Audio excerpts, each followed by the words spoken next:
west of Broom. Thank you, Mayor Pro Tem. It's my privilege today to honor two people in our community who richly deserve to be recognized. First, I would like to call up Mr. Mario Lee. He has dedicated more than 33 years to Coca-Cola United Bottling Company. His hard work and commitment have been the keys to his success there. But Mr. Lee is also a passionate community leader and board member of the Boys and Girls Club and the Louisiana Retailers Association.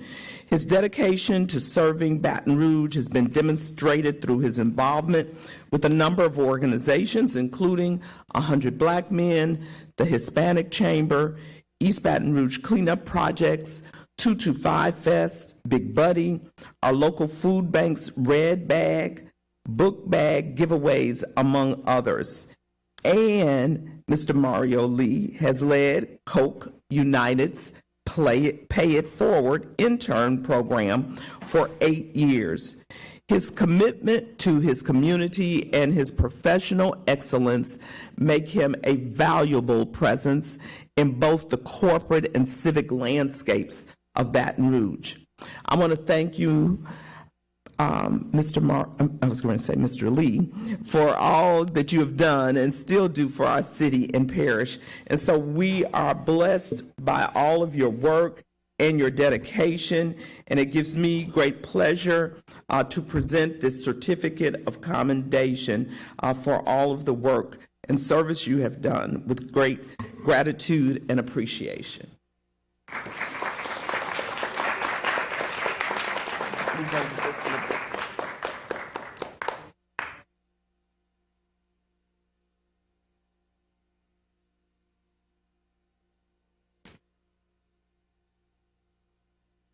Did you want to say anything? No, ma'am. Okay. Next, I'm going to ask Skyler Elise Smith of Baton Rouge to come on up so they can see you. All right, Miss Smith, Skyler, who is now 11 years old, is a promising young actress who is presently in the movie The Piano Lesson, now streaming on Netflix. The cast includes Samuel Jackson, Danielle Deadweiler, and John David Washington. Denzel Washington is the producer of the movie, which is based on the play by the late August Wilson that won the Pulitzer Prize and 5 Tony nominations. Skyler has been in front of a camera for years. She also played the role of young girl in the BET movie Christmas Bells when she was just 5 years old. She modeled for Creative Soul Photography and was featured in the book The Me I Choose to Be, and was also featured in Mocha magazine. She enjoys cheerleading, swimming, and her dog, Bella. And her favorite subject in school is math. Skyler would like to become a pastor when she grows up. I would say that Skyler Elise Smith is a multi-talented young woman and someone which we all should keep our eyes out for her and her future. I think her future is so bright that we'll have to put sunglasses on to watch her, because she is heading for stardom full speed ahead. So it gives me great pleasure, Skyler, as Mayor President, to present you with the Certificate of Commendation for your exceptional achievements in acting and modeling and the arts, and for all the roles that you've played. Congratulations on your remarkable accomplishments and continued journey to greatness. Thank you.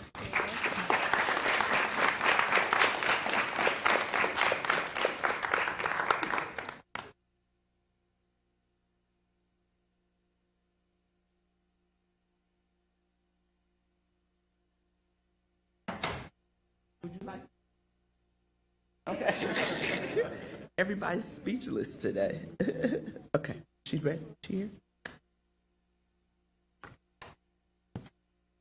I don't see her. Oh, get her back in here then.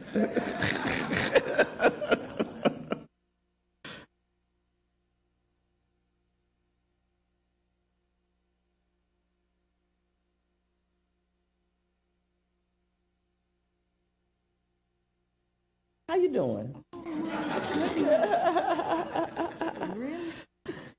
Well, we are presenting you with a certificate of recognition because you're going to be on the other side real soon. The celebration of your 10-year anniversary, recognizing your unwavering dedication and impactful service to the community as a prominent advocate for victims and survivors of domestic violence, the founder and executive director of the Butterfly Society. Your commitment, compassion, and leadership have made a lasting difference in the lives of countless individuals. Your advocacy has inspired change, fostered hope, and strengthened the fight against domestic violence. And this recognition is signed by myself and all of the council members in recognition of your 10-year anniversary. Thank you.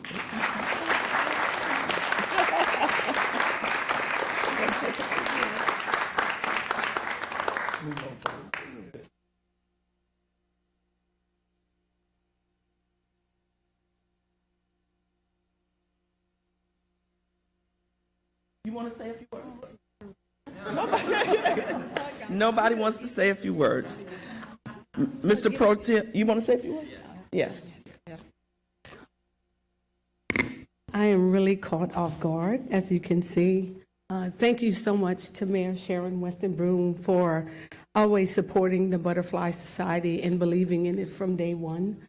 And thank you to each and every one of you for understanding the importance of this work that we do for victims and survivors of domestic violence, not only in the city of Baton Rouge, but for surrounding areas. This work is so important to me. It is really calling, and it's my passion because I've been there. And because of family and friends and those who love me, I was able to walk away, and here I am today. So I committed myself to this work a long time ago. So thank you so much for this opportunity.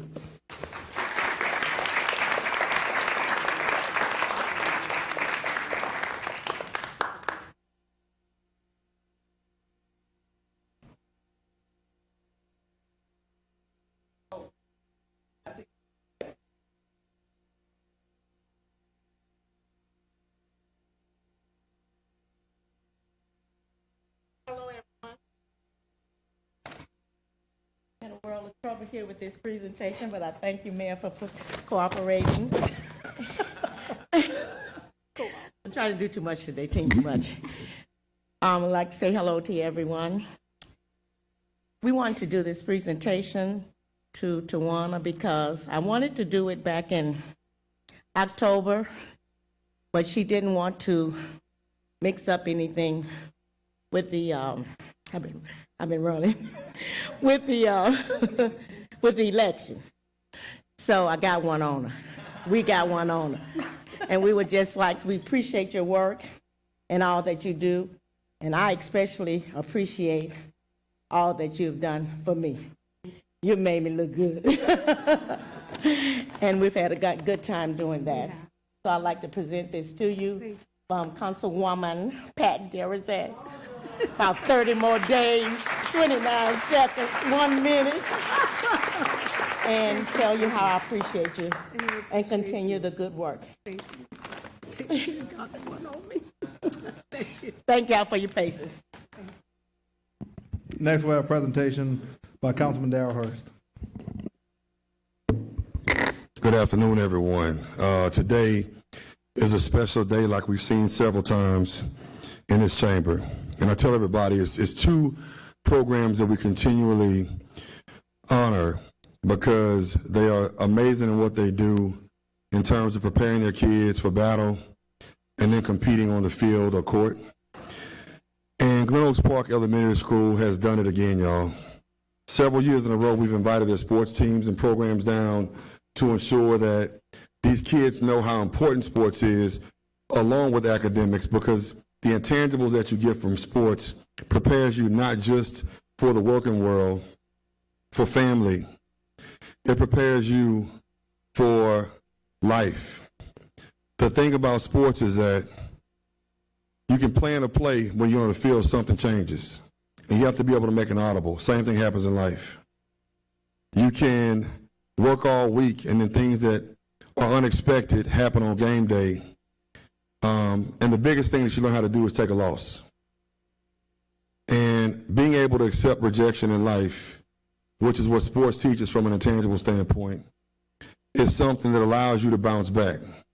Because failure is not a part of failing, it's a part of success, of teaching you how to do something that you're not good at and become better at it. So today, these folks have learned how to become winners. They've taken it on the chin, and they've risen to the top, as they have in the past couple of years. And I'm so excited to honor one of the high-performing schools in North Baton Rouge academically, but also the highest athletically, Glen Oaks Park Elementary. So normally I start off with the players, but today, behind every man is a great woman, and behind every team is a great coach, or coach is. And so today we honor Glen Oaks Park Elementary. I want to start off with Coach Edmund Weber. Coach Edmund Weber has played a pivotal role in shaping the lives of his players by fostering teamwork, discipline, and personal growth. And whereas he has demonstrated exceptional leadership, guidance, and an unwavering commitment, instilling valuable life skills in his players and helping them strive for excellence both on and off of the field. And whereas his dedication, hard work, and passion have directly contributed to the success of Glen Oaks Park Elementary School flag football team as the EBR Parish Flag Football League champions, inspiring his players to achieve greatness. Coach Edmund Weber, y'all.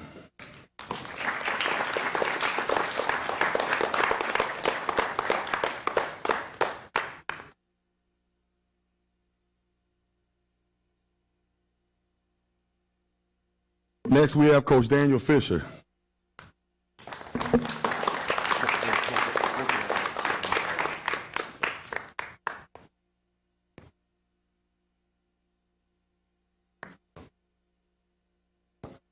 I'm going to read one proclamation for the kids, and I'm going to call them by name.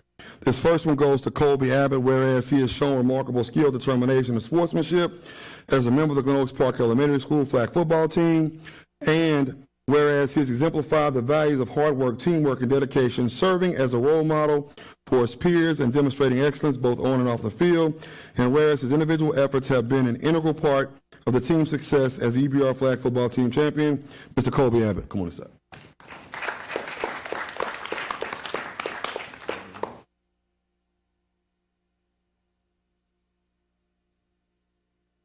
Next up is Kylan Abbott. Are y'all brothers? Who's the best out of the two?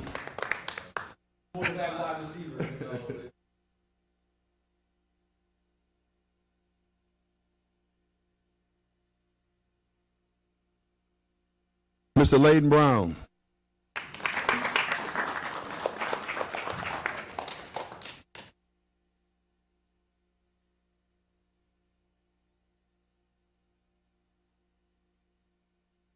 Mr. Austin Dillon.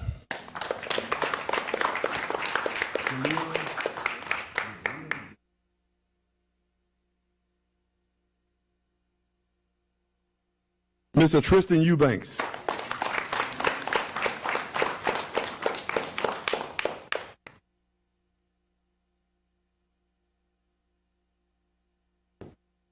Mr. Trevor Jones.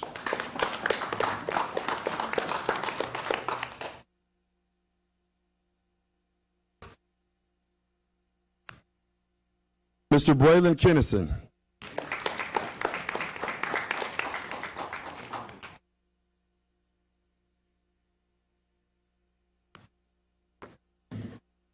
Mr. Antoine McClure.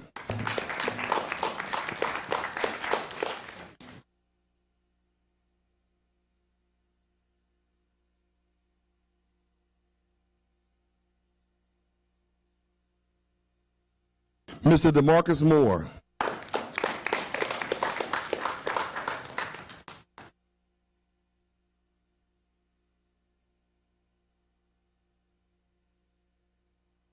Mr. Adrian Trahan.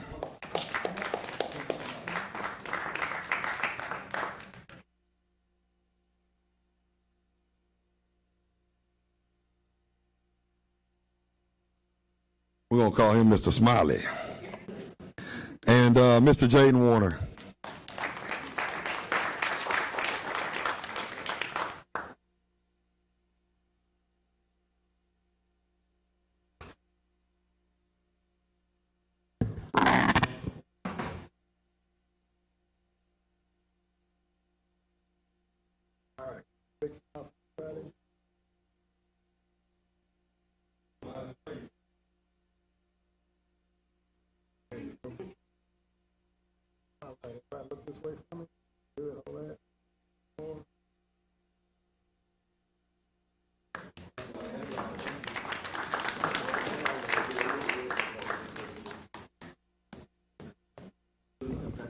Next, we'll have a presentation by Councilman Rowdy Gode.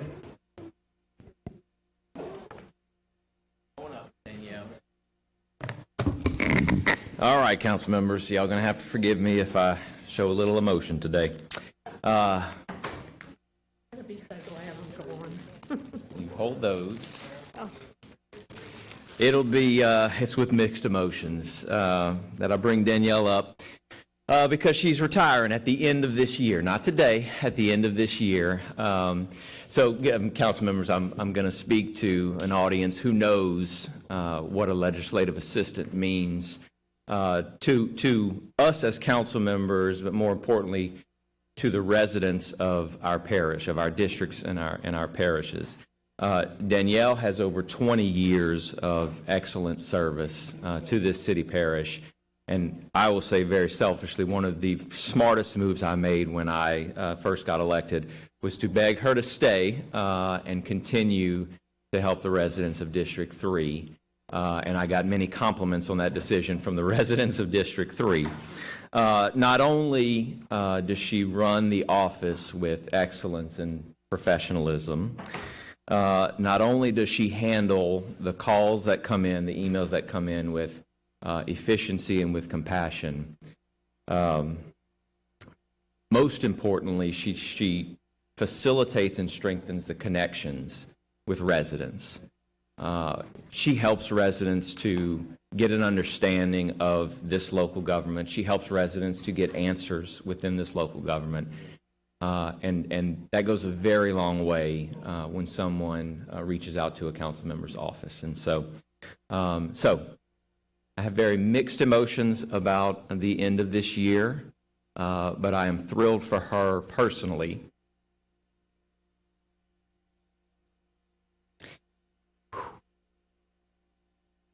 See what you do? I am thrilled for her personally, for what it means for her and her family. And we love her very much. That's all. You want to say something? No, y'all have a meeting coming up, right? I almost made it through without. Almost made it through.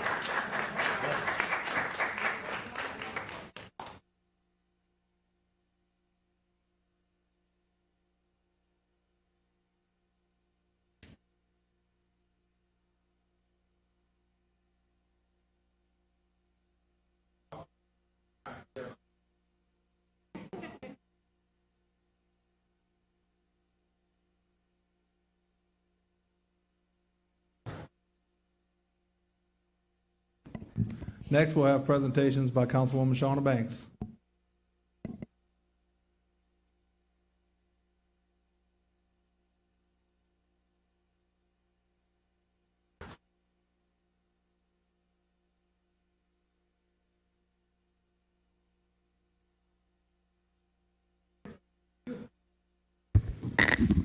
Good evening, everyone.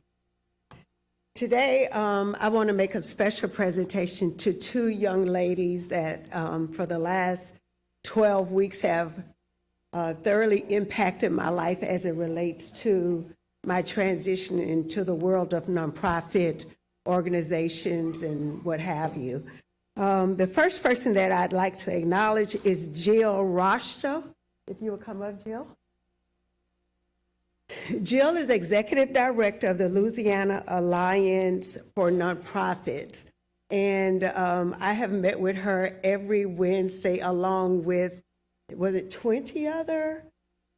25 other nonprofits receiving very in-depth training in, again, nonprofit governance, board training, fundraising. Just, you would never believe, you know, most of us think in terms of nonprofits as just being free work, but the responsibility and the work is really something that I think that everyone that is or even contemplating in beginning or serving on a board should really take serious, and I hope you have an opportunity to be a part of such a training. But I do have a certificate of recognition, and it says, presented to Jill Rosto, Executive Director, Louisiana Alliance for Nonprofits, for your dedication and leadership to provide statewide training and consulting services for nonprofits in need of customized support on specific organizational challenges. Your work with member organizations to develop a specialized scope of work to accelerate change in communities is greatly appreciated. Thank you so much for all you've done. Thank you. Thank you so much. So I have this certificate, and then we're going to do a picture, and if you would tell everyone about the capacity.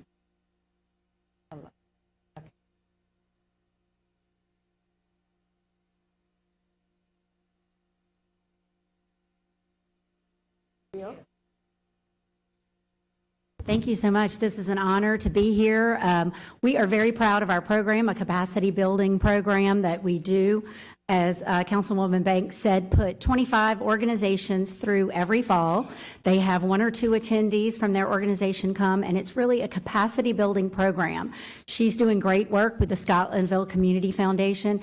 Our nonprofits in our community are so important. They're filling in those gaps. They're doing great work. We know there's a lot of good work that's needed, and there are a lot of great people that are passionate about a lot of causes, trying to make a difference in our Baton Rouge community. And we're trying to be a part of helping some of these people understand it's a business. 501c3 is just a tax status. These are businesses that have to be run, that have with financial training and governance and boards, and really being able to maximize their resources to provide great work to our community. So we're proud of the program, proud she's been a part of it, and glad to be here today. Thanks. So this Capacity Building Institute, which is what it's called, cost a lot of money. It cost a lot of money, and we heard that every session. A lot of money is being invested for you all to be a part of this. So that was to make sure that we knew that this was no small investment into our community and the 25 nonprofits, and I think this is the third year. The funder of this is the Hugh and Angelina Wilson Foundation, and it's under the leadership of Jan S. Ross, that is the Executive Director of Philanthropy. If Jan would come up, please.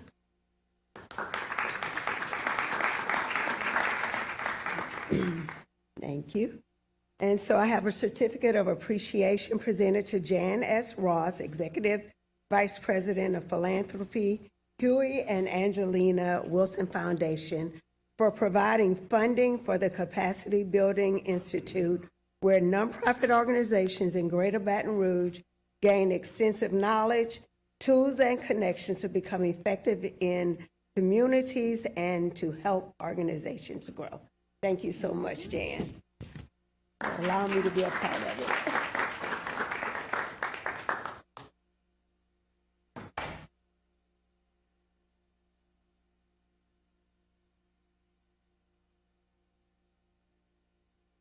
And she knows I don't like to do this talking, but as a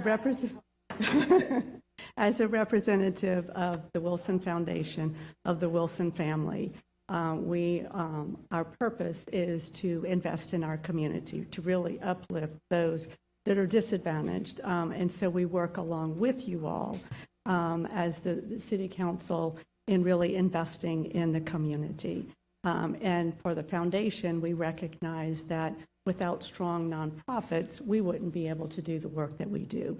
And so first and foremost, the foundation really works to invest in our nonprofits, and that is how we had created the Capacity Building Institute for just that reason. And so very thankfully that Shauna and her foundation has become a part of the Institute, and she has completed the first 13 weeks. She still has another few months. It's a year-long commitment, and so she has a number of months left in the commitment, but it is all working to strengthen the foundation that she has, as well as the other participants, really working to strengthen their foundations. So thank you all very much.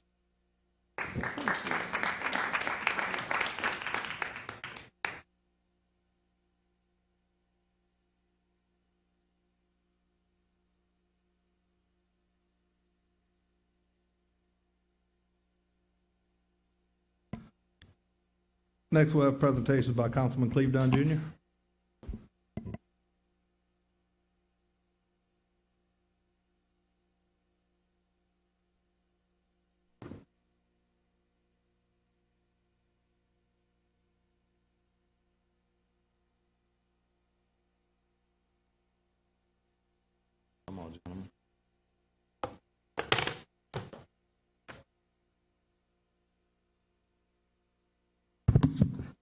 Good evening, those of you here in the chamber and those of you who all are watching back at home. I'm Councilman Cleve Dunn Jr., councilperson for District 6. The gentlemen you see behind me are W.T. Winfield, who is a Capitol High School class of 1962, former Capitol High School Alumni Association president, former District 7 Metro Council person, and also a former District 6 school board member of East Baton Rouge Parish. Sherman Roof is a class of 1989 Capitol High School, 1989 SGA president at Capitol High School. Also, Bradley Brown is class of 2009 Capitol High School, current Alumni Association president. I'm the class of 1995 former Capitol High School Alumni Association president. We're here together to recognize and honor one of our own, Judge Wilson Fields. And if you can come before us, Judge. He was here for an item on the agenda, but we're going to recognize him today. You know, for some reason, we are in a world where some either are not aware of history or maybe overlook history. Well, we wanted to, from the Capitol High School alumni family, wanted to honor and recognize one of our own. If you don't know, and Justin is going to show you some highlights, Judge Wilson Fields was then Wilson Fields, the youngest person elected to the Metro Council at the age of 23, and still the youngest person elected to the Metro Council at age 23. Nobody has been elected to the Metro Council younger than Judge Wilson Fields. Also, we had George Dobbs, not a Capitol High School alumni, elected at age 27. W.T. Winfield was elected to the Metro Council at age 28.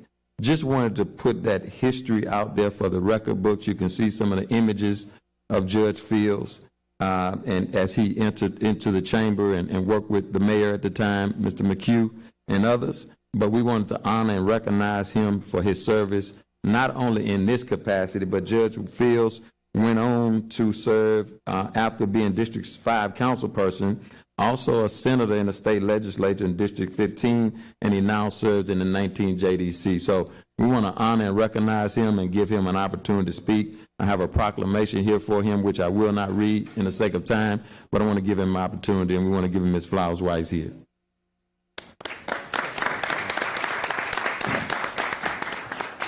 Wow. First, giving obedience to God, the leader and savior of my life. to this distinguished body, and to my council member, Cleve Dunn. Certainly, I wasn't expecting all this, and I really appreciate it. You know, I stand here because I stand on shoulders of individuals like then council member W2 Winfield, because when I came here, he was already here and showed me the way in terms of how this system maneuvers. So for that, Mr. Winfield, I thank you for taking me in at the tender age of 23 and navigating me through this process, and my family as well. I thank them. But, you know, I really appreciate this honor, and didn't wake up a couple weeks ago or a couple days ago thinking about being the youngest to ever serve in this body. But certainly I appreciate it and all the hard work that you all do. And I don't see him here, but Councilman Hurst, about a month ago, recognized me at the Charles R. Kelly Community Center and named the foyer after me. So I tell you, serving on this council really gives you an opportunity to do some good things for the community, and that's the thing that we're all about as I look at all these council members that are here. So I thank you, and to my good friend Sherman Ruth, because he was my legislative assistant when I first started on the council. And hey, Dennis, and still public, still here. Yeah, right. I saw Fred Rayford over there, and like you say, something doesn't change, but certainly I formed those bonds with those guys, and I appreciate here on the council, but Sherman Ruth helped guide me through this process as well, so I thank him as a longtime friend. And once again, Councilman Dunn, you know, Capitol High, that what the five of us are all up here all about. So with Capitol High pride, I thank this and accept this in the manner in which it was given. And to our new alumni president, who I see every third Monday, thank you for being here as well. Thank you all.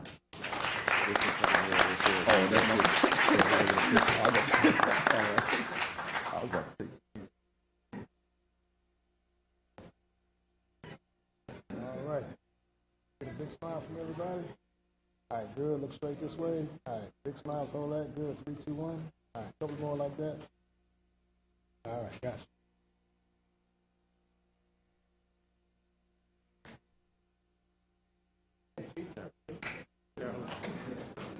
Ms. Coleman? Yeah. Y'all want to come for a minute?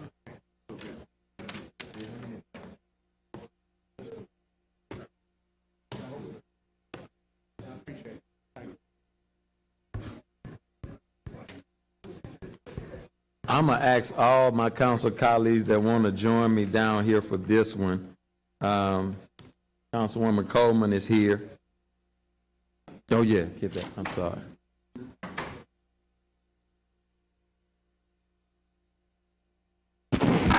Is there a flower? Yeah. And Rowdy's, Councilman Goday is going to help me bring some other trinkets here. As we enter this period of transition, I didn't think we needed to go without recognizing and honoring the jewel that we currently have in this office and have served this parish in multiple capacities for some 30-plus years, starting here first at the Metro Council, then going on to the state legislature as a state representative, state senator, and assuming leadership roles in both houses, or both chambers, the House and the Senate as the pro tem, and then coming back home to City Hall and serving as our mayor president for the past 8 years. And if you don't know, I'm talking about our current mayor president, Sharon Reston Broom, who has been a stalwart and a jewel for this parish, for our community, and has been an example of leadership in city government, in state government, in government in general. And I want to give everybody an opportunity to speak their piece, but we want to honor and recognize Mayor President Sharon Reston Broom. I'm going to turn it over to Councilwoman Carolyn Coleman and Jen and so on and so forth, because each of them have something that they want to say or something they want to give to the Mayor President. I'll turn it over to you first. All right, and so Mayor, come on up. It's no need of you sitting and we're standing, and this is definitely all about you. Yes, all about you. And so on behalf of me and mine, look around, yes. And on behalf of me and mine, you have been appreciated. You've done much, and guess what? You're not finished either. And so the best is yet to come. Yeah, there's some best. And so we just ask that you just thrive on what you've done here, what you've learned here, what you've got here, and go forward and do more. Yes. Thank you so much. Jen, come on. Them the flowers. Yeah. Want me to wait till at the end? Yes. Thank you, Mayor. This is all my. Oh, thank you. Thank you so much. Anybody else? I mean, let's not, act like. Thank you. Mayor, I really appreciate your investment into our city, specifically District 2. I had an opportunity more than once to look at the different budgets, and it seemed like we got more money out of you than anybody as it relates to infrastructure and investment. I don't have to begin to read any scripture because you are well versed in them. But I do know that all things work together for those who trust and believe in the Lord. And nothing happens when you're a believer, nothing happens without going through him. So, you can rejoice. I know your husband will absolutely relish in having you back, So thank you so much for everything that you've done, and you've gone down in history as the first in so many capacities. Thank you. But thank you so much for your service. Thank you. May I?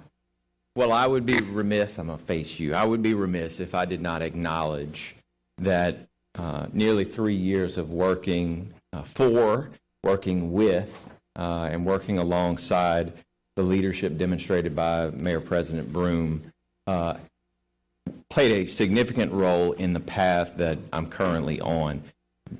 My memories are sitting across a table at MOSEP when the weather's coming in sideways and the community at large is looking for answers, sitting across the table in the conference room across the hall in numerous meetings when organizations and residents were looking to her for guidance and answers.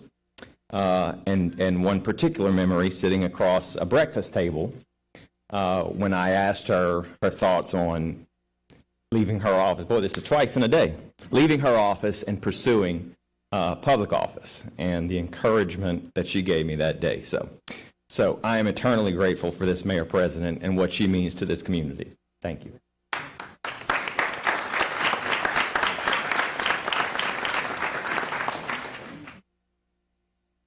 Hello, Mayor. From the new kid on the block, I thank God for you. I've been knowing you a long time. When you were playing the piano at a church, I met you in the 80s. And I thank God for you. You've done a tremendous work. And you've set some things in place that we will all benefit from in the future. Not just now, but in times to come. And I appreciate you. And we will continue to pray for your strength and your restoration. And you'll be on some private beach, and I'll try and find you. God bless and keep you is my prayer. Thank you so much. Thank you. Thank you. Okay. Mayor, I'll just tell you, the thing that I have always most admired about you is your faith and how it guides you in your public service. We started both terms together, and we started both of those terms by going to church together. And then as we moved forward from one issue to the next, I could always see where you went to your faith first for guidance, and I've always appreciated that about you. Thank you, Mayor. Thank you.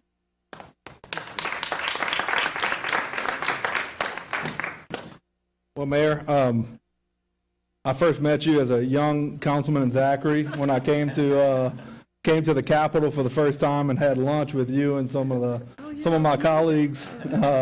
I wasn't 23. I think I was 27 at the time. But I recognized what a strong leader you were then, and was so very impressed. And you're still a very strong leader today, and you care about your community. It shows through everything that you do and have done. And I'm blessed to have served with you and to know you, and I wish you the best. God bless. Yes, ma'am.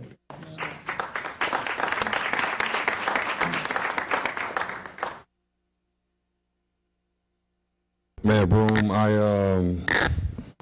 you give me the opportunity to serve my district diligently.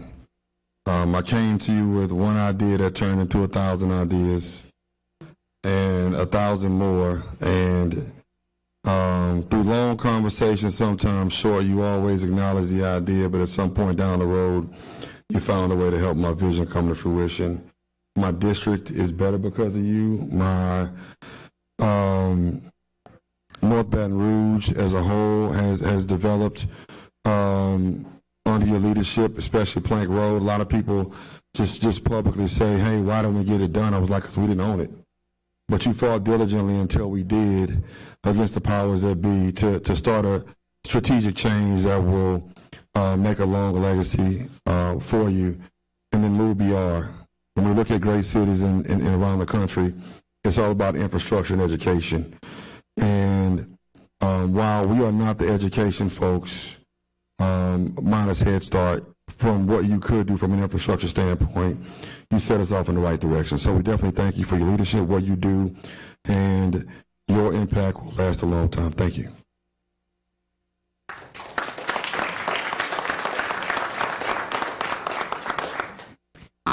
I'd like to ask everybody to join me in prayer. I'd like to say a prayer for you as we close this chapter and want to pray for the next chapters.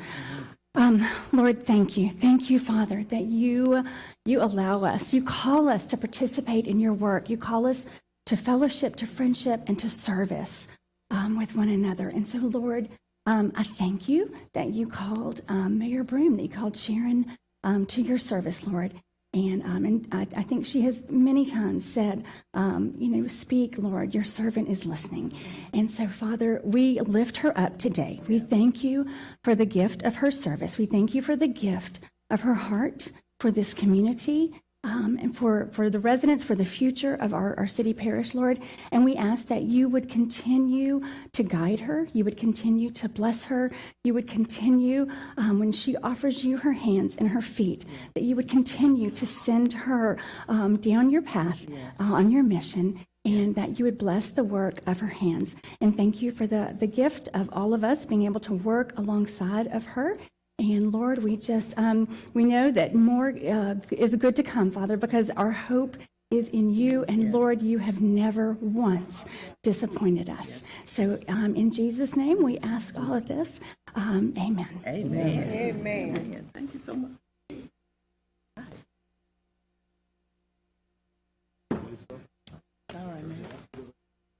It sure is. Well, my heart is overwhelmed. I didn't expect this. I might have dressed up a little bit more. But I will tell you this. I am so thankful for each and every one of you, council members, name by name, person by person. I am thankful for all of you all who are here in this council chambers, whether you're staff or whether you're here as a citizen. Let me just say this. I am a blessed woman, and I have had a blessed life. I came to Baton Rouge 45 years ago with my parents, who were senior citizens, and my dad wanted to relocate here. I fell in love with this city, with the weather. I fell in love with this city, with the food. And of course, the most outstanding aspect that I fell in love with were the people of this great city and parish. 10 years after being here, at the age of 31, I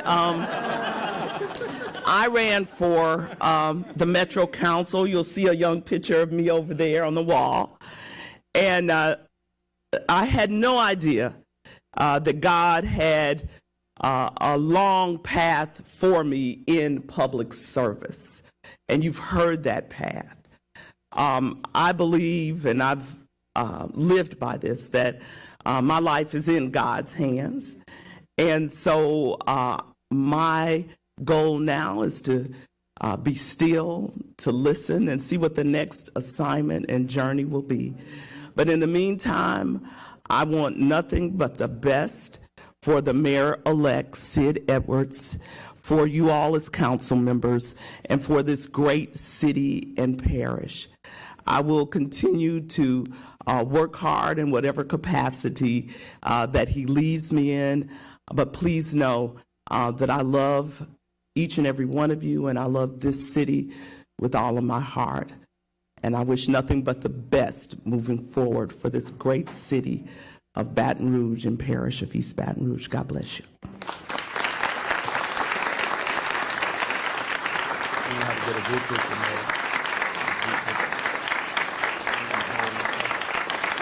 And we have one more presentation you might want to stick with.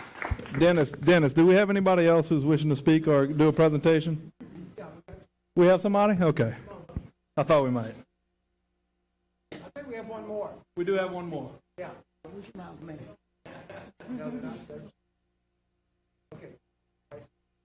We need the council to be seated. We need the council to be seated? Everybody to be seated. Okay. Get the picture. Yeah, we need to get a picture. Oh, I think we're going to take a picture after. Yeah, we'll take it afterwards. So he would like everybody to be seated. Okay.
Merry Christmas!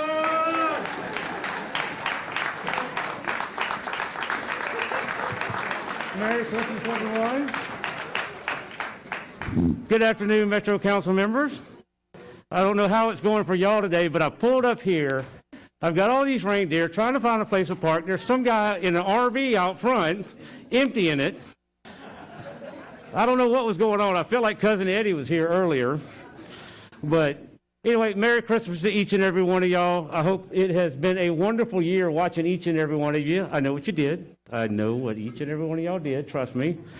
I've been reporting on it. But I just wanted to recognize y'all and thank y'all for the hard work that y'all have done for these citizens out here, for the community. And that, you know, it's right there on the good list. So that's why I'm here today, to recognize each and every one of y'all, because every year y'all recognize these fine citizens out here, but this is your time for you. So with that being said, we want to recognize this year Metropolitan Council Member Mayor Pro Tem Brandon Knoll, District 1.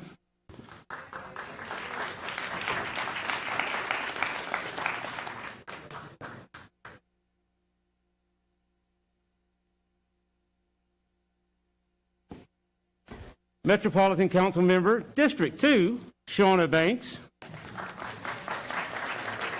And Shauna, from Santa Claus, congratulations on your 12 years of service, and thank you for servicing the citizens of your community.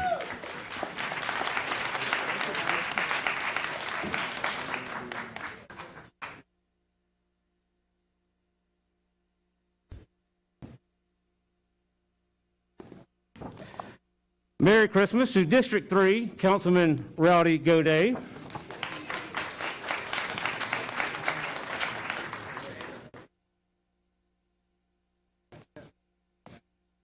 Well, I feel like I need a cookie. Okay. All right. Also, Merry Christmas to Metropolitan Council Member Aaron Moak.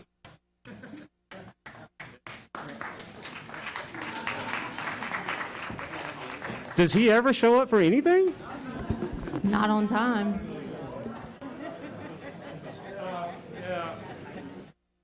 Definitely going to recheck that list. Merry Christmas to Metropolitan Council Member District 5, Darrell Hurst.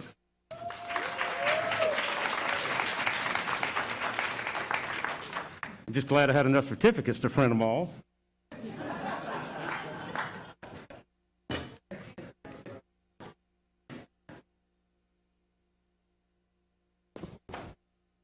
Merry Christmas to Metropolitan Council Member District 6, Cleve Dunn Jr., which should be getting a special gift from Santa with a new community center.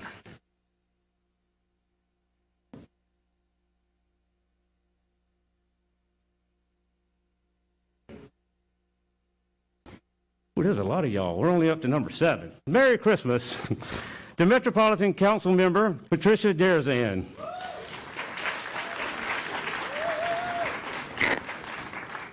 And Councilmember Derzan, I know it's been short-lived, but thank you for your service and stepping into the role as we fill this position for the next council member that comes in. Thank you for your service.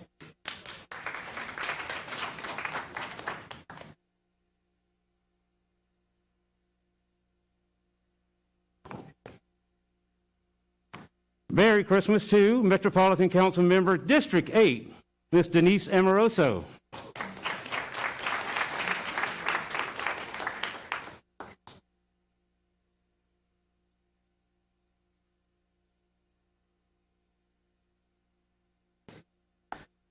Merry Christmas to Metropolitan Council Member, D District 9, Dwight Hudson.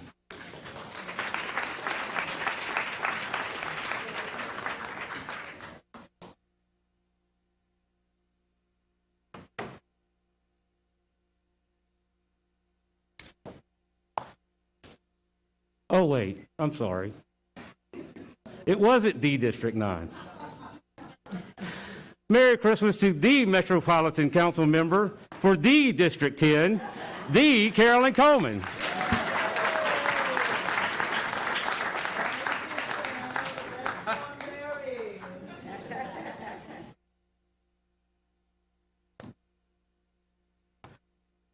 Merry Christmas to the Metropolitan Council Member of District 11, which I think she kind of flew right past me getting here, Miss Lori Adams.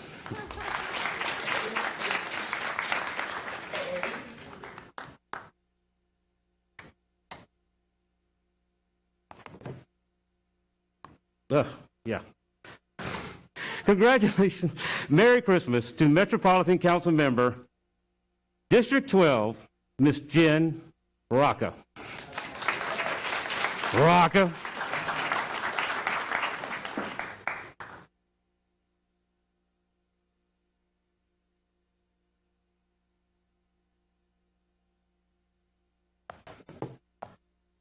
And of course, our last recognition from the North Pole, from Santa himself.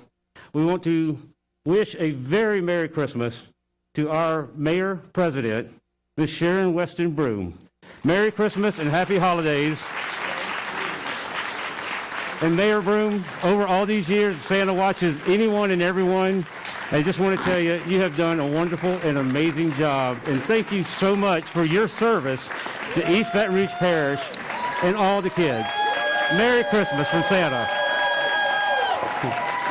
Thank you, Santa. Merry Christmas.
We'll have a 5-minute break before the council meeting starts.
Councilwoman Banks, you're needed to the council chambers. Councilwoman Banks.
Hey, hey, hey.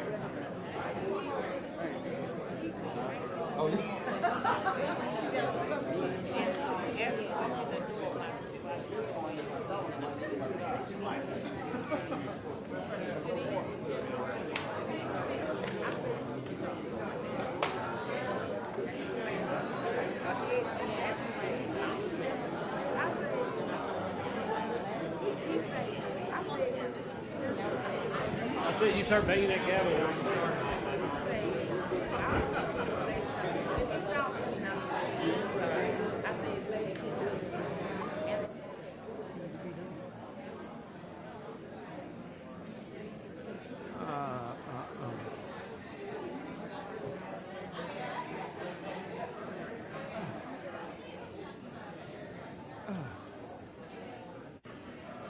All right, so,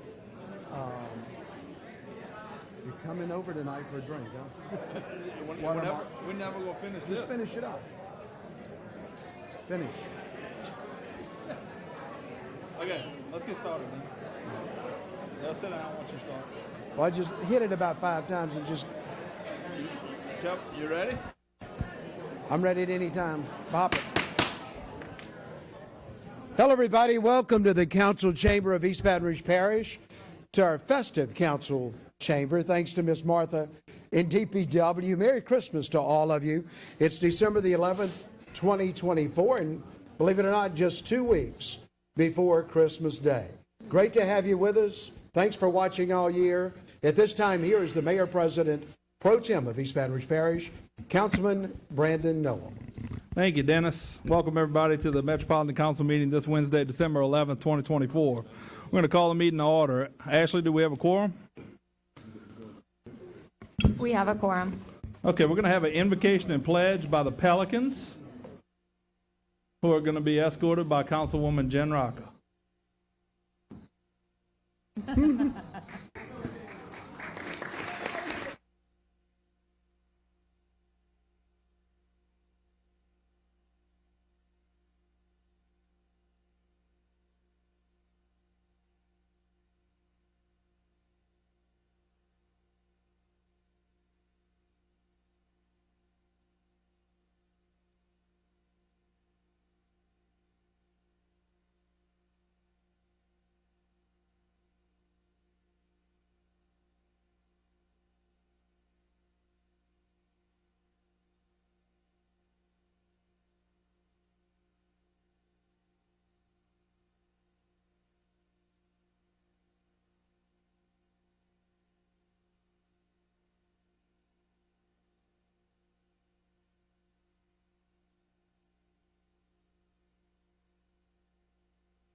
Thank you so much, Pelicans.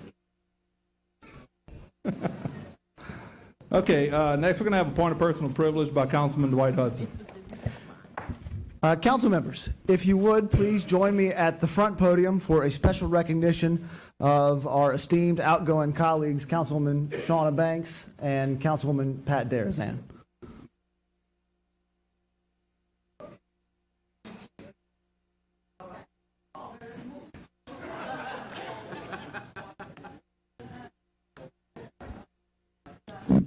So we're going to do a presentation.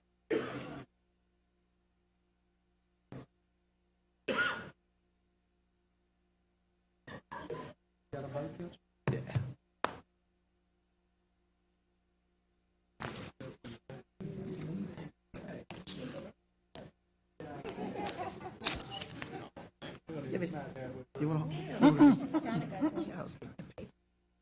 Miss Pat, we're going to call you up first.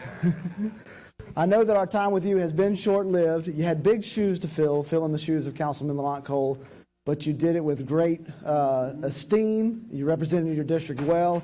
You've done a fantastic job, and you've added to the culture and the good spirit with which this council has operated with. So from the bottom of my heart, and I think some of our other colleagues are going to join in here, but you've done an exceptional job. You represented your constituency well. Thank you. Thank you.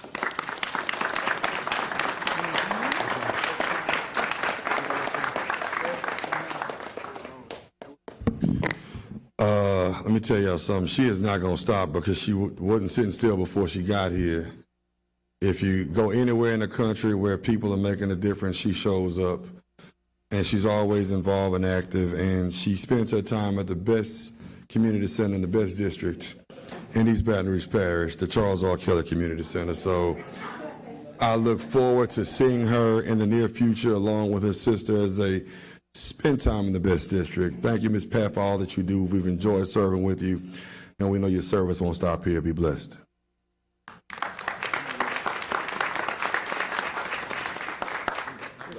Thank you, Ms. Pat. Listen, you offered yourself up for public service, and not many are willing to take that leap, and so I praise you for it. There was one issue that we primarily interacted on. Someone I knew reached out to me. It happened to be a business location in District 7, and you were immediate, let's come to the meeting together, and I was so glad we got a chance to work together on that. Although very shortly it was handed to you, and they called me very pleased, obviously, that it worked out in their favor. So it's a credit to how involved you wanted to be, and a credit to you personally. So thank you very much, Ms. Pat.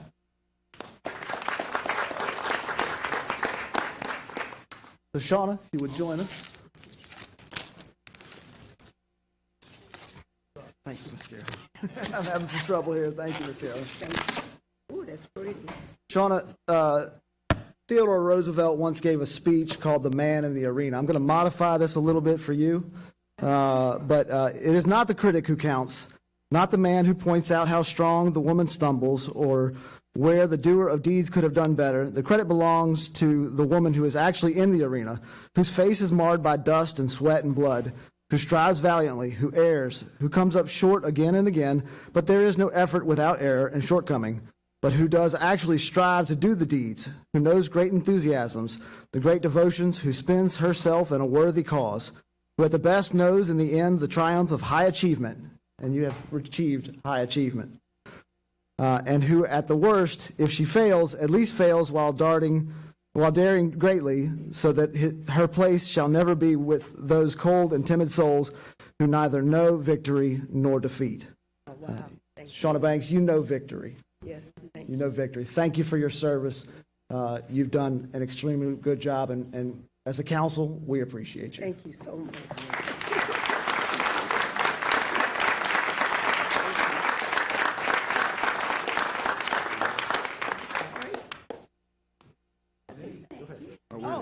Yeah, I want to say something about you, though. Seriously. Let me tell y'all something. I had no clue what a council member did. Truthfully, I moved back to Baton Rouge. I wanted to serve. Everybody know I love youth sports. Grew up in the Jewel Numa Community Center, which was the North Baton Rouge Community Center at the time. And I came to Councilwoman Banks, and I said, listen, this is the neighborhood I grew up in. This is the gym I grew up in. Will you work with me to make impact? The answer was immediately yes. Before I ever touched the council, we served together for about 5 years, making a difference in the community. And I told her that thank you for giving me a glimpse into what public service looks like. And I said, you're the only person I've ever really had the opportunity to get close to like this, and because of you, I want to do the same thing. And so because of that, I'm here serving the community. And although people may not agree with everything we do, public scrutiny is hard.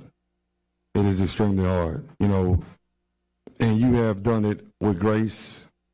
You have set the bar in certain places, and other ones, you set question marks.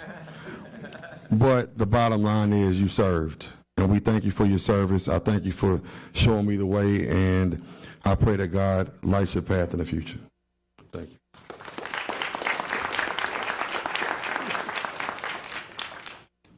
So often people ask, why did you decide to be a councilwoman? And the answer is, I didn't decide. I had no idea of what a council person does. I'm like you. I had no intentions to run. I actually could not speak in public. I basically, when I would speak in public, everything got dark and I would see nothing but lights. And one day, I was at church and I went to the altar and the Lord said, I want to make a spectacle of you. And if anybody grew up with a black mama, they say don't go out there and make a spectacle of yourself. And so I did not understand. I'm like, the Lord loves me. Why would he want to make a spectacle of me? And on my way home, I even called somebody on my way home. I mean, when I got home, I Googled spectacle. And the spectacle is an unusual occurrence. And I say, I'm all right now. There is no path that any of us, especially if you're dealing with a lot of racism, injustices, and just people who don't know one another because of our differences. And sometimes it's a fight. I'm often reminded about Jesus, how they said on the Palm Sunday, Hosanna, Hosanna. And 2 chapters later, they said, crucify him, crucify him. And it's those kind of Bible studies and those kind of stories that let me know that I was still in his hand. I didn't have to be perfect. I did not have to follow in a political agenda. I was 50 when I got in this. I was already going to be who I was going to be. So I thank the opportunity as a third-generation resident of Scotlandville, thinking in District 2 was nothing but Scotlandville. Did not know there was a such thing as a 70811. Did not know that I would represent the 80% of the city of Baker, 70714. Did not know that I would have a staff. Did not know that I get paid for what it's worth. Did not know that I would become a department head of the Jewel J. Newman Community Center. You see, I've never, ever wanted to be a leader. I always wanted to push other people. But out of 500,000 persons in the parish of East Baton Rouge Parish, I want you all to all know that he chose 12, like Jesus did as a disciple. That is no easy thing. It is not easy out of 500,000 that God chose a mayor, that he chooses 12 disciples.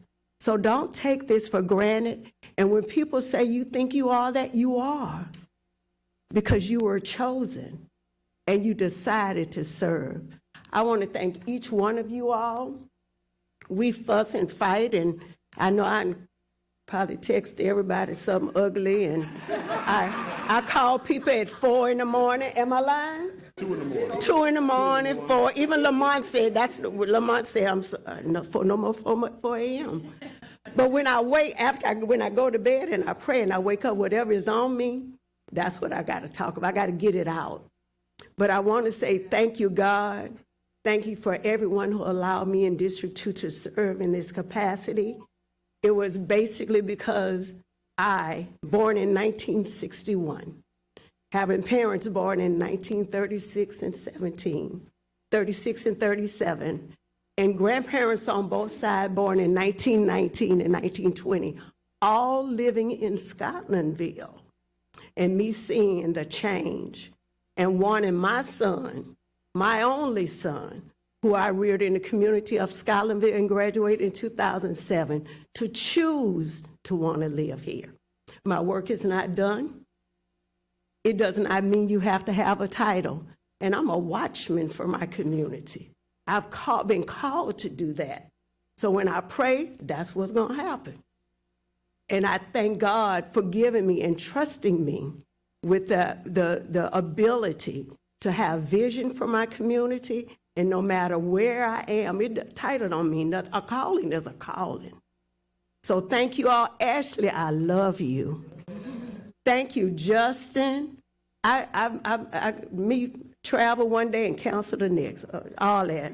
But thank you all. Thank you, everyone that is in this room, that I have met, friends that I will have a lifetime. And see y'all soon.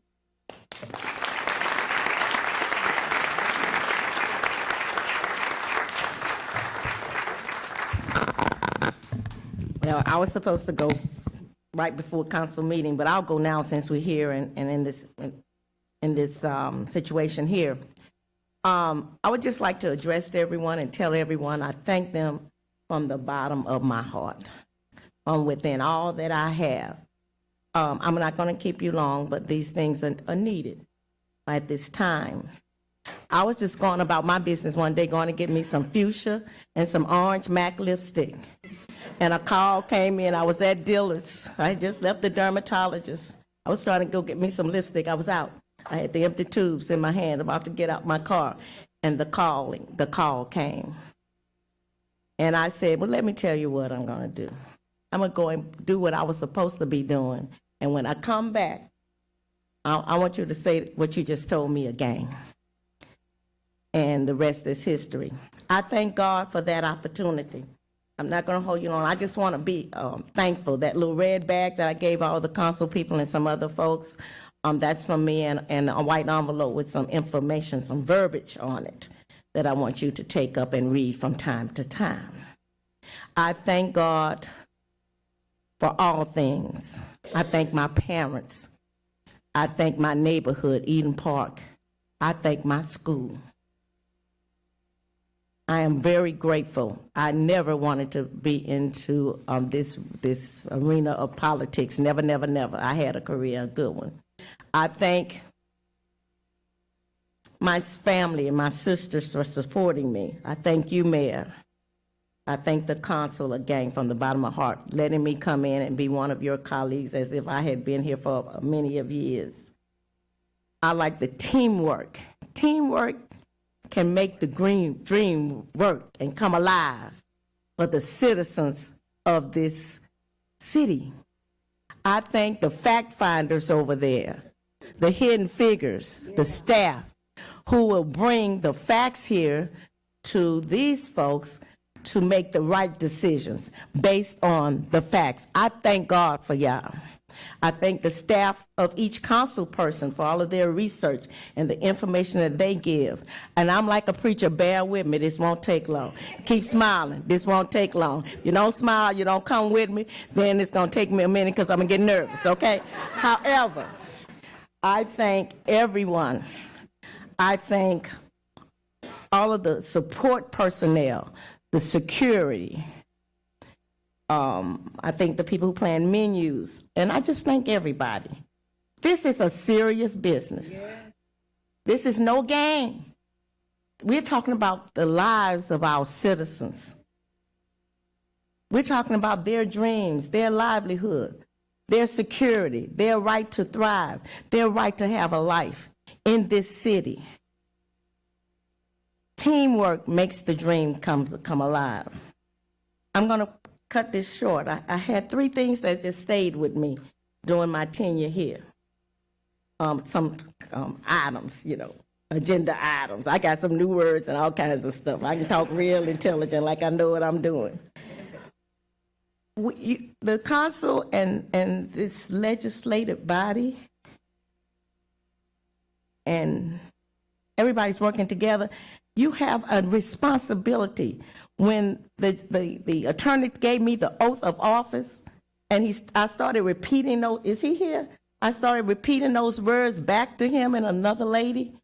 I broke down and started crying. I said, oh, wait a minute, I got to get myself together. But those words were coming at me, and they had meaning. So I charge you to the call of your oath that you have taken. Called you to the charge of representing all citizens.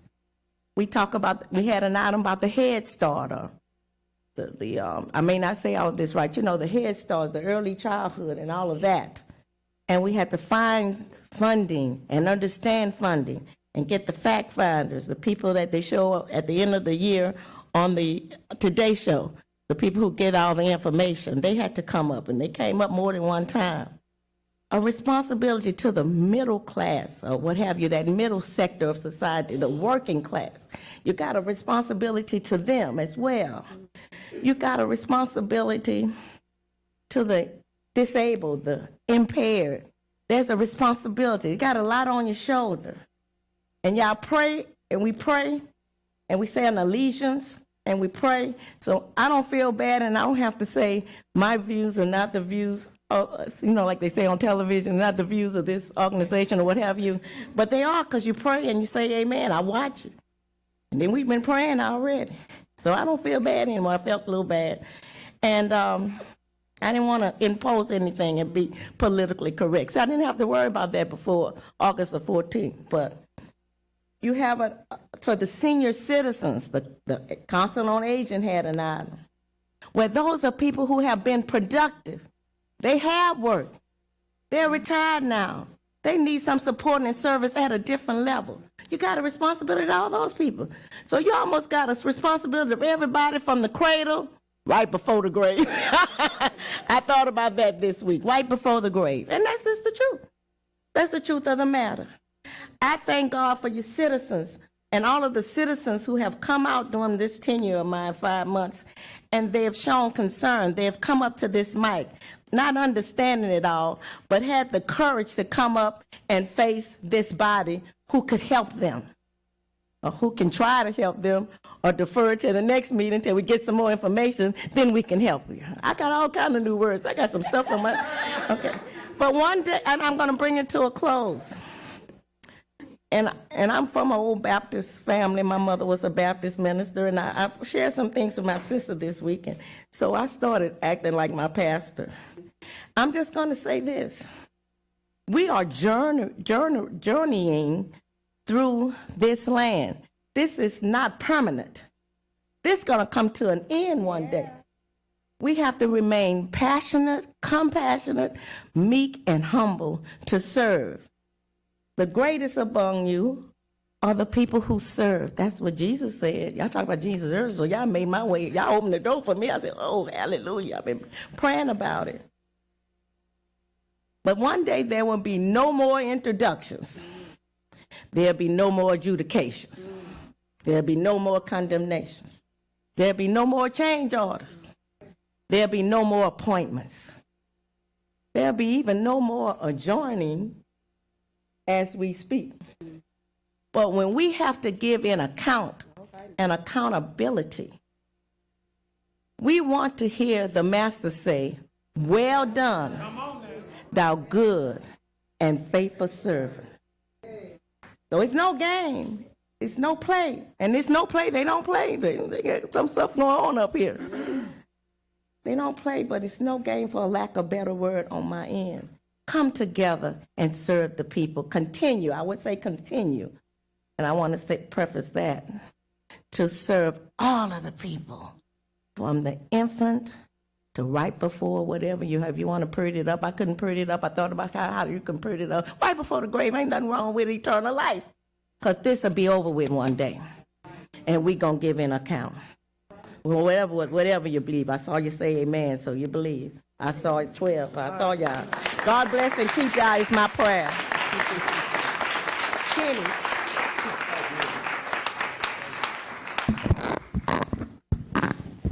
You all know Tawana, who is one of the newest members of the Metro Council, but I don't know how many of you have had an opportunity and a pleasure to meet Anthony Kenny. As the oldest council member on the Metro Council, at a ripe old age of 63, I introduce you the newest, youngest council member. No, this year. Current, all right.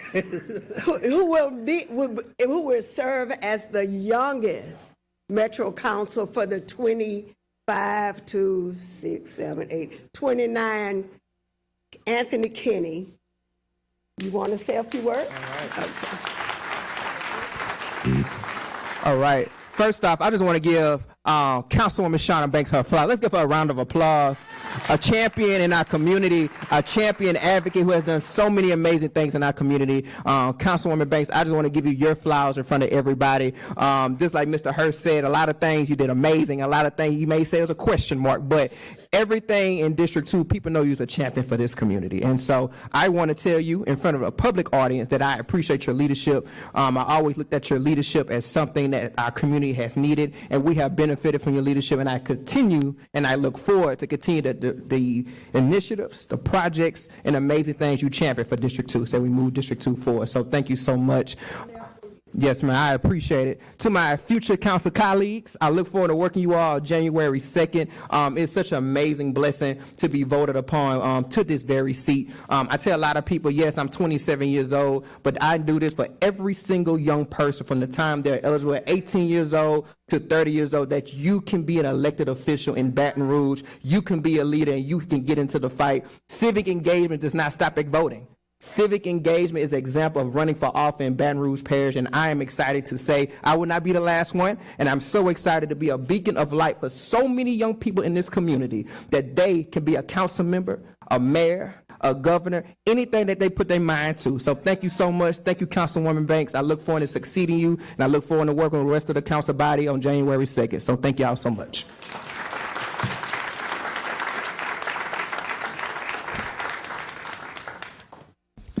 Okay, item 1, approval and adoption of the minutes of the Metropolitan Council meeting of November 26, 2024, and the Metropolitan Council zoning meeting of December 4th, 2024 by the Council Administrator Treasurer. We have a motion? Motion by Councilwoman Coleman, second by Councilwoman Amorosa. Any opposed?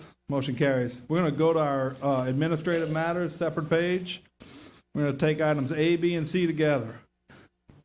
A, amending the 2025 current expense budget so as to increase estimated revenues in the amount of $3,210,000 for gross receipts, business tax, and to restore and provide additional funding for various departments and agencies funded by the general fund by the Mayor President, Councilman Dunn Jr., and Councilwoman Rocca to introduce for public hearing meeting on December 18, 2024. Item B, authorizing the Mayor President to appropriate state funds from Act 4 of the 2024 regular legislative session in the amount of $850,000 for targeted services and interventions designated to address youth incarceration, community violence, public health, and neighborhood development by the Mayor President to introduce for the public hearing and meeting on December 18, 2024. Item C, amending the 2024 annual operating budget for the building and grounds so as to appropriate $150,000 from the fund balance assigned to Jewel J. Newman Community Center generated through prior year rental revenues at the Community Center for building repairs and improvements in District 2 by Councilwoman Shauna Banks, introduced for public hearing meeting at December 18th, 2024. Do we have a motion to waive the rules for items A, B, and C? Motion by Councilwoman Coleman, second by Councilman Dunn Jr. We're going to have a public hearing on the motion to waive the rules. Anyone here wishing to speak on the motion to waive the rules? Seeing none, we're going to have a vote. Does anybody object on the motion to waive the rules? Seeing none, need a motion to introduce the items. Motion by Councilman Dunn Jr., second by Councilwoman Rocca. Any opposed? Motion carries. Items have been introduced. Administrative matter, emergency item D, acceptance of low bid Baton Rouge Police Department training facility. Prodigy Group LLC, $1,372,215 by the Building and Grounds Director. This item is a correction to Resolution 58312 adopted on November 26, 2024. This item will also rescind Resolution 58312. Need a motion to waive the rules. Motion by Councilwoman Coleman, second by Councilman Moak. Public hearing on the motion to waive the rules. Anyone here wishing to speak on the motion to waive the rules? Seeing none, we're going to have a vote on the motion. Any objections to waiving the rules? Seeing none, we're going to have a public hearing on the item. Anyone here wishing to speak on the item? Seeing none, we'll go to council. We have a motion to approve the item. Second by Councilwoman Adams. First, motion by Councilwoman Adams, second by Councilman Hurst. Any opposed? Motion carries.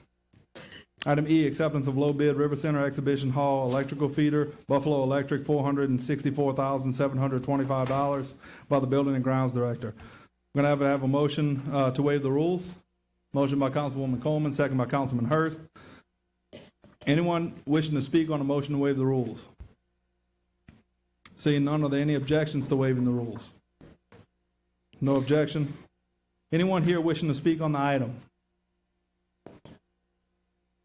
Seeing none, we're going to entertain a motion to approve the item. Motion by Councilwoman Coleman, second by Councilwoman Adams. Any opposed? Motion carries. Item F, to urge and request City Parish Government of East Baton Rouge Parish to name a portion of the building or room at the Jewel J. Newman Community Center located at 2013 Central Road, Baton Rouge, Louisiana, 70807, in honor of Carl E. Slaughter by Councilwoman Shauna Banks and Councilman Darrell Hurst. I need a motion to waive the rules. Motion by Councilman Hurst. Do we have a second? Second by Councilwoman Banks. Anyone here wishing to speak on the motion to waive the rules? Seeing none, are there any objections on the motion to waive the rules? No objections. We're going to have a public hearing on the item. Anyone wishing to speak on item F? We'll go to council. Do we have a motion? Motion by Councilman Hurst, second by Councilwoman Banks. Any opposed? Motion carries. All right. Let's admit. Oh. Item G, acceptance of low bid, Nebraska North Regional Wastewater Consolidation, Highmark Construction LLC, $4,600,690 by the Environmental Services Director. Need a motion to waive the rules? Motion by Councilwoman Adams, second by Councilwoman Amorosa. We're going to have a public hearing on the motion to waive the rules. Anyone here wishing to speak on the motion to waive the rules? Seeing none, are there any objections to waiving the rules? No objections. We're going to have a public hearing on the item. Anyone here wishing to speak on item G? Okay,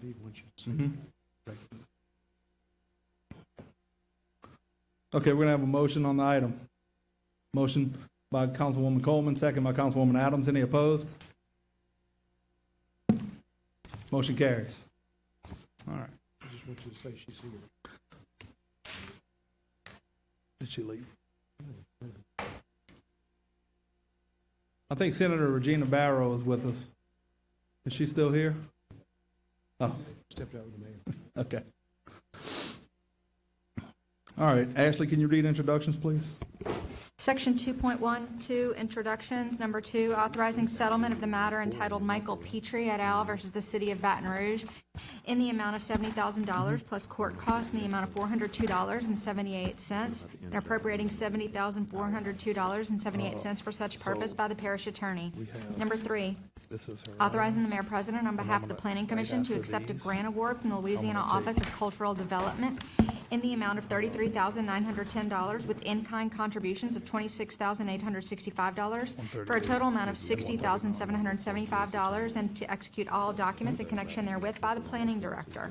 Number 4, authorizing settlement of the claim of Sedgwick Claims Management, subrogee of RPM Pisa Baton Rouge for damages resulting from an auto accident caused by a police department employee in the amount of $23,880.54 by the parish attorney. Number 5, authorizing settlement of the claim of Progressive Insurance Company, a subrogee of Devin Mitchell for damages resulting from an auto accident caused by a police department employee in the amount of $15,404.48 by the parish attorney.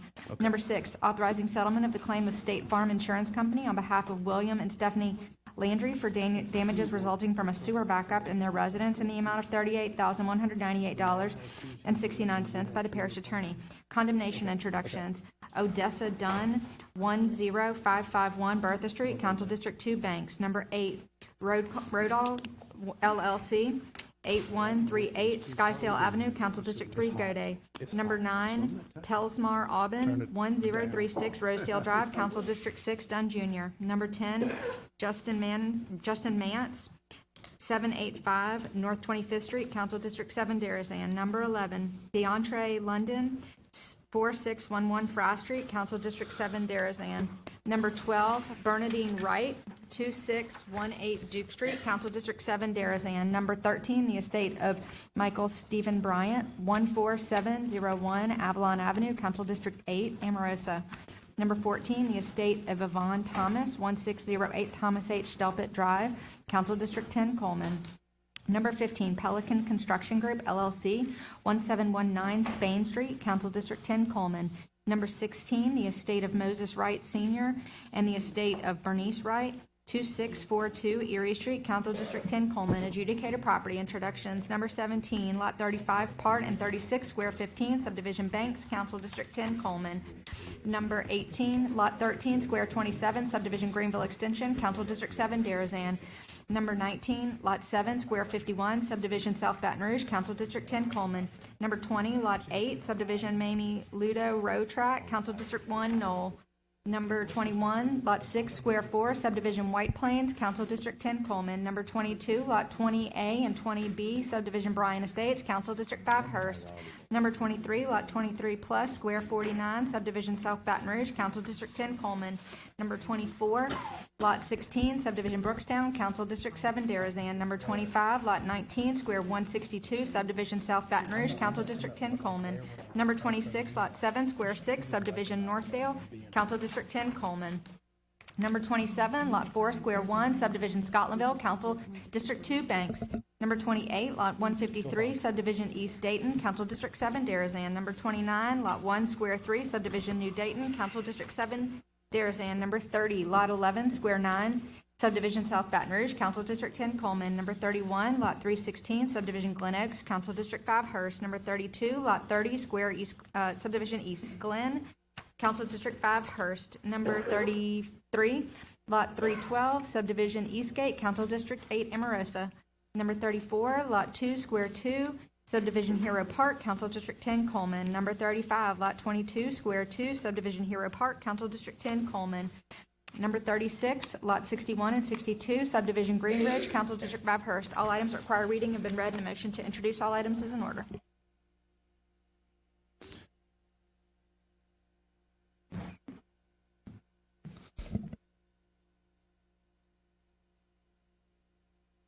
Okay, do we have a motion to introduce?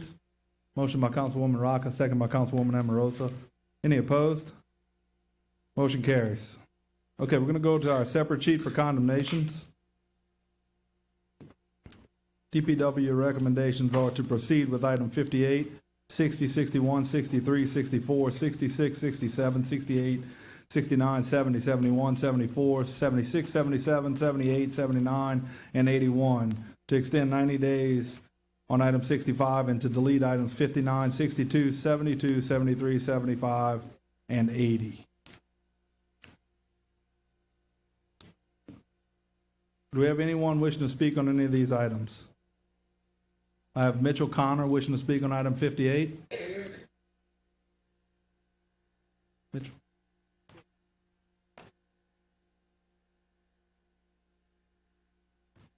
Good afternoon. Attorney Mitchell Connor on behalf of Mr. Gregory Donnell Williams, who is absent today due to his employment obligations. I just wanted to let the council know that Mr. Williams is a truck driver who drives across the country and is frequently in and out of town. Mr. Williams has attempted to repair the homes and the properties in questions, but the building materials were actually stolen. Mr. Williams is also trying to regain his financial footing in the economy like the rest of us. And Mr. Williams also inherited this property from his father, who is now deceased. And his goal is to actually provide low-income housing for District 2, the district in which he was reared. Mr. Williams was also just able to get multiple successions completed to get the property into his name. So this was so recently that Mr. Williams' siblings are still on the agenda here today. Mr. Williams also had a brother to be born in this house, which makes this home historic to his family. And I pray that the council will not condemn Mr. Williams' home and allow him an opportunity to honor his father's legacy in revitalizing his property and giving him the opportunity to keep this family heirloom and historic structure in the family. Thank you. Anyone else wishing to speak on any of these items? Seeing none, we'll go to council. Councilwoman Banks.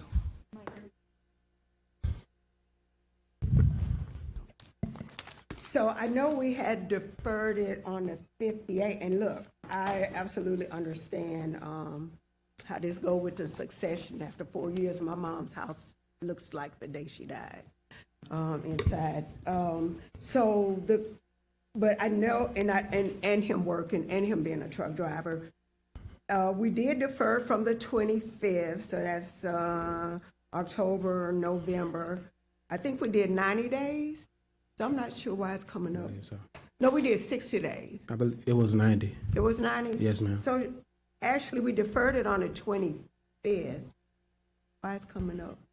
This is the last meeting that it could have been deferred to this year. So we didn't have it. So we cut you some, we shorted you. Definitely. Okay, so based on all the dynamics that are going on, what realistically do you think before the legal issues, being able to work, get everything settled would take?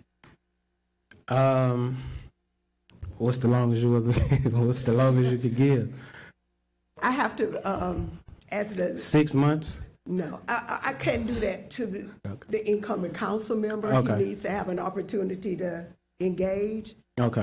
The most that I'm thinking, I'm between 60 and 90.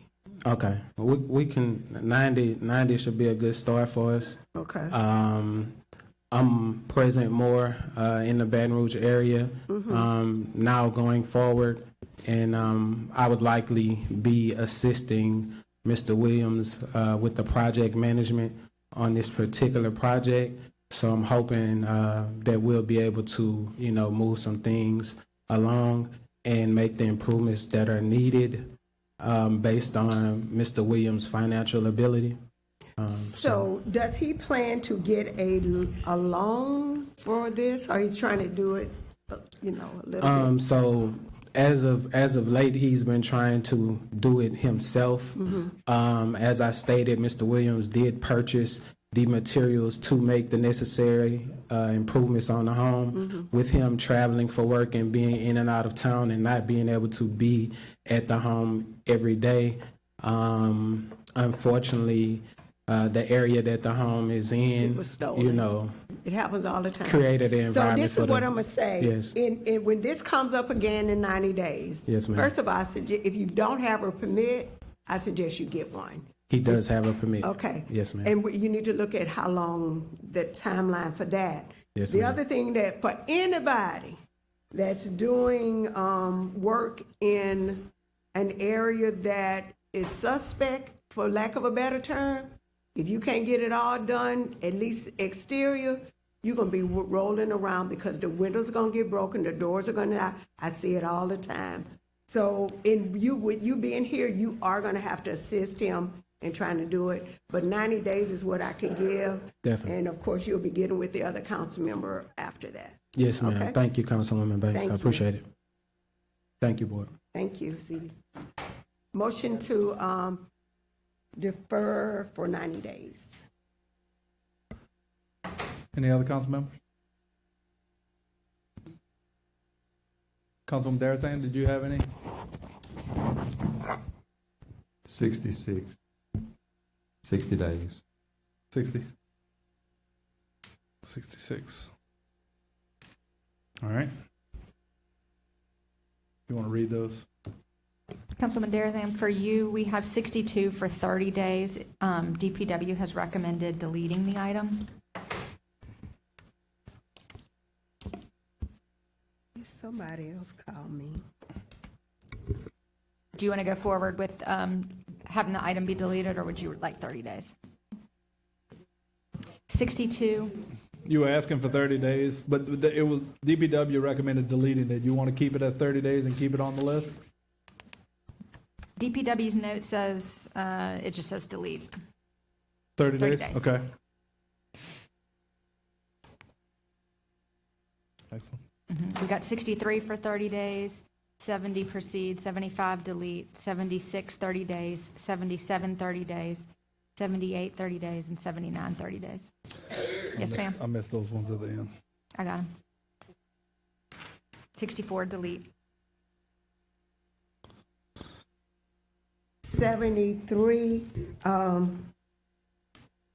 they actually, I don't know, so this person called and they have a permit to condemn themselves. Is anyone here from Public Works to know if this is a reason to delete or defer?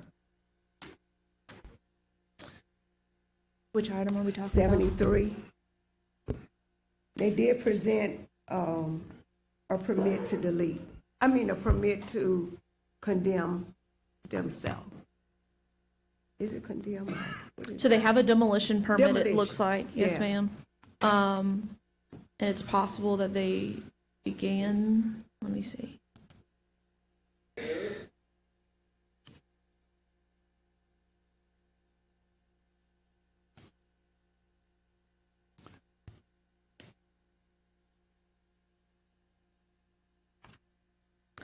I'm sure that that's why we're, moving to delete, as they have been granted a Okay, demolition just wanted permit. to see, make Yes, sure. ma'am. All right, delete 73. Thank you. All right, anybody else? Okay, I'm gonna read through them again. We are to proceed with item 60, 61, 67, 68, 69, 70, 71, and 74, and 81. 30 days, item 62, 63, 76, 77, 78, and 79. 60 days on item 66. 90 days on item 58, 65. We're going to delete items 59, 64, 72, 73, 75, and 80. Do we have a motion? Motion by Councilwoman Amoroso, second by Councilwoman Banks. Any opposed? Motion carries. All right.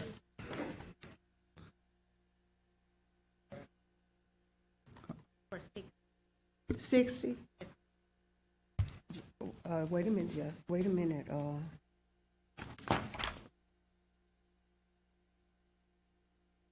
So again, we'll do 90 on this one. I think they are also, You want to make a separate motion on?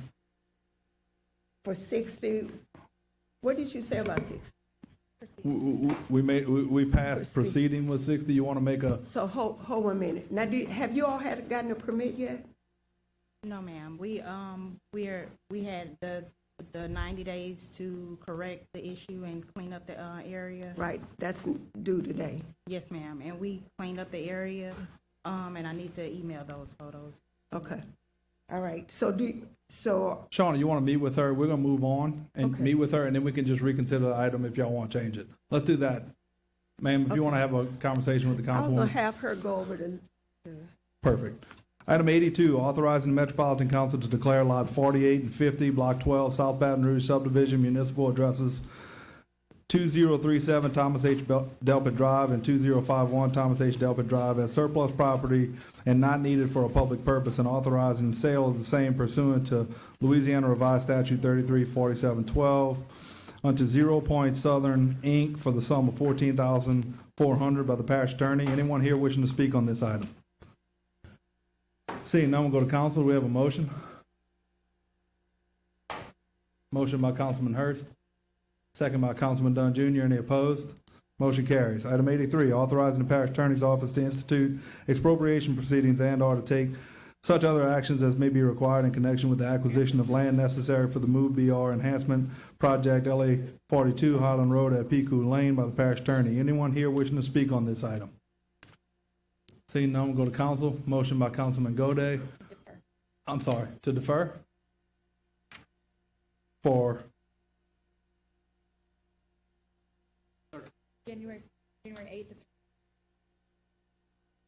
We have a motion to defer to the January 8th meeting. Second by Councilwoman Adams. 30 days?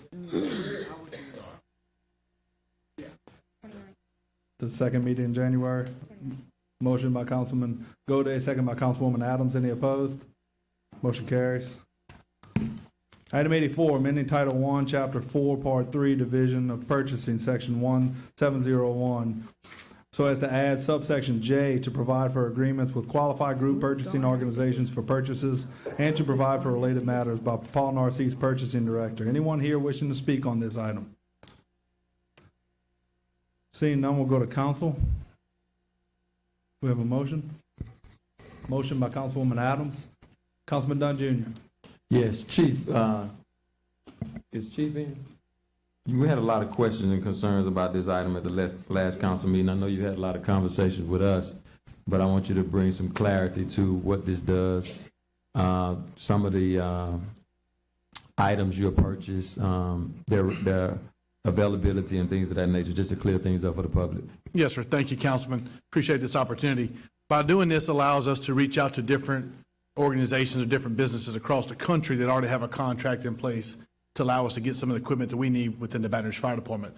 Unfortunately, here in the state of Louisiana, not a lot of stuff that we need from our apparatus. We do buy here from Louisiana, but opportunities is other places. Our fire gear, radios, hose, the stuff we use every single day, we're not able to get right here in Louisiana, and it takes us extra time and more money to go get that in another contract. This will help speed up that process of getting more equipment more efficient and cheaper for our taxpayers. And just to add further clarity, some of the concerns brought up by myself, Councilwoman Banks, Councilwoman Adams White, was how would this be a detrimental effect on local and small businesses? In my conversation with you, you talked about some of the limited vendors, not only in the city, but in the state for some of these products that you're buying. So can you touch on that, how, many of these items that you'll be buying through this are not even available in the state? Can you touch on that? That's correct. We try to do as much business as we can here in the city limits and the parish. A lot of, like I said earlier, the stuff we're having to get for our breathing apparatus, our firefighting gear we use every single day, we have to go out of state to get that, and there's have no local vendors here in this region that's able to accommodate what we need to provide the service that we do. Thank you. If a motion hadn't been given to approve or second, I'll do that. Thank you, Council. Councilwoman Banks. Mr. Narcisse would come up, please. Narcisse, not Narcisse, Narcisse, right? Okay. Okay. You still looking good. Thank you, ma'am. Appreciate that. This is my last council. No. Okay. I knew that was coming. Let's keep it friendly, Councilwoman. Gotta get it in when you can get it in. But anyway, It's a family program, Councilwoman. Mr. Narcisse, so you weren't here, but we kind of talked about this because, of course, that led me to the situation with the limited BRPD vehicles, and the difficulty in getting those vehicles here. And if there's a vendor, as you and Councilman Dunn are familiar with this, then there's state statute that indicated that they had to use a vendor within the state. But then there's a limitation, COVID, whatever. And I was wondering, had that been resolved? That was the question. You're familiar with what I'm speaking of, and I didn't know how whether that this would assist in the BRPD, in automobiles for all of the first responders. You know what I'm talking about? Yes, Councilwoman Banks, it would assist in some point. You're talking about, in general, when we had COVID, the Emergency Purchase Justification Act, which allows us to go outside public bid law based on a certain nature of the emergency, allows us to procure the cars. But this group purchasing SAVIC, they're pretty much, just like we take a look at our state contracts, it's very advantageous to us. They got already set pricing and things like that.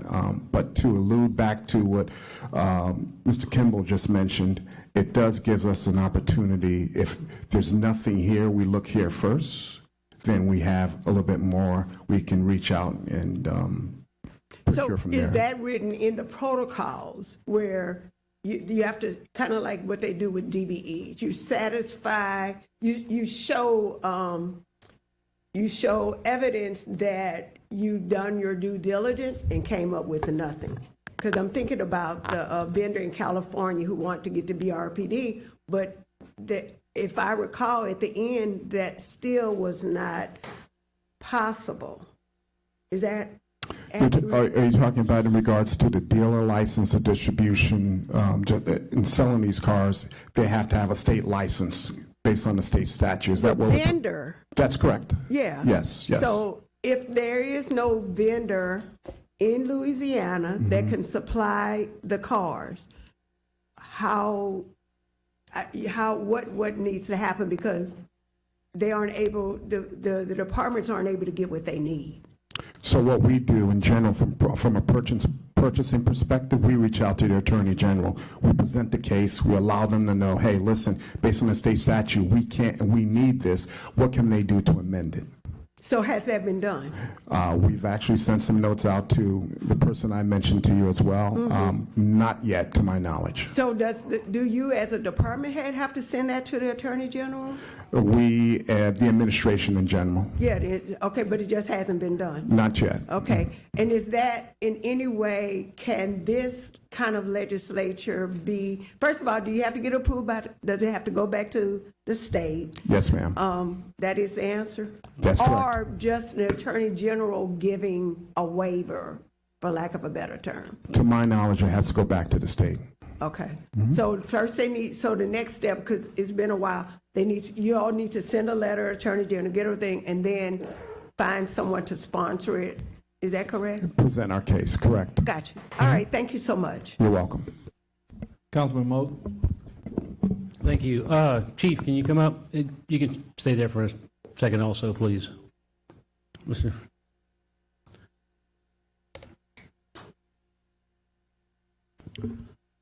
When we're discussing, and I appreciate your time the other day and kind of going over this with me, but just one real quickly, when we're discussing procurement from local vendors, are these vendors that we use on the contract and everything, are these just parts on the contract that local vendors doesn't have, or they cannot order themselves? For example, with an IT company, somebody calls me up, they say, hey, we're looking to do this, this, and this, and this, and first thing out of my mind is, yeah, I can do that. I'll get that ordered for you, and so on. And that's not contract-wise. But take the fire gear, for instance. When we got sized up and measured, or SCBAs and stuff like that, a vendor would come in and measure us up and all that. Is that from a local company, or would you go directly to the gear maker? So my understanding, Councilman, is we go through the Louisiana contract, Lamas. There's a 0.75% increase off the top that's added to whatever our cost is, because we could purchase some equipment from Texas, and they're under the Louisiana contract. Okay. And we're getting that 0.75% increase on top of that, right off the top. So it's an increase that we shouldn't have to spend if we can get it cheaper going through another contract and get the same item. Same everything, it's just not going through Lamas, it's going through another contract. Okay, so it's already coming from out of state. Yes, sir. It's just you now have the option to look at other states or other contractors outside of the Louisiana contract to go to. That is my understanding, yes, sir. Thank you. Okay, you good, Councilman Moak? Okay, we have a motion by Councilwoman Adams, second by Councilman Dunn Jr. Any opposed? Motion carries. We're going to take items 85 and 86 together. There's been a request to delete these items.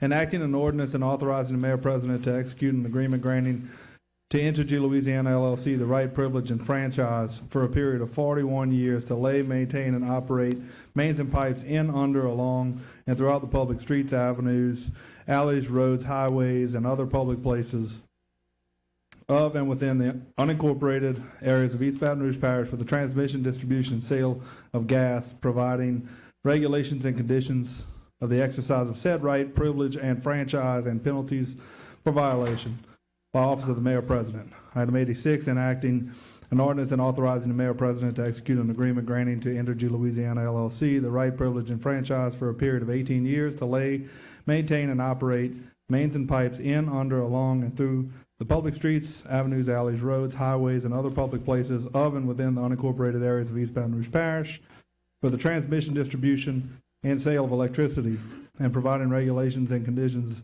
of the exercise of said right, privilege, and franchise, and penalties for violation by the office of the mayor president. As I said, at the request of the mayor, there's a request to delete these items. Is anyone here wishing to speak on items 85 and 86? Please come up and state your name.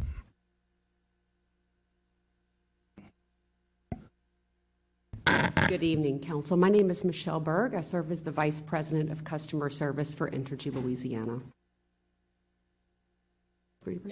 Yep. Now, we appreciate the opportunity to be here tonight and certainly don't take for granted by no means the opportunity and the privilege that it is to serve your constituents and our customers' electric and gas service here in East Baton Rouge Parish. We've been a very proud member of this community for the better part of a century. Gulf States Utilities, the predecessor companies to Gulf States Utilities, now Entergy. We strive very, very hard to be seen and to be a very good community partner here in this parish. And the opportunity to continue to serve our customers into the future is something that we're very, very proud of. We also recognize certainly the role that this council has. You've got a lot of tough challenges. You've got to make sure that you're providing essential services, balanced budget. There's a lot of challenges that are ahead for all of us. And I want to speak directly on these two items, and if I can, Mayor Pro Tem, items that are further along in the agenda. Okay. So again, we appreciate the opportunity to be here. We would like to encourage this council, while I know there's a motion on the floor to delete these two items, we've worked very closely with members of the administration, certainly Parish Attorney's Office and others, to create two new ordinances to replace expired ordinances that allow us the privilege to have electric and gas infrastructure in the rights of way in this great parish. Those two ordinances that are in question are specifically pertaining to the unincorporated areas of the parish. There are separate franchises that govern the incorporated areas of the city of Baton Rouge and then the other municipalities that are here in the parish. So really, I just want to encourage this council, while I know there's a motion on the floor to delete these two items, to ask for this council's consideration to move forward and have additional conversation about these two items. Thank you. Thank you. And to provide clarity, there's a request, at the mayor's request, to delete the items, not a motion yet. Anyone else wishing to speak on this item? On these items? Seeing none, we'll go to council. Motion to delete. We have a motion by Councilman Dunn Jr. to delete, second by Councilwoman Rocca. Any opposed? Oh, Councilman Goday. Thanks. Yeah, I appreciate it. So if we were to defer these until the January meeting, I'm not sure if I'm asking this to an attorney or to Entergy, but if we defer these and they come up again in January, is there any hindrance from doing that? Apologies, that may be a parish attorney's office question, maybe a mayor's office question, and Entergy may know the answer. So does the current agreement expire at the end of the year? And if we defer these two items until January the 8th, do we go 8 days without an agreement in place? Whoever feels like coming up to the microphone at this point. I'll speak on behalf of Entergy Louisiana, if I'm allowed to come back to the podium, If you and have just the say question, that sure. the terms that are included in items 85 and 86 are very agreeable to the company. And from Entergy Louisiana's perspective, any motion to defer this to a future meeting for additional conversation would be agreeable from the company's perspective. Okay, thanks. Please, thank you. Councilman, to answer your specific questions, there is not currently a franchise agreement outside of the city limits for Entergy's electric or gas. Does that answer your question? It does, thank you. Okay. If you'll stay, please, a different scenario. If we were to pass these two items tonight, there are some items further down the agenda, if I can have a little discretion to ask about those, and then we pass, hypothetically, the two items later. Would the two secondary items take precedence? They would conflict, and Okay. the agreements are presented to you to review, but neither have been signed, of course. Okay, very good. Thank you for that information. All right. Items 85 and 86 have been properly motioned and seconded to delete. Do we have any opposition? I'll make a substitute to defer these items. We have a substitute whatever motion that to is, defer? 2-3 weeks. For 3 weeks? To the January 8th To the meeting. January 8th meeting? Do we have a second on the substitute motion? I think it behooves us, council members, to defer it. And in January, if other items later in the agenda are adopted, then we just delete it in January. I think it's the smartest move we could make. Okay, we have a substitute motion that's been properly motioned and seconded. We're going to vote on the machines on the substitute motion first, which is to defer. Machines are open on the substitute motion to defer to January 8th.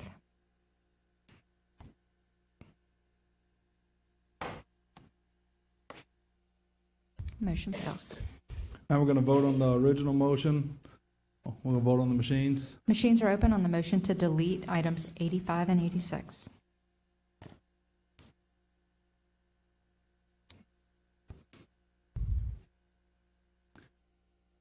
Motion carried.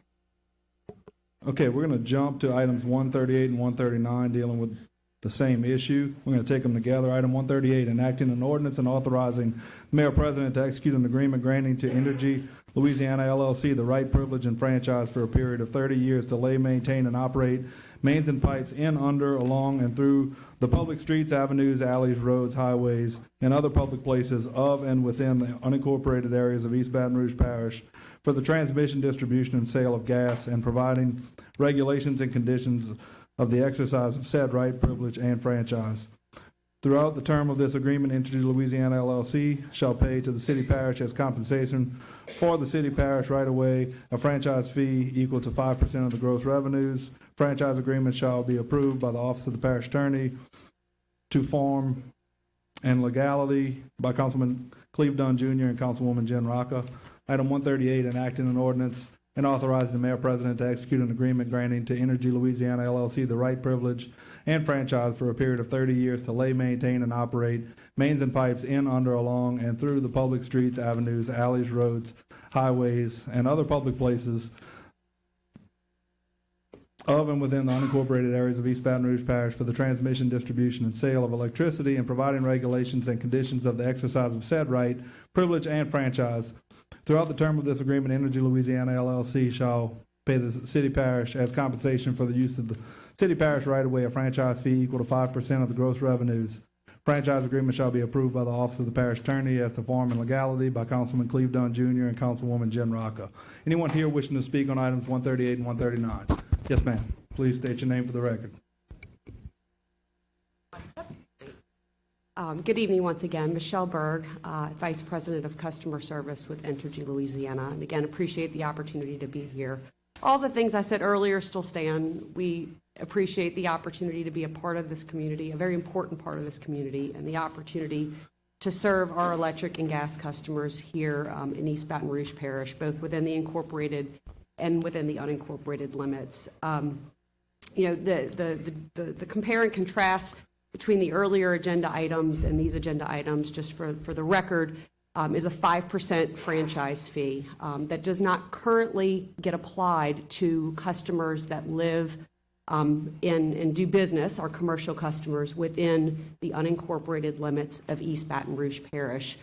If this council moves to introduce or to put into effect a 5% franchise fee, this certainly will come at a time, you know, there's never a good time, there's always bill pressures, and we recognize that our customers certainly have challenges and have to make decisions. Keeping bills affordable and providing reliable service is what we do and what we focus on day in and day out. So this 5% fee will be a new fee that gets added to customer bills here in unincorporated areas of the parish. For the average residential customer, just for reference, this will be about a $4 a month add, a line item add to customer bills. And for commercial customers, that certainly many of which consume more electricity than our residential customers, that number will grow from there. There are rules that are in place that govern how franchise fees can be approved and applied. You know, Entergy, as a regulated utility, operates under the authority of the Louisiana Public Service Commission. And the Louisiana Public Service Commission dictates how any said franchise fees that are levied by local governing authorities, whether that be a parish or a municipality, how those appear on bills. So we do operate, again, under the authority of the LPSC. There's also a Louisiana state statute, 334368, that applies to parishes, and also, in our interpretation, applies any revenues that are garnered or that are generated by utility franchises that are paid to parishes. It specifically states that those proceeds will be applied, I'm quoting, to the maintaining, improving, and repairing of public roads within the parish. And so that's the Louisiana state statute that is applicable here. Again, in the event that the council does move forward to approve these emergency ordinances that were introduced at the last council meeting, it's important to note that Entergy Louisiana did not have the opportunity to review and provide comments on the language that was included in that emergency ordinance.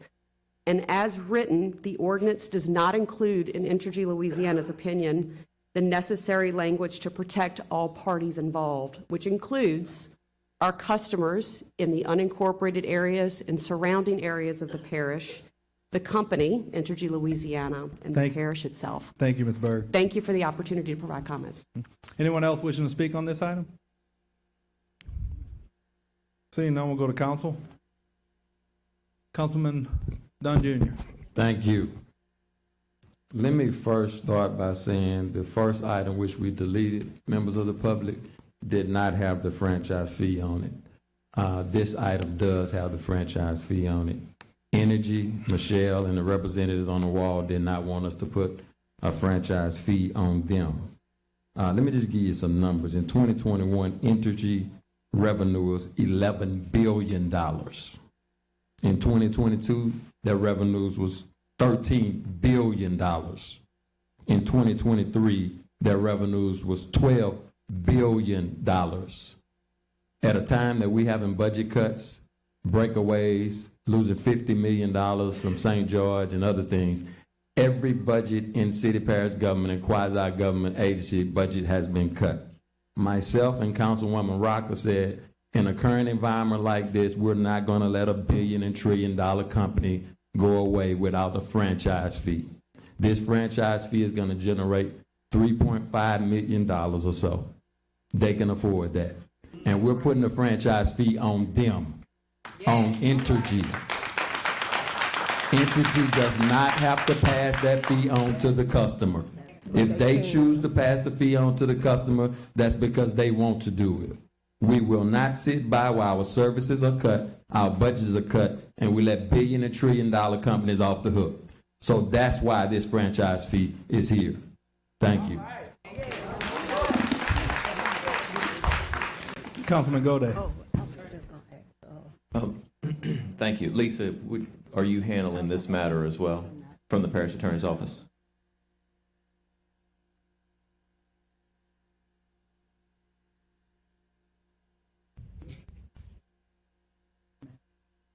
You're handling these contracts as well? Yes, sir. Thank you. Ms. Berg outlined it, but can you sort of talk through the primary difference between these two items and the previous two items that were just deleted? Yes, sir. The first two items that were deleted institute franchise fees that will be respectively energy and gas aligned with the franchise agreements that we have inside the city limits with Entergy. They will not, upon passage, should they have passed and not been deleted, instituted a franchise fee immediately. They would allow for the possibility of instituting a franchise fee of up to 5% if the company was provided with 6 months' notice. So they had the previous two items had a mechanism for a franchise fee to be instituted? Yes, that's correct. But it was not. Upon passage of this body? Immediately upon passage, there would be no franchise fee, but there would be a path towards a franchise fee. Whereas the two items that you're considering now, the franchise fee would be instituted, as is common, 30 days after the ordinance passes. And Ms. Berg started to express some concerns about the contractual language. Do you share any of those concerns? The communication that I have, I forwarded on our last draft. I don't believe I heard anything in response from Entergy, so I can't really speak to their position. I think that, she has spoken to their position. Okay. Ms. Berg, do you need to finish any? I've got 3 minutes and 12 seconds. Would you like to speak again? Yes, thank you. More steps I'm getting in tonight. Thank you very much, Councilmember Goday. Yeah, as it relates to the contractual language, we did not receive a copy of the emergency version that was introduced until after it was introduced. So we didn't have a chance to provide comments because it was already introduced and on the record. Specifically to the parish attorney's point, there was a provision for an escalation and introduction of a franchise fee in the original version that was deleted. And so I just want to be very clear. It is not necessarily at this point the concern around the fee. We want to be transparent about that. We have a obligation to our customers. And just to correct one of the things that Councilmember Dunn said, how we visualize and represent franchise fees on bills is very much governed by the Louisiana Public Service Commission.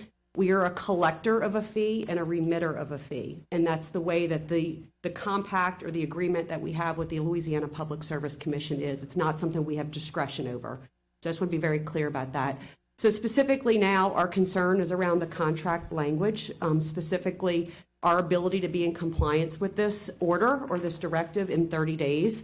There's quite a bit of programming that has to happen, and notification to customers, visualization on bills, and the way that the current version of the emergency order reads, it will be near impossible for us to be in compliance with that. And so that's why we would have appreciated the opportunity to have reviewed the language and provided comments on that.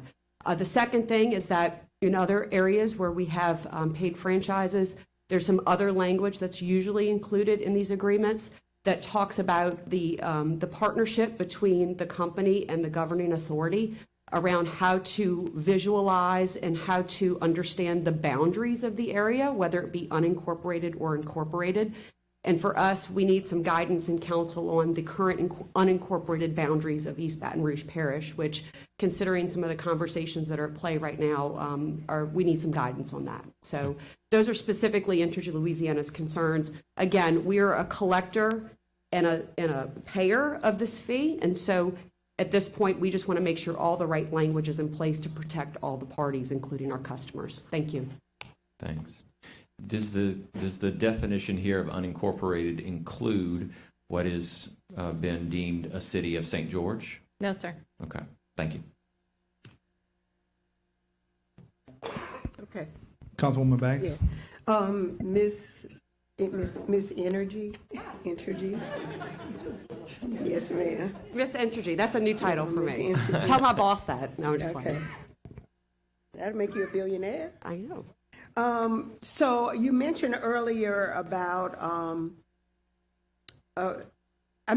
Councilman Dunn mentioned earlier about you all having the option to pass that fee on to the customers. Is that correct? That is not correct. Okay, so you're saying it's what? The Louisiana Public Service Commission requires us to show it as a line item on our bills. Okay, so you don't have, so no matter what, customers will have this on their bill?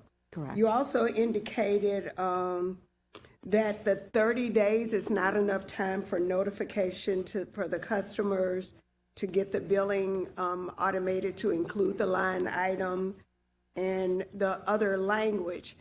Had you been in any conversation with the parish attorney in the contractual agreement?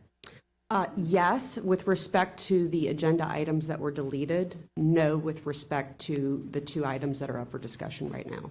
Okay, and is that, did you know about these other two? Weren't they introduced, 2 weeks?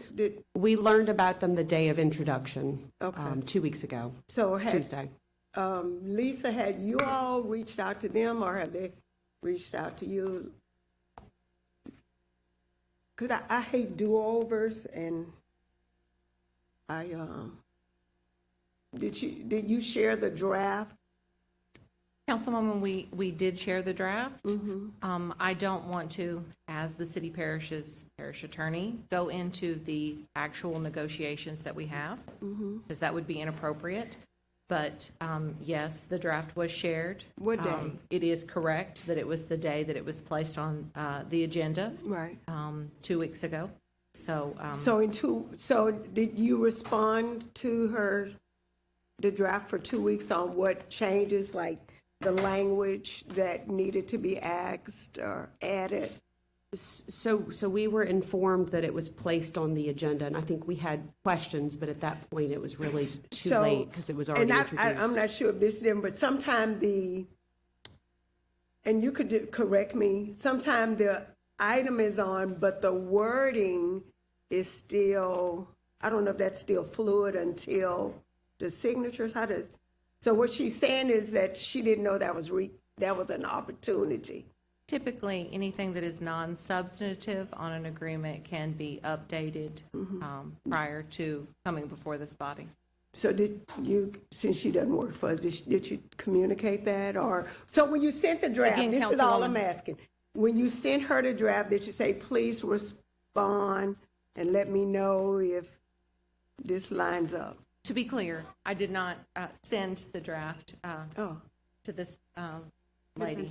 Miss Entergy, yes, correct. To the team, yes. And again, I would prefer not to tell you the details of the negotiations. Well, it sounds that like there were happened. no negotiations. I mean, We've been discussing the Entergy agreements for over a year. okay. Is that correct? We have been in. I don't want to sound like a lawyer, like. Yeah, no, we have been in discussions with certainly city parish attorney and other members of the administration for many months now, the better part of a year. And, had reached, I guess, a conclusion of negotiations, and those were the agenda items that were Okay. deleted. So this is where, as representatives of the city, regardless, this is what it came down to. I can appreciate that. But the other language that she mentioned, I didn't know if that's something that absolutely, do you know what she's talking about? I may know what she's talking Okay. about. Again, And I'm not the talking about the draft- negotiation. I don't want Certainly. us to approve something if the language, that's all I'm asking. If Understood. it's okay, it's okay. To clarify, Okay. a draft was sent to Entergy. And it's all legal and binding. That's all I want to know. The Louisiana Public Service, they cool with it? I mean, that's not going to come back. That is not something that I would approach the Public Service Commission on. That would certainly be something that Entergy would Did y'all verify do that? whether or not the agreement meets the Public Service Commission requirement. So you did do that? I think at this point, it's really not, our implementation of it will be in compliance with the Public Service Commission requires of us. That's Okay. non-negotiable. And, really, again, what we're looking for is maybe the opportunity to add some additional language to the existing version that's up for vote right And now. all I could say is I would have sent that to her and said, like I do. Again, yes, no, and I appreciate That's that, all. Councilmember Okay. Banks. Thank you. All right, thank you. Councilman Moak? Yeah, so to the Entergy representative. Miss Entergy, please step forward. It's all you now. You are Entergy. Congratulations, you're the new owner. Tell me who pays the franchise fee? Our customers pay the franchise fee as a percentage of Their bill. the electricity that they Up to consume. 5% Up to of 5. their bill. Correct. Okay. And y'all administer those fees through the bill when you send Correct. them out? Correct. Now, you've been asked a couple times about whether you pass this along to the customer. You have the option of passing this along to the customer or not. Now, you've answered a couple times Yes. that you meet the requirements that the Public Service Commission puts on you, and you have to put it as a line item on the bill. Understood. Yes. I think we all understand that and agree with that. My question is, even though you have to put it as a line item on the bill, does that mean the customer has to pay that as far as it passed on to them? Or do y'all have the option to pay it all yourself? So as the process works, the Louisiana Public Service Commission requires us to show it as a line item on the bill. Understood. It is a tax. I'm going to use the word tax, even though it's not a tax, but just like we pay property tax, other types of taxes, our customers, this is a cost of doing business. We collect those revenues and we remit them back to you. This is not a cost that our shareholders would be responsible for. Okay. And that's stated by the Public Service Commission that this fee must be passed along to the end user customer. That is correct. It is a prudent operating expense for us, as determined by the Louisiana Public Service Commission, That must be passed along to the customer. as it is in all the other municipalities that we serve. Correct. Okay. It's a 5% fee. All the other municipalities, how much does the customer pay? So the governing authority, the local governing authority, whether it be a town council, a city parish government, all across How the much does the state, customer pay? has the ability to determine how much that amount is. Some municipalities charge 2%, some charge 2.5%, some charge 5%. Okay. And that's a decision that this council has. What is the fee for the city of Baton Rouge? The city of Baton Rouge is 5%. 5%. And the customer pays the whole 5%, or does Entergy pay X amount and the customer pays X amount? None of the franchise fees within the state of Louisiana for Entergy Louisiana customers are borne by shareholders, By Entergy themselves. by Entergy themselves. So the company pays no part of the franchise fee, it strictly goes to the end user. If you want to phrase it that way, that's correct, but it's a cost of doing business. It's a cost of doing business. As a cost of doing business. Okay. Now, every municipality, including the new municipality of the city of St. George, is now paying this fee. They have set up agreements with Entergy for the franchise fee. It is the decision of every local governing body within the state of Louisiana to levy these fees. Specifically with respect to St. George, we are currently having conversations with the new administration. At this point in time, there is no franchise agreement currently set up. But you with are St. in talks with them about establishing a franchise fee. As this conversation progresses, that's a natural place it could go, correct? Okay. But we are not So, there yet. I'm going to feel as the same that we did with the city of Central within the first term that we were there.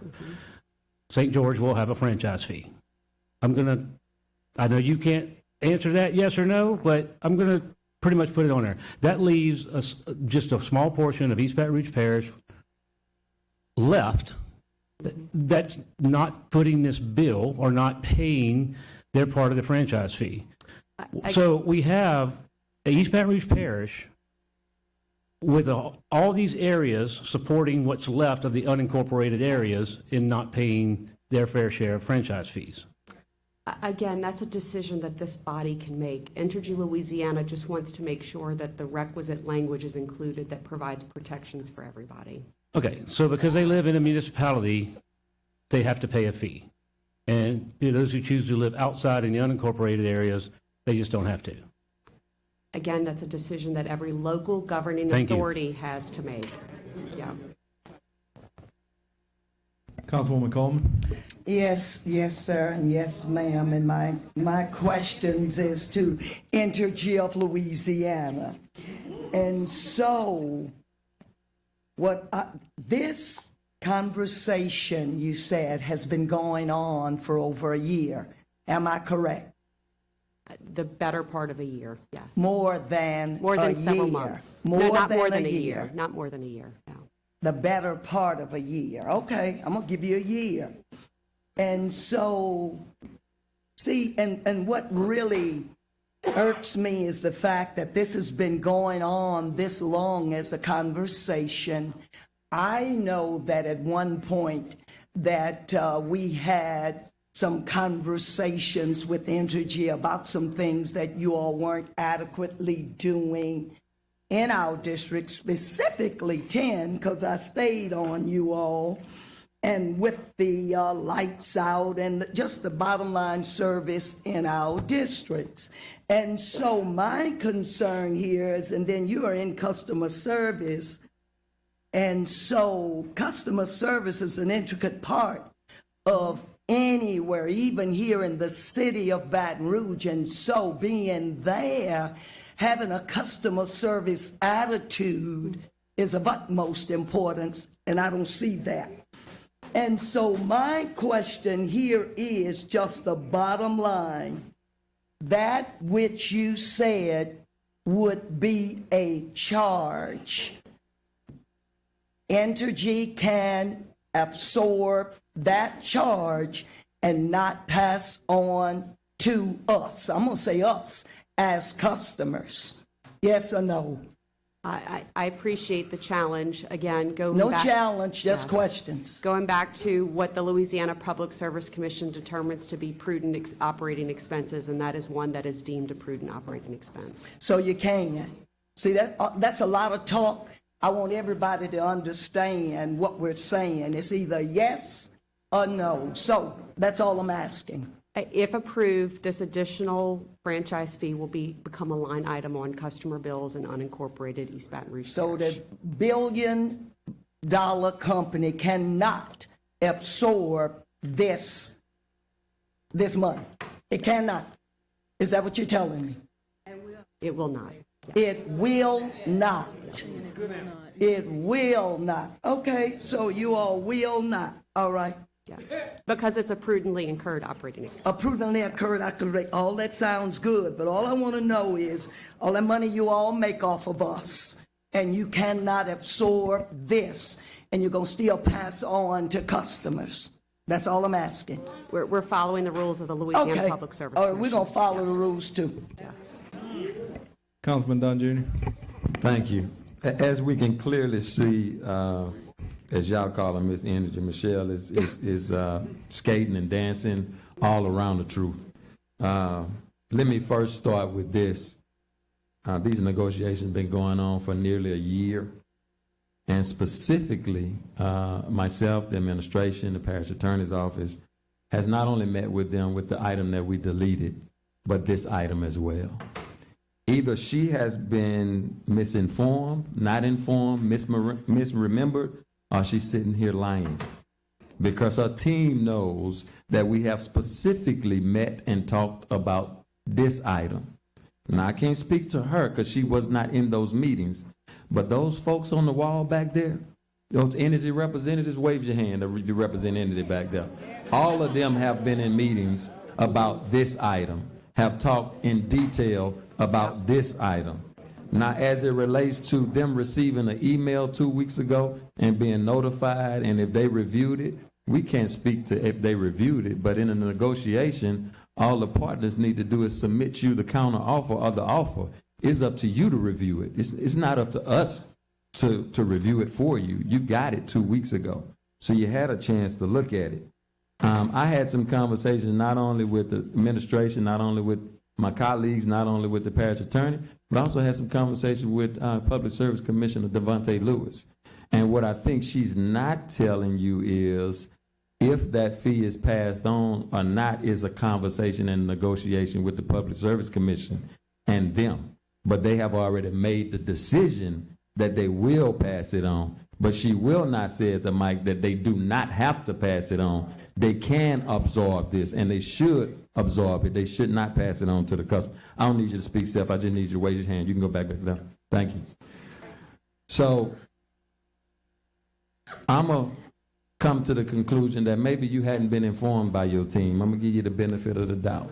But they know that your team has reviewed this several times, have had chance to scan this item several times. And you just confirmed you got it 2 weeks ago. So that's plenty enough time for a $1 billion trillion company to get the staff to review an item of this magnitude. Thank you. I don't need no response. No, this is my time. No, sir. No, sir. Thank you. Thank you. Thank you. Yep, appreciate it. I rest. Councilman Hudson.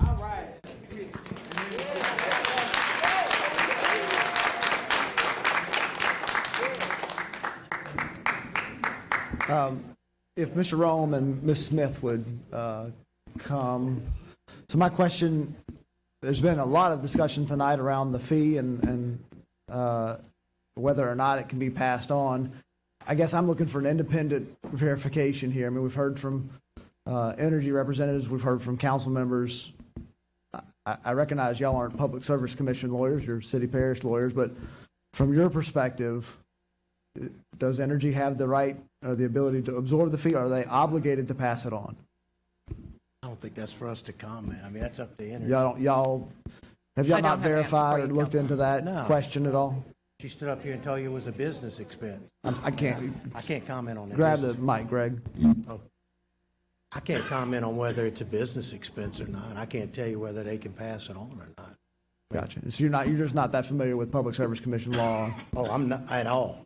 Not kind of, at all. And Lisa, in y'all's negotiations, I'm assuming they've made those claims in y'all's negotiations. Did you verify that through searching the state law on the issue?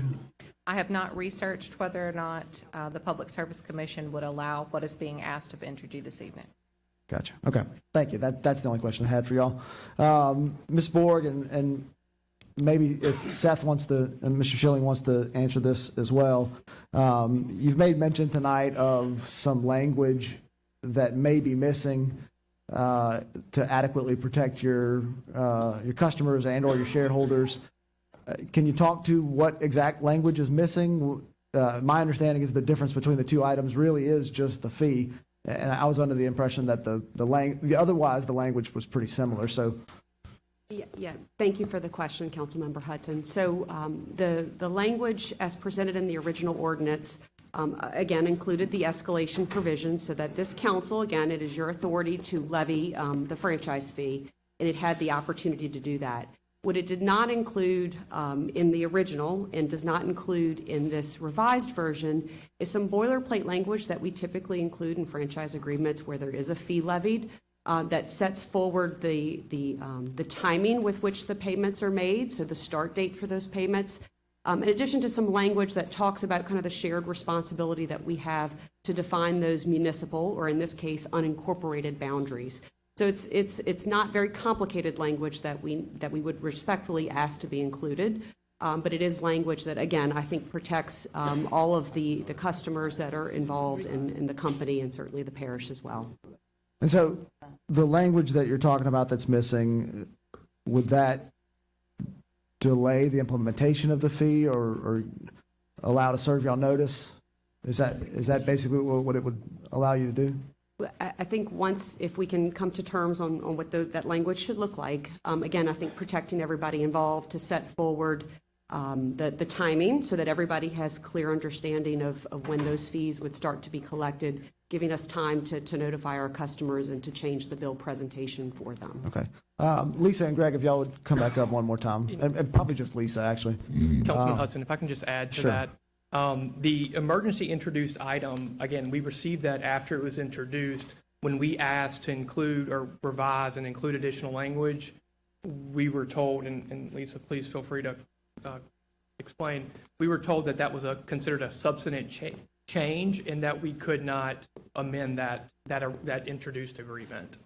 So that explains why we didn't add the additional language at the time, because it was already introduced. Okay. Lisa, so the question is... May I address what Seth just said? I guess. I'm sorry, Councilman. You're good. Go ahead. We did forward it on. I did forward on, discuss any of his concerns, and I received nothing in response. So we did discuss whether or not a change could be made that was substantive or not. So I don't think that the changes that they're looking for here are non-substantive. So I just wanted to clarify that discussion did take place, and that it was the same day, but they actually did get the draft of it before it was placed on the agenda. Okay. So my main question to you is there a reason why that particular boilerplate language that Ms. Borg discussed wasn't included in this? Obviously, we've gone back and forth with several people involved in the negotiations. I think that any change that they provided to us, again, that was non-substantive, that did not change the outline of the agenda item that's before you, could still be considered. Point of order. If it's not a substantive change, then we can make a motion from the floor to add those changes. So I'd like to make the motion now to add whatever changes are necessary from the floor. So, I mean, do we y'all have the language with you that you're wanting to add? Are you asking if we had the language to incorporate into the? I mean, we can certainly provide that and work with the parish attorney's office to include that. We've itemized what that would look like. Those items that we would like to see added to the agreement. And again, if it wasn't deemed substantive, that's why we didn't have the opportunity to add it 2 weeks ago. So we can certainly work with the parish attorney's office to make sure that we get that updated verbiage included should the council decide to move forward with that item. You're asking him for the language now. I'm asking for the language now, or I'm asking you, Greg, whether or not, What by, language he wants, he never sent it. Ask him, what do you want? There's language as step Michelle. up, Mr. Yeah. Shelley. Step up to the microphone. There's language that Ms. Berg just outlined that kind of outlines the timeline and the machinery and the things that have to take place. That verbiage was not originally included because the originally introduced item that was discussed earlier did not have a fee included. That verbiage is applicable only when a fee is added, which was what the So that's the reason why it wasn't in the. That's in the first correct. That's document. why it never existed in the agreement. Correct. Okay. So again, sorry, Dwight, I'll give you whatever time you need. You can have the rest of my 3 minutes. Point of order, I would like to make the motion to give the parish attorney's office discretion to make the changes to the item that are not substantive, along with an approval. Second. Councilman Gaudet. Thanks. Seth, did you have any other comments you need to make? Yeah, no, but certainly would appreciate the opportunity to get that, if the council decides to move forward with this ordinance, certainly would appreciate the opportunity to work with the parish, work with the council to make sure that we ensure that both parties have that protection built into the agreement. So appreciate that opportunity, Councilman Rocco.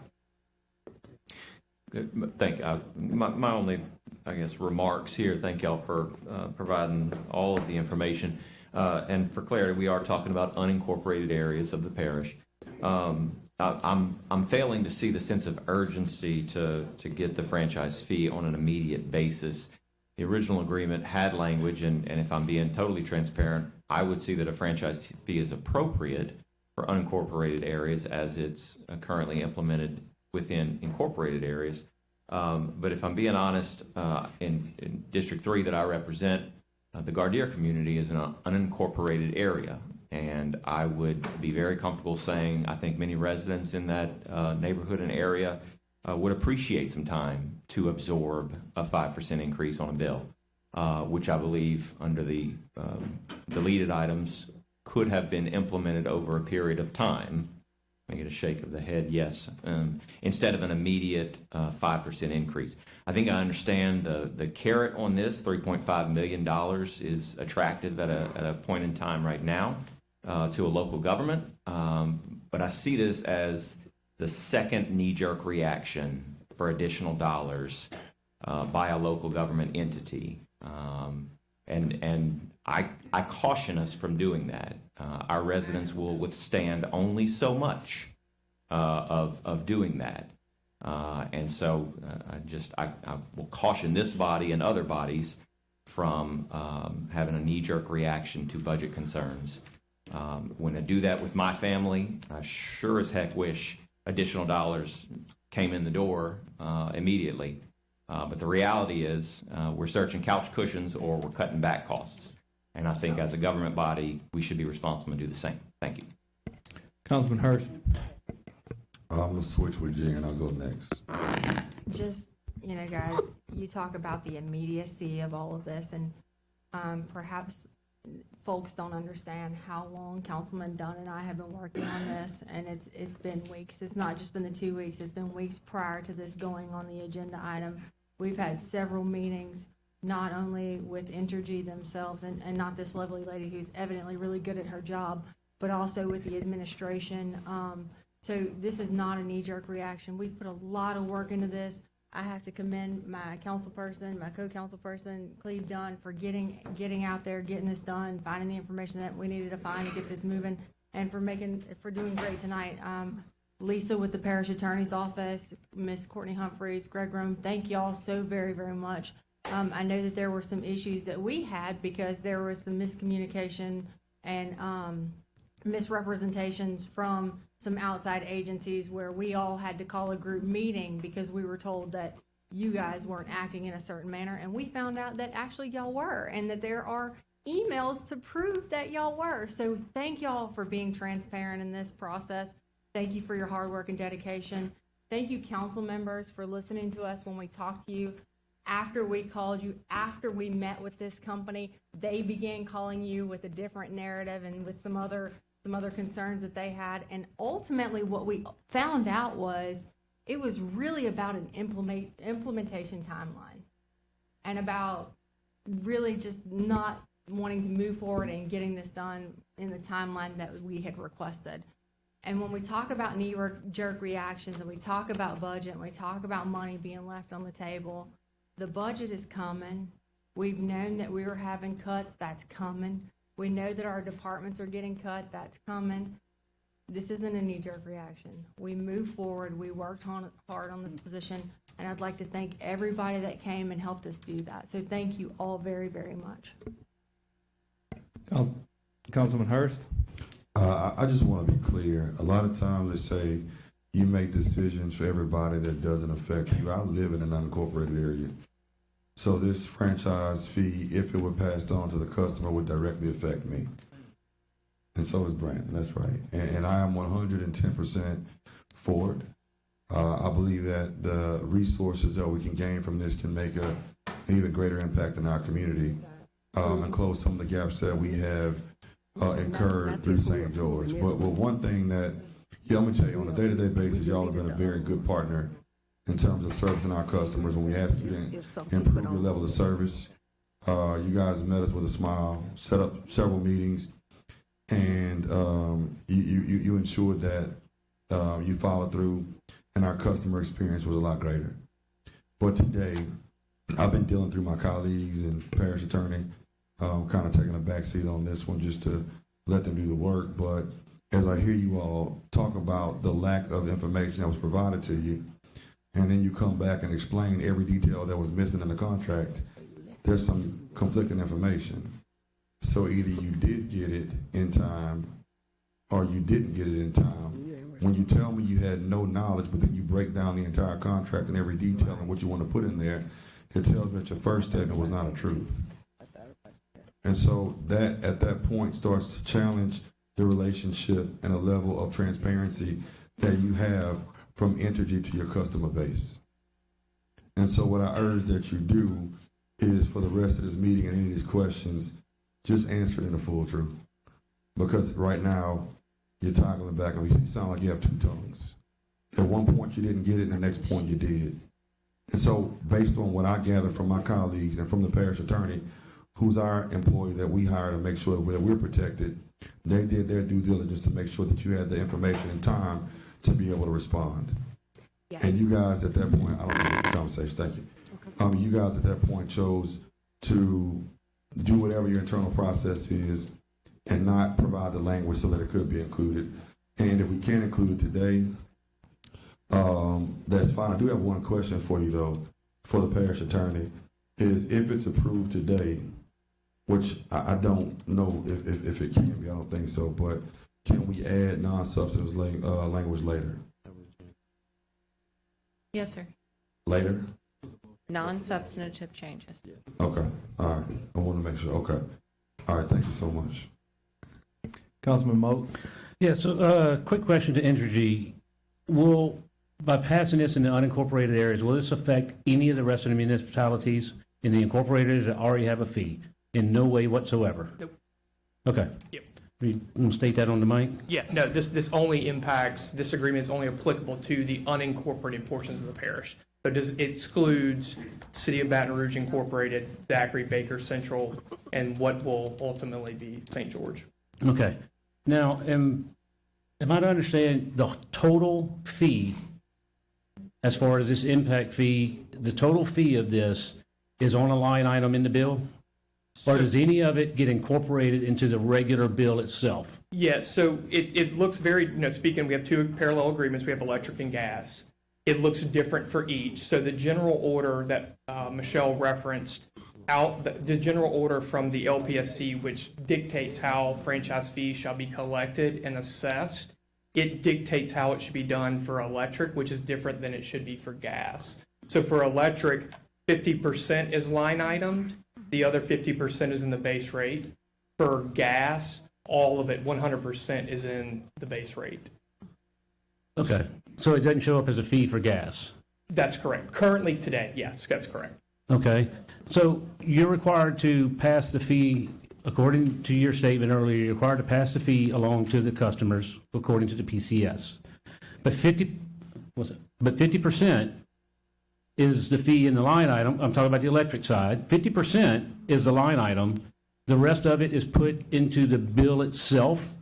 So why is it separated? And why would it show up like that? Is it a requirement to do it like that? Yeah, there's a lot of history on this. Again, the LPSC general order, which we can provide and we've provided before, really outlines the history of this. In 2007, the commission came back and they clarified how fees should be collected and assessed and how they should show up on a customer's bill. So in 2007, they clarified that for electric specifically. Again, we can provide that. I can provide that general order to you. That same general order asked the LPSC to it basically left sewer, water, and gas open-ended and basically said how you assess it today, how you incorporate it into your rates today can remain as is. They came back again and staff provided a recommendation. When I say staff, LPSC staff provided a recommendation, which then said you can maintain how you're doing it today. They didn't come back and clarify like they did electric. Okay, so technically the part that gets incorporated into the bill, that could be reduced. Because if y'all go through a rate reduction or something like that, the overall bill is going to be reduced. Wouldn't that reduce the incorporated into the bill part of the franchise fee? I'm not sure I'm following your question. If you're required to lower rates by X amount of dollars, Okay. which happens every so often by the Public Service Commission, the percentage of that fee that's incorporated into the bill, technically, would that not get lowered also? Well, the franchise would be, well, I guess through our annual filing, if costs go down, then certainly the cost of doing business, which is what So 50% of the franchise fee, which is incorporated into the bill, would technically be reduced as the bill itself, if you incorporate it into the bill itself, is reduced. The base rate is a culmination of a lot of different charges. So I guess to answer your question, yes. So the franchise fee gets the base rate could reduced, potentially go down. That's correct. and that's where the absorption comes in by y'all. That's where the absorption comes in by Entergy itself as far as the fee goes. I don't know why it's separated, whether Public Service Commission requires that or whatever, or if that's just a way that, I mean, technically also, if their bill goes up higher, they're going to be paying more in the fee also. So they might be paying more than 5% total. The line item of the fee that y'all have to show as a line item, which is 50%, the rest that's incorporated into the bill, technically, just like if it goes down, they're paying less. If the bill goes up, they're paying more in franchise fee. Is that correct? No, the rate of franchise fees remains the same. So unless the general order were to change and the commission tells us to assess it another way, it will always be for electric, 50% within the line item, 50% is built into base rates. Okay, thank you. Okay. We have a motion by Councilwoman Rocca, second by Councilman Dunn Jr. to approve and to allow any non-substantive edit to the agreement to reach a resolution with Entergy without altering the ordinance for items 138 and 139. Have any opposition? We have two. We're going to vote on the machines. Machines are open on the motion. There's no substitute motion. It's just a motion to approve.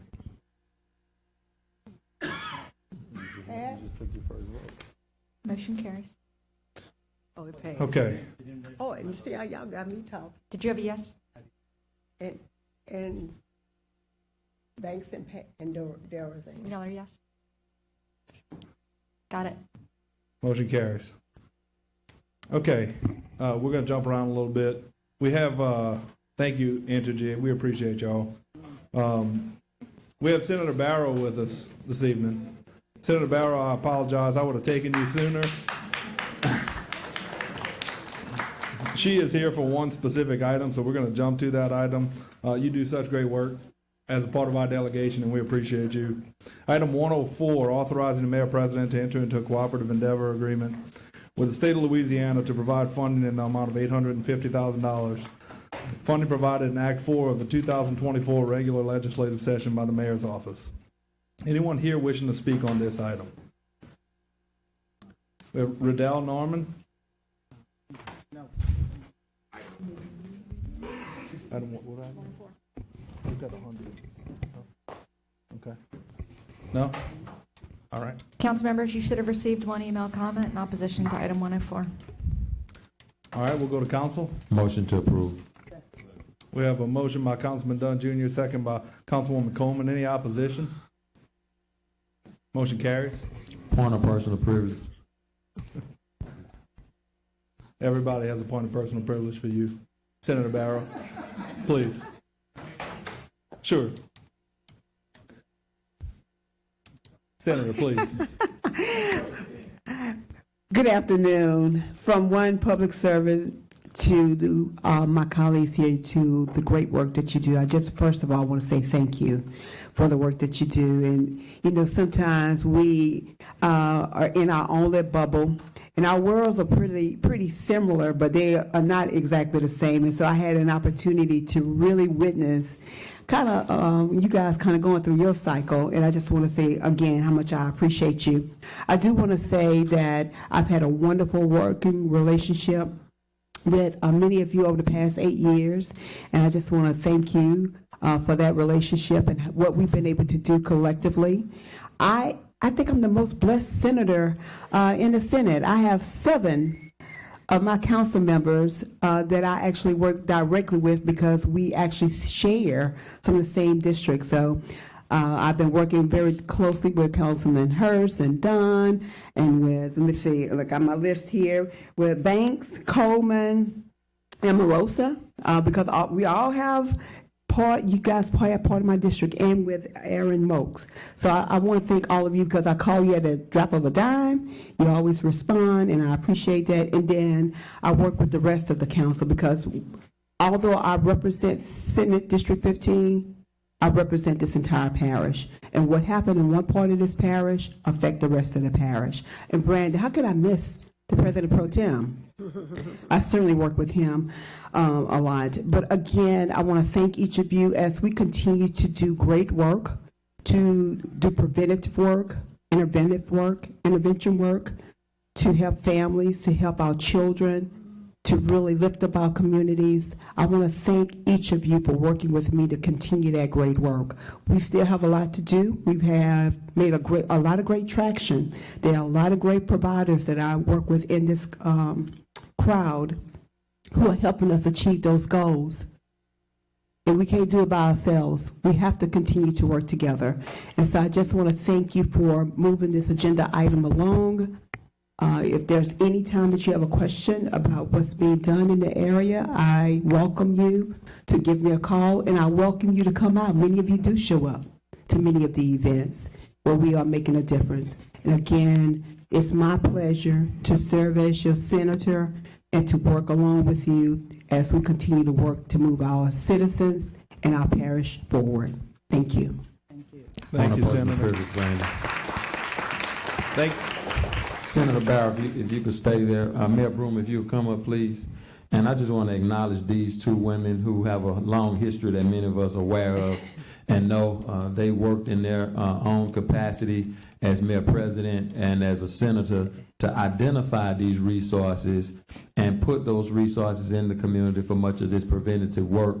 And I also want to recognize all of the individuals, specifically those dressed in black and those not dressed in black, who came down to stand up and fight for those resources. There were conversations about deferring this item or taking these resources and doing something else with them, and you heard the call and you came out to show your support for these individuals and these resources. These dollars impact our community, they support our families, they work on crime intervention and prevention, and it's that proactive work that each of you do in our communities that help make our community better, that reduce crime, and we must continue to make these investments in you because you are making these investments in our community. And we thank you for coming out and doing your civic duty and fighting to keep this work alive. Thank each of you.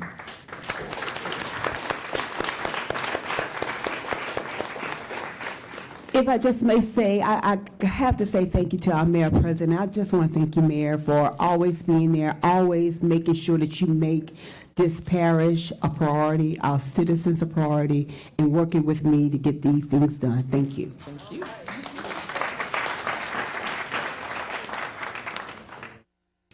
All right. Now we're going to go back to item 87, amending the 2024 current expense budget and capital budget so as to adjust estimated revenues and appropriations and to authorize the Director of Finance to make certain interdepartmental interfund transfers in accordance with the State Budget Act and the Plan of Government by the Mayor, President, and Finance Director. Anyone here wishing to speak on this item? Seeing none, we'll go to council. We have a motion. Motion by Councilwoman Coleman. Second by Councilwoman Derazan. Any opposed? Motion carries. Item 88, amending the 2025 annual operating budget so as to appropriate $682,110 from interest earnings of the American Rescue Plan Act for American Rescue Plan Act Fund for Police Department Special Event Overtime Travel Allowance authorized in Louisiana Revised Statutes 33-1233B, operational support for juvenile court, and compensation adjustments in the Parish Attorney's Office by Councilman Dunn, Councilwoman Coleman, Councilwoman Rocca, Councilman Moak, and the Mayor President. Anyone here wishing to speak on this item? Council Yes, members, ma'am. Judge Grover, please. Yes, good evening, everyone. Judge Grover, Juvenile Court.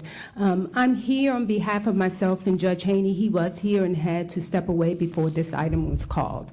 As you know, when we have a concern, we have no hesitation to come before this council in order to bring those concerns before you.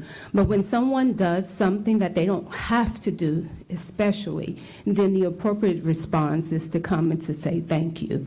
And that is what I am doing tonight on behalf of Juvenile Court and the juvenile complex. There is still so much that is needed. But for tonight, simply Judge Haney and I want to say thank you for hearing us, and thank you for all of those who came to the table in order to find the funds to restore us. Thank you to the Mayor, President, and her staff, and thank you to each of you. We appreciate that. I'm sure we will be back in the future, either to voice our needs or to say thank you again. Thank you so much, Judge. Councilman Hurd? real quick, council members, you should have received one email comment in opposition to items 88 through 92. Hey, I just want to thank my friend and our Judge Gail Grover. She has been an advocate for our youth for an extremely long time, from juvenile services to the bench. And she came in here with her heart pouring out, along with Judge Haney, who sat here through multiple meetings to put a presentation on to show us how we are underserving our kids with improper programming and how we are adding to recidivism instead of detracting from it by providing resources that allow them to lead better than when they come into the juvenile services program. And through her engagement, through her pictures, through her tireless efforts, and her travels around the state and around the country to see what a good facility looks like, she was a catalyst that sparked the fire that is now the East Baton Rouge Parish Juvenile Detention and Jail Task Force. So I just want to thank her for being a continued advocate to fight for our babies. And whatever we can do to support you, we're definitely glad to, and this is one of the reasons. Thank you.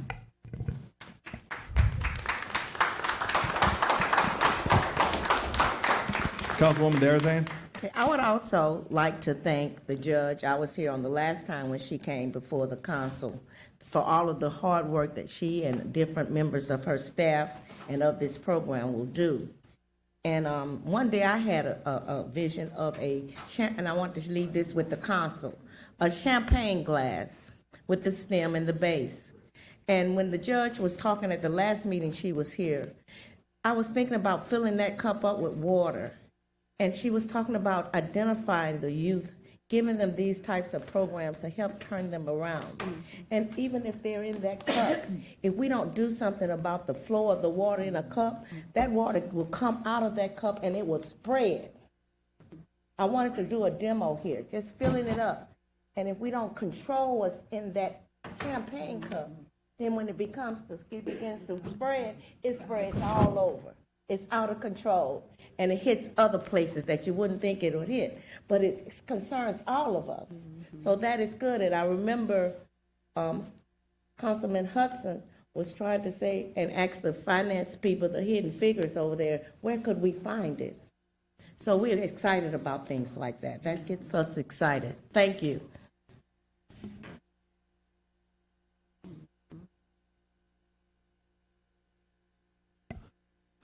Okay, do we have a motion? Yeah. Motion by Councilman Hurst, second by Councilman Dunn Jr. Any opposed? Motion carries 8-8.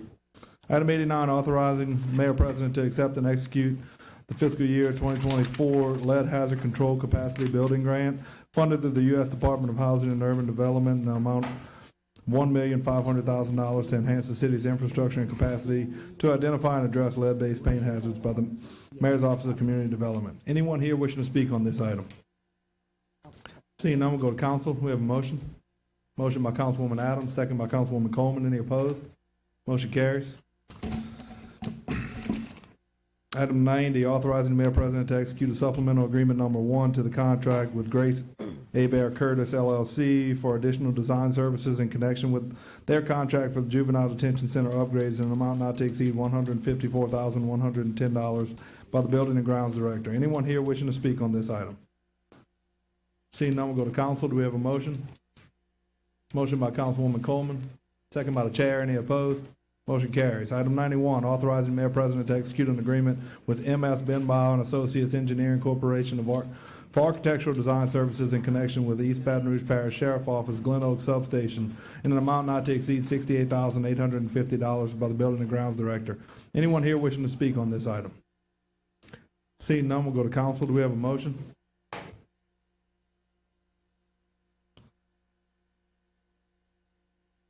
Motion by Councilman Goday. Councilman Hudson. I did have a question if Joe is here. My question was, I haven't seen where we have done work on a sheriff's substation before, so I was just curious why this is considered a city parish building, but.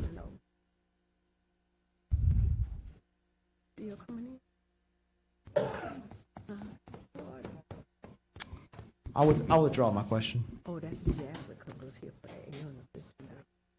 About them children. Come on up, Angie.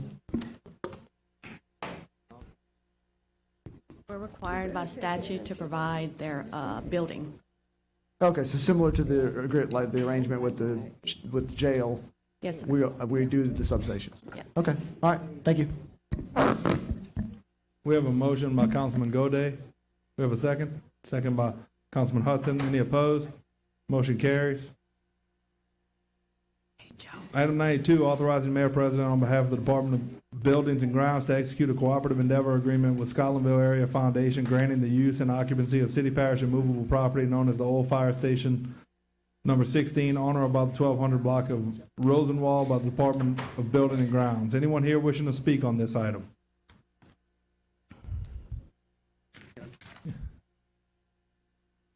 Yes, sir. Hey, how's it going? Good evening, Metro Council members. My name is Joshua Combs. I serve on the board of Skylerville Area Foundation, and I want to speak to and urge you to approve the CEA agreement. This is a unique opportunity to put an underutilized city parish property back into use, and it will be a community asset, right? It will transform something that's not being used at this present time to serve the community. Some of the benefits that we would like this building to serve, it will be a community hub. It will also serve a safe, dedicated space for our youth with programming, where we have been in talks with Progress Elementary to provide after-school and tutoring programs. It also will be a community hub for families as well to provide services. And we're in the plans of finalizing a strategic plan for long-term growth to continue to serve the Skylerville area. Thank you for your time and consideration. Hello, my name is Eric Porter and reside in Baton Rouge. I have a firm, ComNet LLC. We're a design build program management firm. Also serve as a board member on the Skylerville Area Foundation. And one thing my company does with Southern University College of Business is we educate the community on becoming neighborhood developers.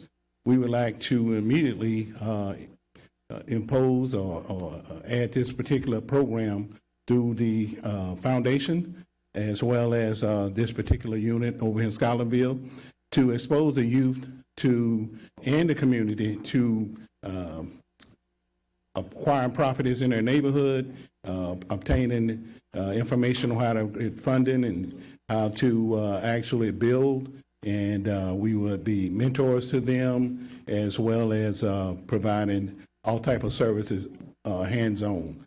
So I urge the council respectfully to approve this particular agenda item.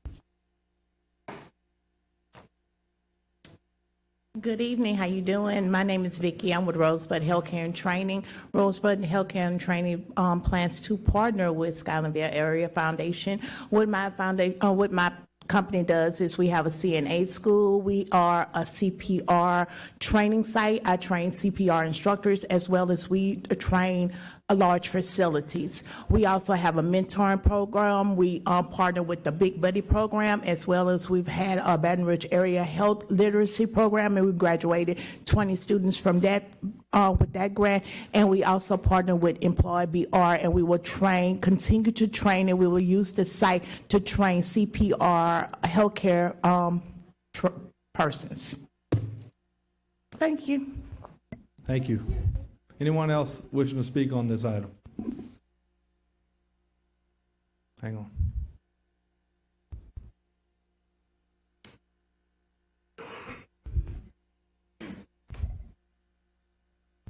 Yes, sir. All right, good evening, good evening, good evening. So I am very excited to see the Schuylerville Area Foundation potentially taking over the fire station. I know recently I was an advocate with the Skyler Alumni Association, so as the incoming councilman, Councilwoman Banks, I definitely want to have some continued conversations with the Area Foundation to see if we could find some unity and some synergy with the Area Foundation and the fire station. So, I'm looking forward to that transitional meeting so we can see how the fire station will benefit, and also how can we collaborate with other local organizations in North Baton Rouge and District 2. Anyone else wishing to speak on this item? Seeing none, we'll go to council. Councilwoman Adams. Okay, I'm not sure who to address my questions to. Maybe Joshua are you still here? Combs, or one of the other people with the Scotlandville Foundation. We heard a lot of discussion in this chamber about the condition of the building and the work that needed to be done, and so I wanted to ask someone with the Scotlandville Foundation about funding sources, what kind of funding the foundation has at this point, what they estimate the cost of renovating the building to be. Hey, Josh, sorry. Thank you to whoever got him out of the, probably off the elevator. They pulled you off the elevator. No. I was returning a call. Sorry about that. No worries. So we've heard a lot of testimony or people talking in this chamber about this building and the shape that it's in and the amount of work that needs to be done. What are y'all's funding sources? How much has the foundation raised already? What are your plans, and what have you already put in place? Just, we don't want to end up in the same place, right? We don't want to be back here in 3, 4, 5 years with the building not moving forward. Yeah, 100%. So we're currently still doing our due diligence, right, to make sure that we address any needs that the building infrastructure, as well as to make the building operational, right? And as we continue to work through that, we can share that budget. I don't have the particular numbers right now at this point, though, but it is our goal to make sure that the building is fully operational, to make sure, as you said, that we're not back in this position where it's condemned and not in use. So we probably need to put some timelines in the CEA so that we can stay in constant conversation. What kind of a building like this needs staff, full-time staff, part-time staff?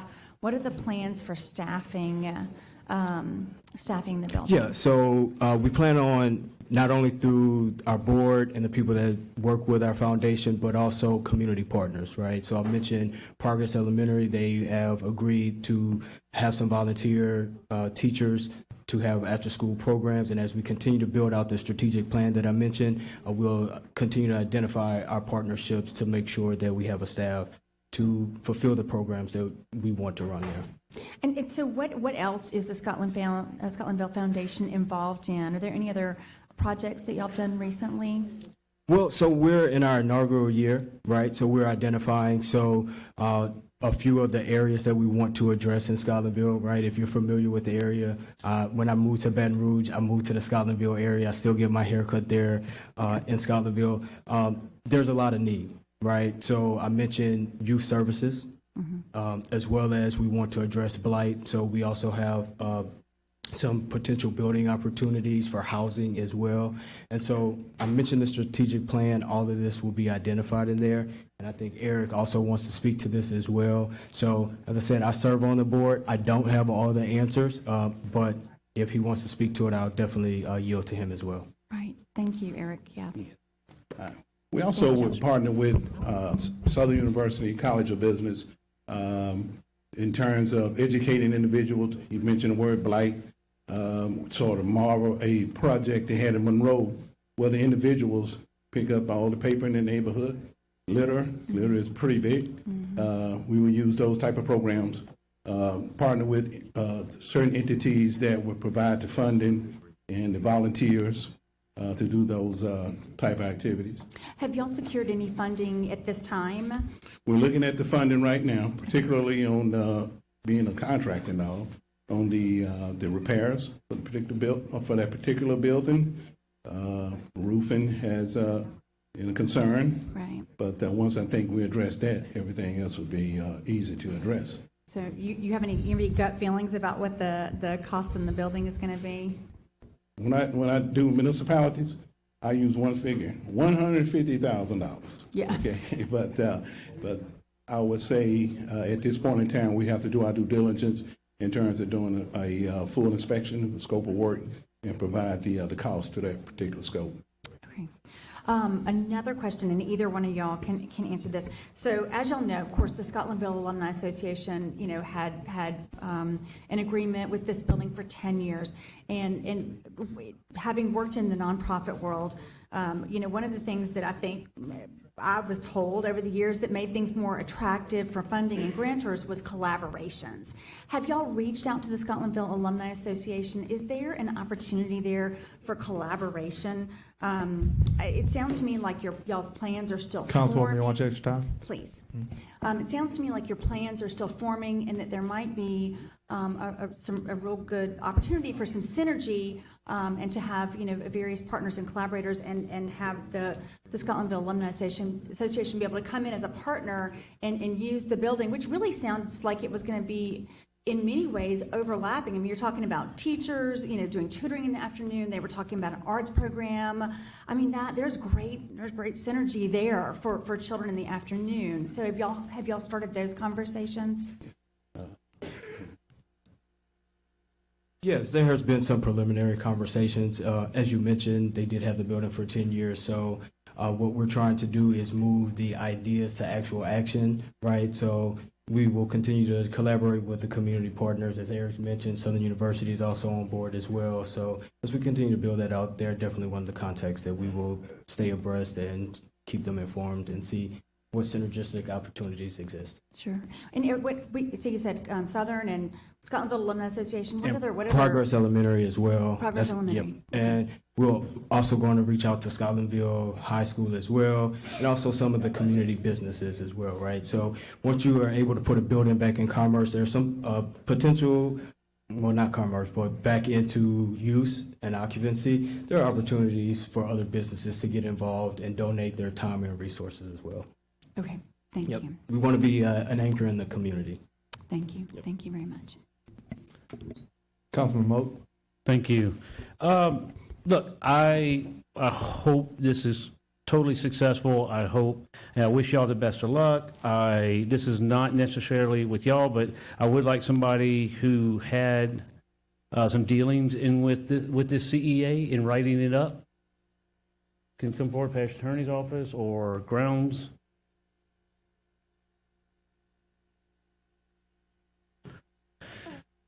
Yeah, thank you. So one of the things that came up with the Scotlandville, the previous contract holders with this building, It was about time and what they've done with the time, it's not necessarily about what it's been, it was the condition of the building, what the usability, the time that they've had it, and what they've accomplished in that time. And some of the discussion that came up was metrics on accomplishments and having the building back in use. When we last discussed this and we were voting to remove it from the previous contract holders, you know, we were looking at a building that they'd had for 10 years that still had boarded up windows, certain areas of building that couldn't be used and such. In this agreement here, is there metrics on accomplishments and things that need to be done so that we're not back in that same situation to where maybe Mr. Anthony comes up in 5 years and says, well, nothing's been done. And I hope that doesn't happen. I don't think it will happen with this. I think we've all learned a lesson with it. But is there any metrics in there to keep that from happening where the current next council member says, you know, it's just nothing getting done, they couldn't get the funding, they couldn't do whatever, but yet the foundation says, well, we have the building for 10 years, so we're just going to sit here with it. Again, I don't think they're going to do that. I think they formed a great coalition. I think Shauna has probably helped put this group together as far as a coalition and everything else, and I have no doubt that they're probably going to run with it. But just from the fact of the cooperative endeavor agreement, or is there anything in there to keep from happening what happened last time? So we reduced the yearly on this thing from 99 years to 10. We have the same provisions about default and sending notice to remove the folks. And one of the first things we did, we put a 30-day limit. 30 days after this is signed, they have to secure the building and make sure it's safe and secure. Define securing. Well, make sure that there's no open, is not open to the public, it's boarded up and safe. So everything's boarded up, they can go in and board it up in whatever areas are still aren't used. I mean, I think it's already in that condition. So that has to happen in 30 days. In 90 days after that, after the execution, they have to submit a plan and evaluation of what they're going to do with the property. That comes to Department of Buildings and Grounds to look at. Any of this can be, of course, looked at by the council too, but Department of Building and Grounds is going to look at their immediate plan to develop everything. Of course, it has to be used for charitable and philanthropic purposes. Understood. But and again, there's a 2-year window that if things aren't done, you can ask them to leave, but we still have the 30-day promise if they default. They have to take care of all repairs. Any major alterations to the building or repairs have to be run through Building and Grounds to approve. Within 2 years? No, I mean, anything they want to repair has to be approved. Okay, I understand that. What I'm saying is, I think the use of this building, what they're looking to use it for, the different groups and everything that they're going to be using it for, and everything that's stated on, that we just heard here, it's wonderful. I really do. I think it's going to be great for the community. And the next picture I see of it, I'd love to see windows in there instead of boards. Sure. You know, I get it that 90 days have to secure it. I guess what I'd like to see in the CEA is, you know, does the building need to be fully functionable within X amount of time? Yes, there's a 2-year window that they will be up and running with the programs that they envision. They have to submit the plan for what they want to do within 90 days. 90 days, And got then it. within 2 years, the plan has to come to fruition. Okay. So is the way I would suggest. Is that what's in the CEA? Yes, sir. Within 2 years, the building has to be fully functioning in what they plan on using it for. Correct. And and again, same provisions before, if there's any default, we have the ability to send them a notice like we did with the last group to put them out. And of course, there's all sorts of language in there about paying the utilities, keeping your insurance, the same stuff we had before. But when the council had this issue come up before, Councilman Dunn and several other folks like yourself came up with some metrics as they suggested, and Councilman Mayor Pro Tem did as well. We tried to incorporate the suggestions of the council into this Councilman, new you want your agreement. extra time? Yes, please. Yeah, so, okay, great, thank you. And Councilwoman Banks just said within 2 years, fully functional, whatever.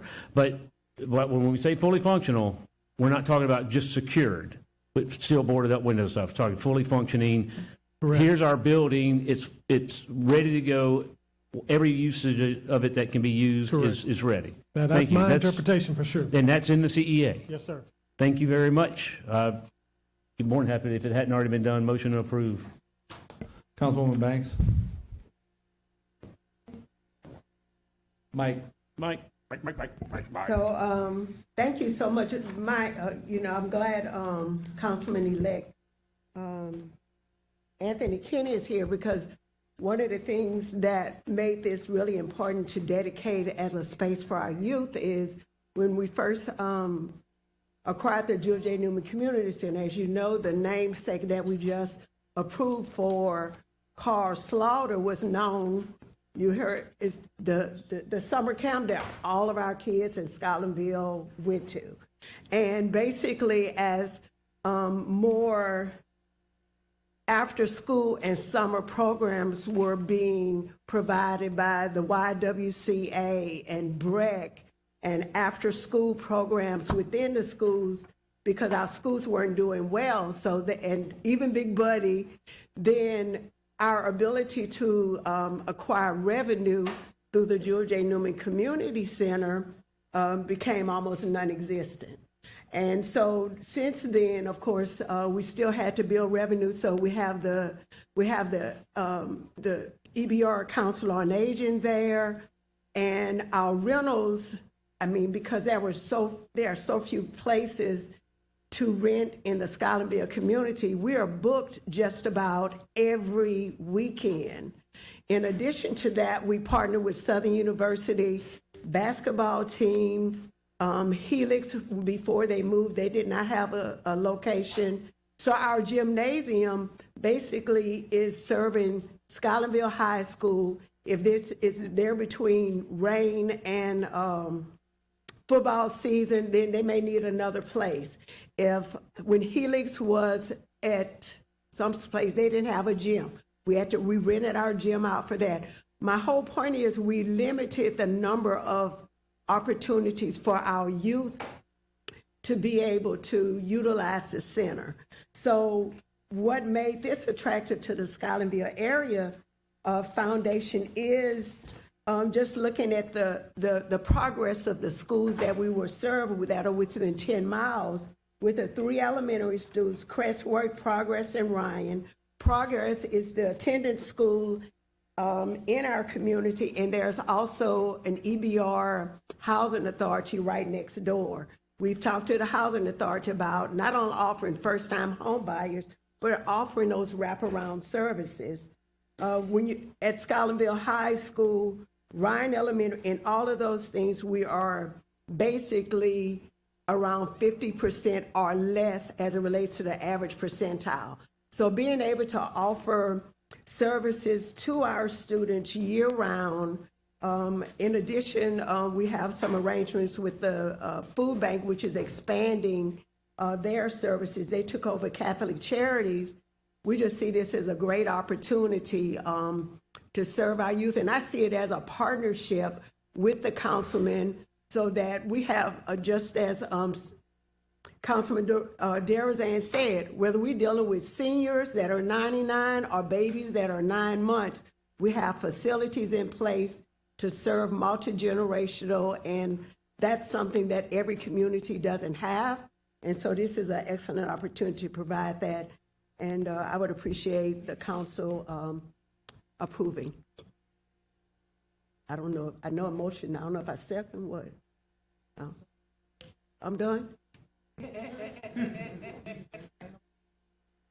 I'm seconding. I don't know what you want me to do. Huh? Okay. So I don't mind not voting, but I do have an ethics that says I can. But I don't mind. If that make all y'all comfortable and y'all can get me in, I'm good.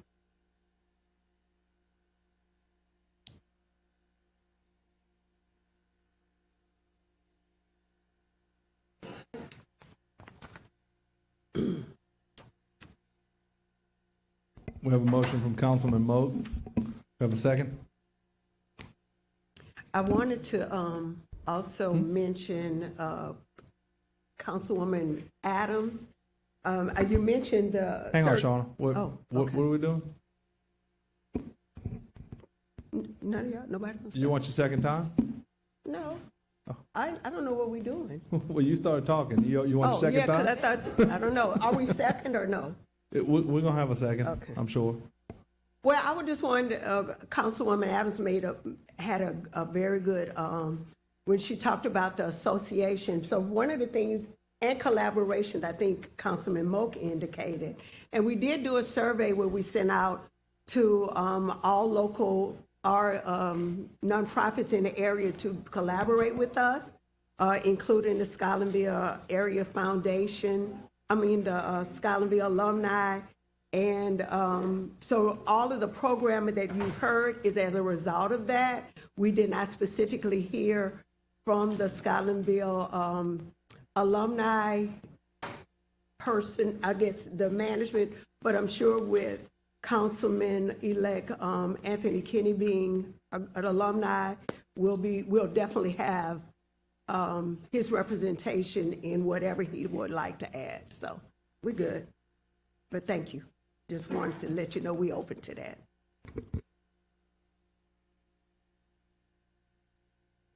Okay, we have a motion by Councilman Moak.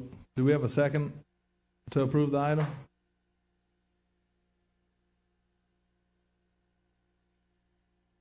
I'll second the motion. Do we have any opposition to the item? We have an abstention by Councilman Hudson, and give me 1 second. Ms. Ashley.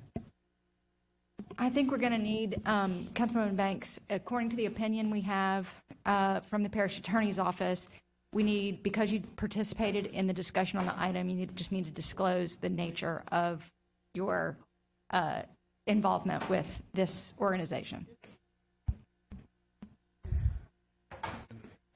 And that's the reason that you need to abstain from the item, from voting on the item. I'm just going on what I have from the Parish Attorney's Office.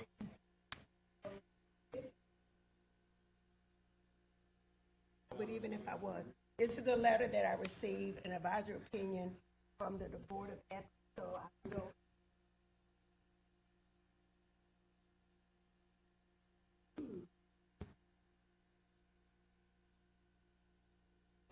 I think I'm probably going to need somebody from the Parish Attorney's Office. I just want to make sure that we're not.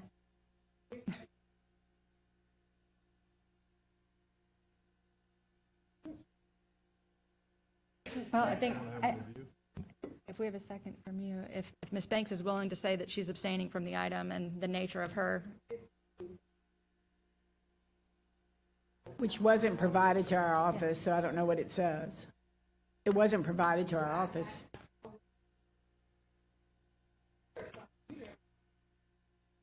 You didn't ask me for an opinion.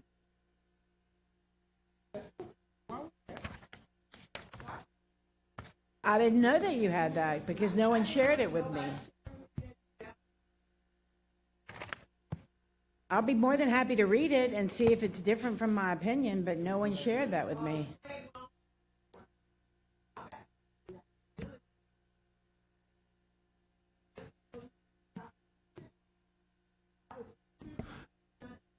Okay, here's what we're gonna do.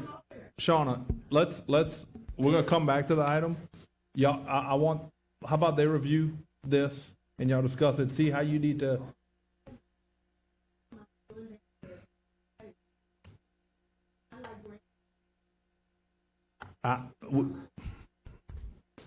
He's not. I don't mind coming. What do you want me to say? You called me last night about 9? Yeah, but you never gave me that. Well, what I'm telling you is this has not changed. If you got some letter that says something differently, give it to us, we'll look at it.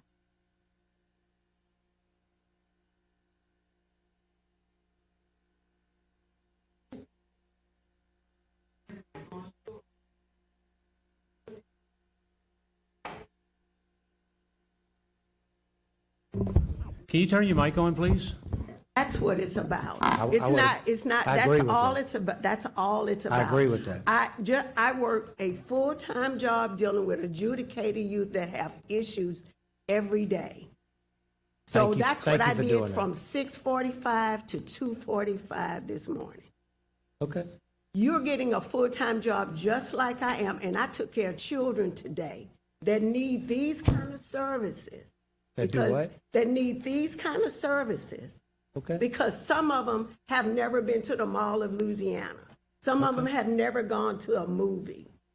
And they need to be exposed so that they can one day be a parish attorney. So if I call you and you work for me, and I call you to advise you at 9 o'clock at night after I left a council meeting to help children, where we have, let me go through the percentile of where children in the Scotlandville community, how they are doing academically.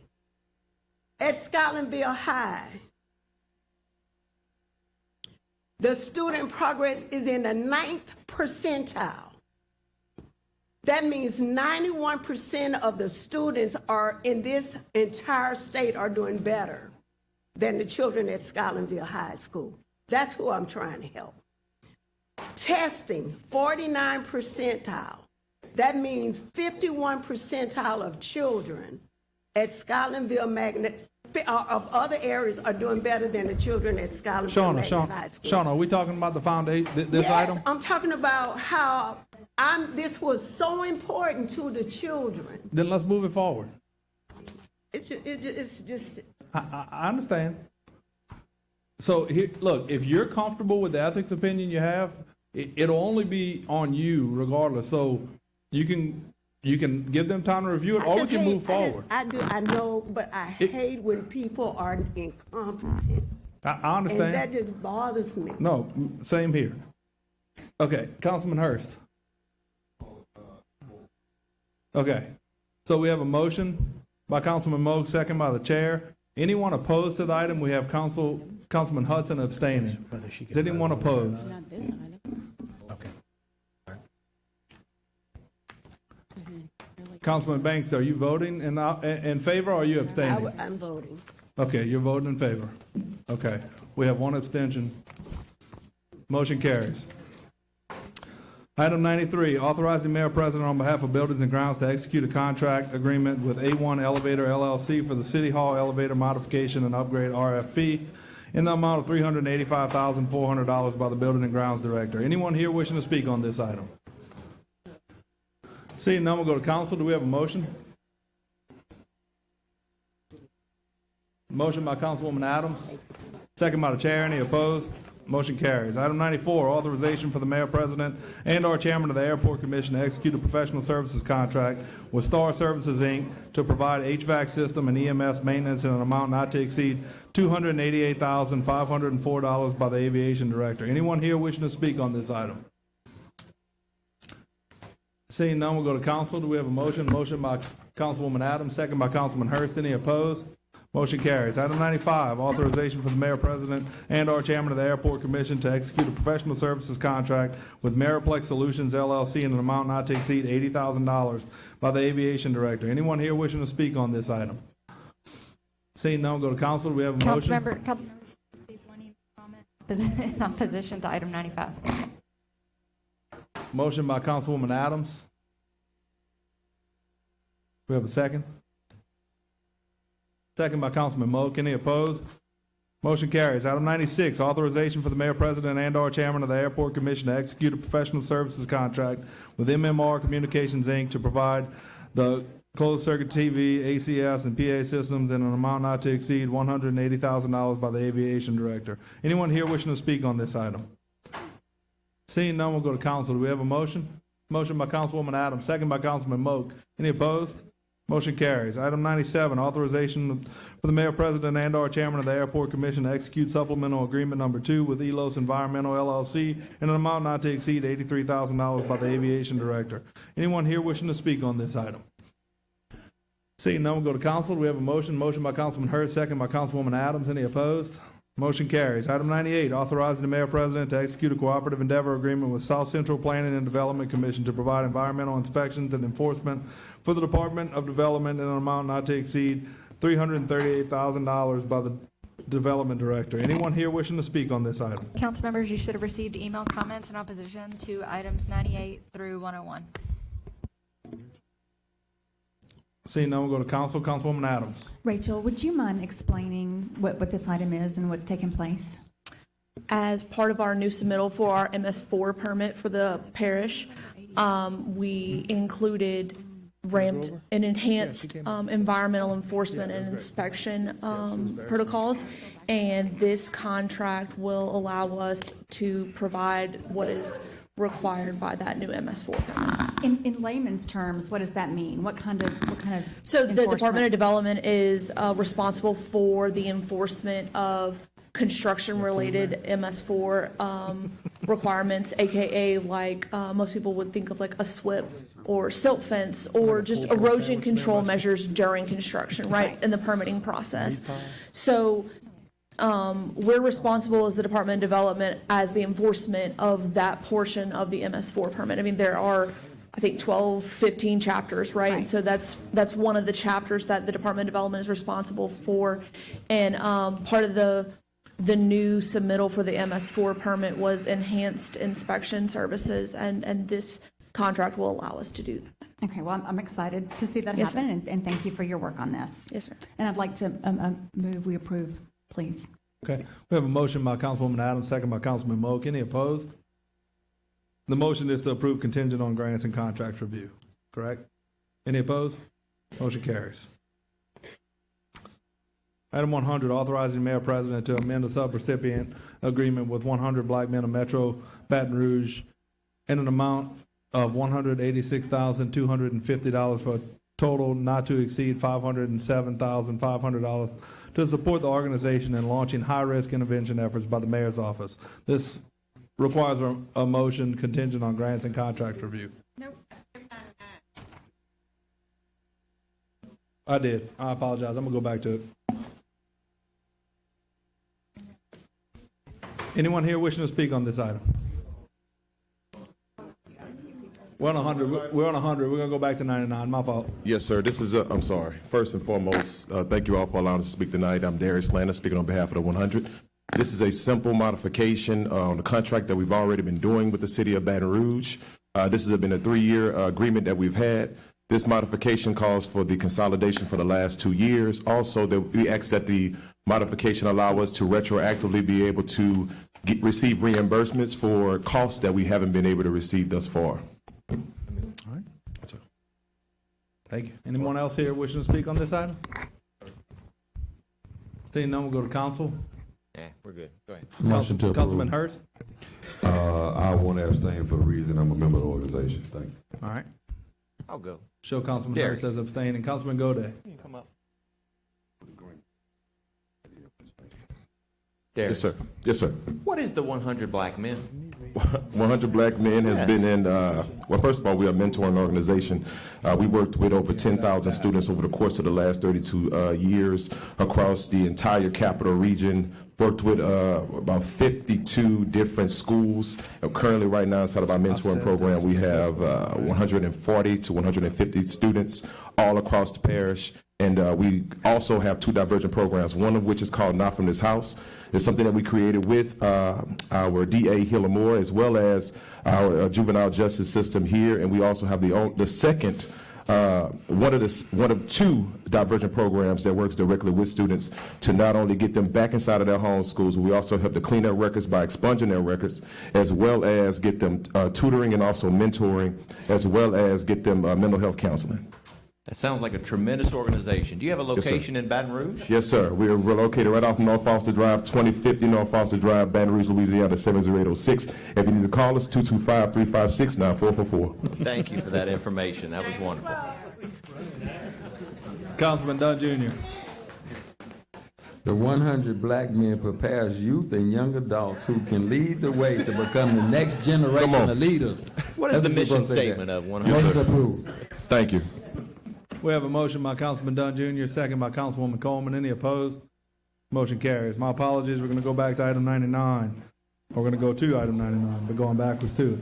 Authorizing Mayor President to amend the subrecipient agreement with A Galvanized Innovative Approach to Leading Excellent Planning Solutions, Inc., Agile Planning Solutions in the amount, doing business as Agile Planning Solutions in the amount of $388,500 for a total not to exceed $949,765 to support the expansion of high-risk intervention programs, the Safe Passage School-Based Initiative, and the overall administrative management of Baton Rouge Community Street Team by the Mayor's Office. Approval on this is contingent upon grants and contracts review. Anyone here wishing to speak on this item? Yes, ma'am. Please state your name for the record. Good evening. My name is Sateria Tate. I am the founder and executive director of Agile Planning Solutions. The people that are kind of coming up behind me, this is our small but mighty team. We also have some of the participants that we work with, as well as community members. I want to first thank you all for the support that you've given us over the last few years. The support that you've given us has given us the opportunity to serve our community through various ways. Community violence intervention, which we have our high-risk interventionists up here. We also have our community navigators, Safe Passage, which is all in the agenda. But what I also want to say, I also want to back up a little bit and kind of say the same thing that Mr. Landis said. This isn't new funds that we are requesting. These are funds that we applied for with the federal government to allow us to, and we partner with the city of Baton Rouge to allow us to continue to work with our community. I want to again thank you all so very much for everything that you've done. What you've done has allowed us to serve so many families in this city. It has also allowed us to perform mediations, interventions, preventions. This year alone, we've done almost 120 interventions, mediations. What that looks like and what that means for this city is that these are potential acts. These are potential situations that could have escalated to violence. It could have escalated to the loss of life. But because of the work that we're doing, it allowed these folks to live another day and to make different decisions for themselves. So I just want to impress upon you the importance of that, and thank you so very much again for all the support that you've given us. Thank you so much. Anyone else wishing to speak on this item? I'd just like to say one thing about those State your name for interventions. the And, record, my please. name is Rassie Gibbons, and I work with the HRI team with Baton Rouge Community Street Team. So I go into the schools and I build a relationship with these very kids that we have right here. So what happens when we have the interventions and these things go on, if we build these relationships with these kids and then they go out and get into the streets and then something happen, they can still call on us and say, hey man, I got this problem, this was going on, right? And we can get in the middle of that and we can stop just what she's saying that happens. So we in the streets around here. We go up and down the streets in the 708, 705, and 70802. And so what we do, we canvass the neighborhood. We go into stores and up and down the streets where the shootings happen at. Like if a shooting happened today, we'll go back over there tomorrow and we walk through there. And it's just to show a sign of support for the community, to let them know that your voice can be heard. You can come out and you can walk with us through the community after a crime has happened, right? And so what that does is it just lets the community know we standing on business. We're gonna be here when something happens, right? And those resources and all of those things goes into going to houses, talking with kids and getting the things they need, like GEDs if they don't want to go to school, right? So we sit down and we build that relationship with them and convince them to go get a trade. So all these things are happening daily. That's what we do, even right now to this very moment, coming down here and speaking with y'all, which I appreciate. Thank y'all. Thank you. How y'all doing? My name is Corey Brown. I don't got a lot to say. I just want to put this impact on y'all. This work changed my life, saved my life. I stayed on the street from where I stayed down, 4437 Norwich Drive, so my mama there. I grew up there, and I'm a known artist in the Baton Rouge area. I went by Go Yellow, GEAUX, you know, our way, Go Tigers. But I did a lot for the city. I remember protesting when Alton Sterling was happening. A lot of things was going. I got 32 people out of jail. Didn't want no flowers for it or nothing. I just didn't know my purpose at the time. Went on tour with Kevin Gates, went over 32 to 33 cities, and I came back in. I'm just telling y'all, I'm a walking testimony. This work really saved my life. I really don't got nothing else to say. I had viral meningitis at 14. I was a vegetable. I'm not supposed to be standing before y'all today. Sorry if I get emotional. I wake up to save people. Miss Sateria, I always tell her, I call her mama. I'm sorry, y'all. You got it. You're doing good. Since work just give me purpose. A lot of mornings I wake up and I ask God, why you got me here? And Josh, one of my mentees behind me, is a reason that I'm here. So I just want to say thank y'all for putting this in the community. Thank you, Ms. Sack, for going out and getting the funds and talking to the people that you need to talk to. But I just want to say this. The impact that I've been given doing the work, and to also see the impact that I give, I'm stuck here. I want to do this every day till I leave. So I just wanted to say that I didn't really have any direction. I didn't know what I was going to say, but I just want to let y'all know that this very work saved my life, and I'm dedicated to saving others. Thank y'all.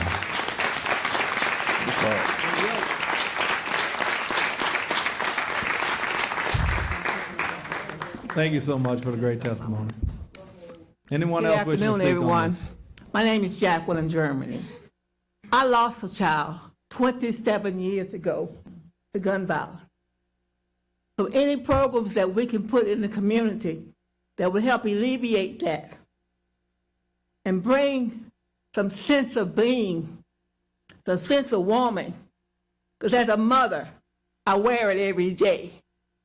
And the holidays are extremely hard for anybody that's lost someone. But when you've lost someone from gun violence, that was killed and murdered senselessly, we can't do enough in the community that I live in, because it takes all of us working together to bring about change, to ensure that we make an effective difference to our children, to our families, to our community. So I ask you to please do whatever you can to support these organizations that work in the community, that go about the business about bringing about change, about making a difference. And thank you very much for listening to me. Thank you. Anyone else wishing to speak on this item? Yeah, how you doing?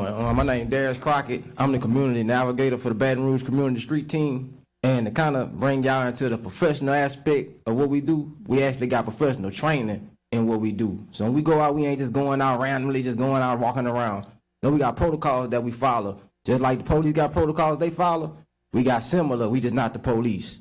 And we also got a case management system that we use. So we not just grabbing people and just helping them on the street without getting no documentation. We also got a case management system, like I just said, that we get our kids and we help them for 3 months. And then we got to roll them over for another 3 months. We help them for the 90 days. They need another 90 days. We help them for more 90 days. But within those 90 days, we helping them with jobs. We helping them with getting resources with like IDs and driver licenses, things of that nature. So a program like this is really helping those kids that usually wouldn't get that opportunity.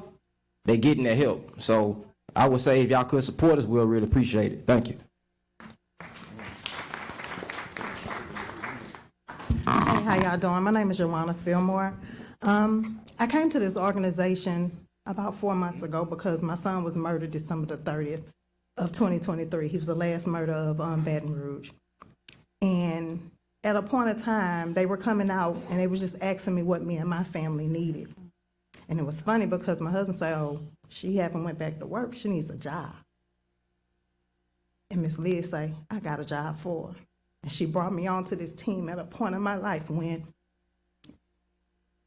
I didn't know if I was going to still be here because I wanted to take my life because someone took my child life.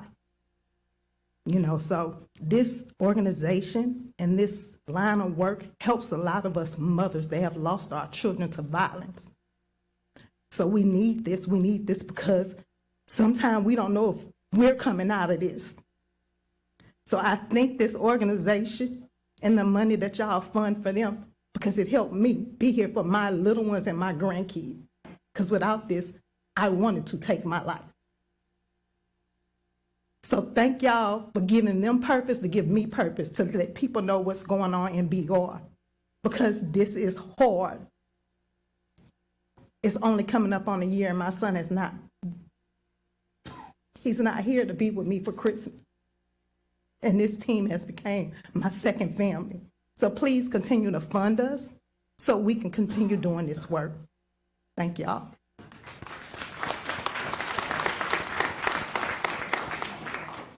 Good evening. My name is Aaron Banks. I'm also part of the Baton Rouge Community Street Team, but I kind of want to bring it to a different perspective.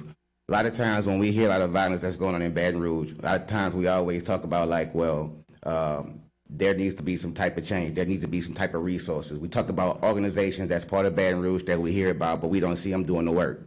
I can stand before you right now and tell you that this organization is actually doing the work. So the more this organization is being supported, the bigger this organization can be and expand out and provide those resources that these, I would say, underprivileged, areas need resources at. I've been knowing Soteria for a long time, and she's always been steadfast with high integrity on trying to do a lot of community work and just make change. So I would ask you guys to continue to support this organization because we're not all talk like some. As you just heard, they really do mean what they're talking about. And so I personally ask that you all continue to support this organization. Thank you. Thank y'all so much. Anyone else wishing to speak on this item? Seeing none, we'll go to council. Councilman Hudson. I have a quick question for the director. Are you guys considered a nonprofit? Or We are.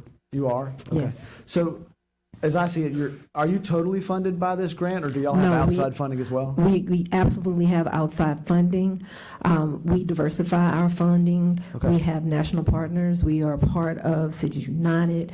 We are part of the CAPS program, which is an initiative. It came from an initiative that was started by the Biden administration several years ago. So we absolutely do. This is not the only funding that we have. I just say I've been interested. I'm a criminal justice major, and so I remember about broken windows theory, and I've heard this idea proposed as sort of broken windows 2.0, where the true part of broken windows that works is actually getting into the social network and finding out the connections. There's this idea that today's victim is tomorrow's shooter, and that's a huge That's problem. always the potential. Right, and so, this is great. I recognize the value of the work that you're doing, and it's interesting to see this playing out in our community, too. I would like to also say this. As Ms. Jackie stated earlier, it's going to take all of us, right? There's no one organization under this roof or in this city or in this country that can do everything that's needed. So it's going to take organizations like ours. It's going to take organizations and teams like the Peace Brokers. It's going to take organizations like the 100 to come together and truly give our community the step up, the hand up that's needed. But I also want to say this to every single member that is on this council today. It's going to take more investment as well, because one of the biggest things that we see when we walk into our communities, or we know because we're from the very communities that we serve. In fact, I grew up in Eden Park. I actually grew up right down the street from Miss Jackie. The lack of resources or the lack of knowledge of the resources is a huge deficit. So it's going to take more investment in our communities in order to truly see things turn around. When we work with families, these are not people that just wake up every morning and want to do something bad. These are people that have their backs up against the wall because the things that we take for granted are the things that is missing from their lives. So I am thankful for everything that you've done. I hope that you would continue to help us, help our community, but I also want to explore with you all how we can make Baton Rouge a better city by investing properly and equitably to all of the communities in our system. Thank you. Councilwoman Banks. Soteria, please. So, I came to know Soteria during the time where we were doing the EBR, now Blue Ribbon Commission. Councilman Dunn was part of it, Eugene Collins and Gary Chambers, and many of the people that have gone out to really expand as it relates to advocacy, based on whatever their talents and callings. So I'm thankful that you're so smart, but that you came across my path. But what I want to talk about now, when I see the funding that not only that you're talking about, funding Big Buddy has, somebody just came before about reimbursements. I can tell you now, Soteria has gone into her own pocketbook to fund payroll. Her own pocketbook. And I'm not talking about 10,000, I'm talking about up to $100,000. She is an IBM professional, and she was working only to subsidize because she had to work on reimbursement.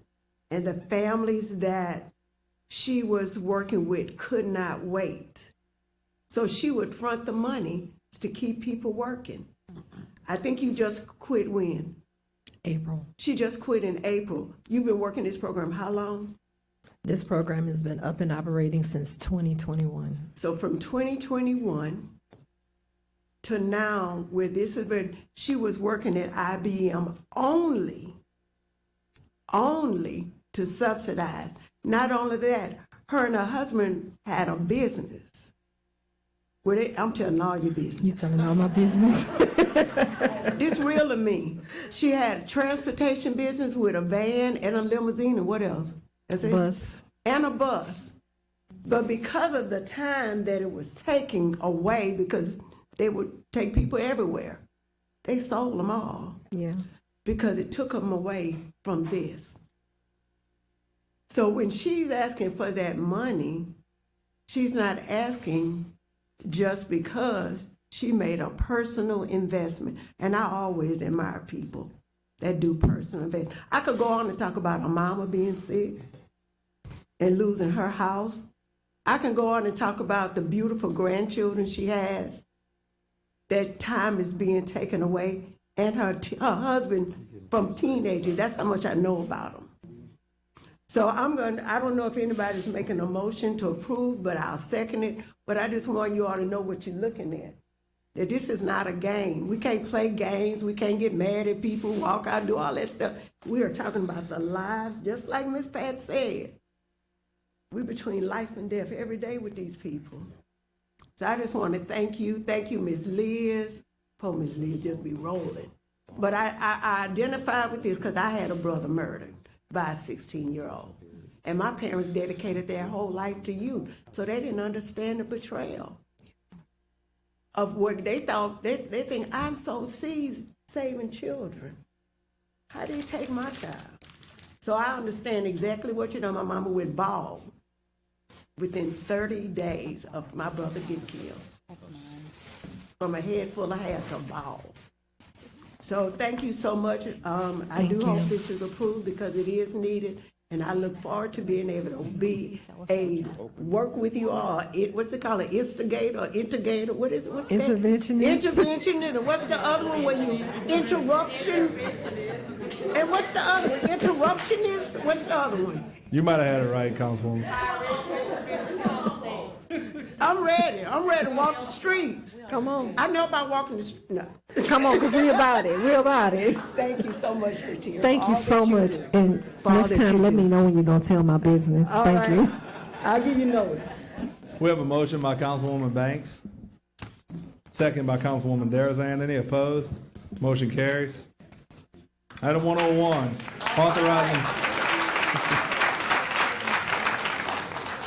authorizing Mayor President to amend the contract with Maximus Consulting Services, Inc. for indirect cost allocation services for the CFR Part 200 plan and the full cost plan by $36,000 for a total contract amount not to exceed $135,500 by the Finance Director. Anyone here wishing to speak on this item? Seeing none, we'll go to council. We have a motion.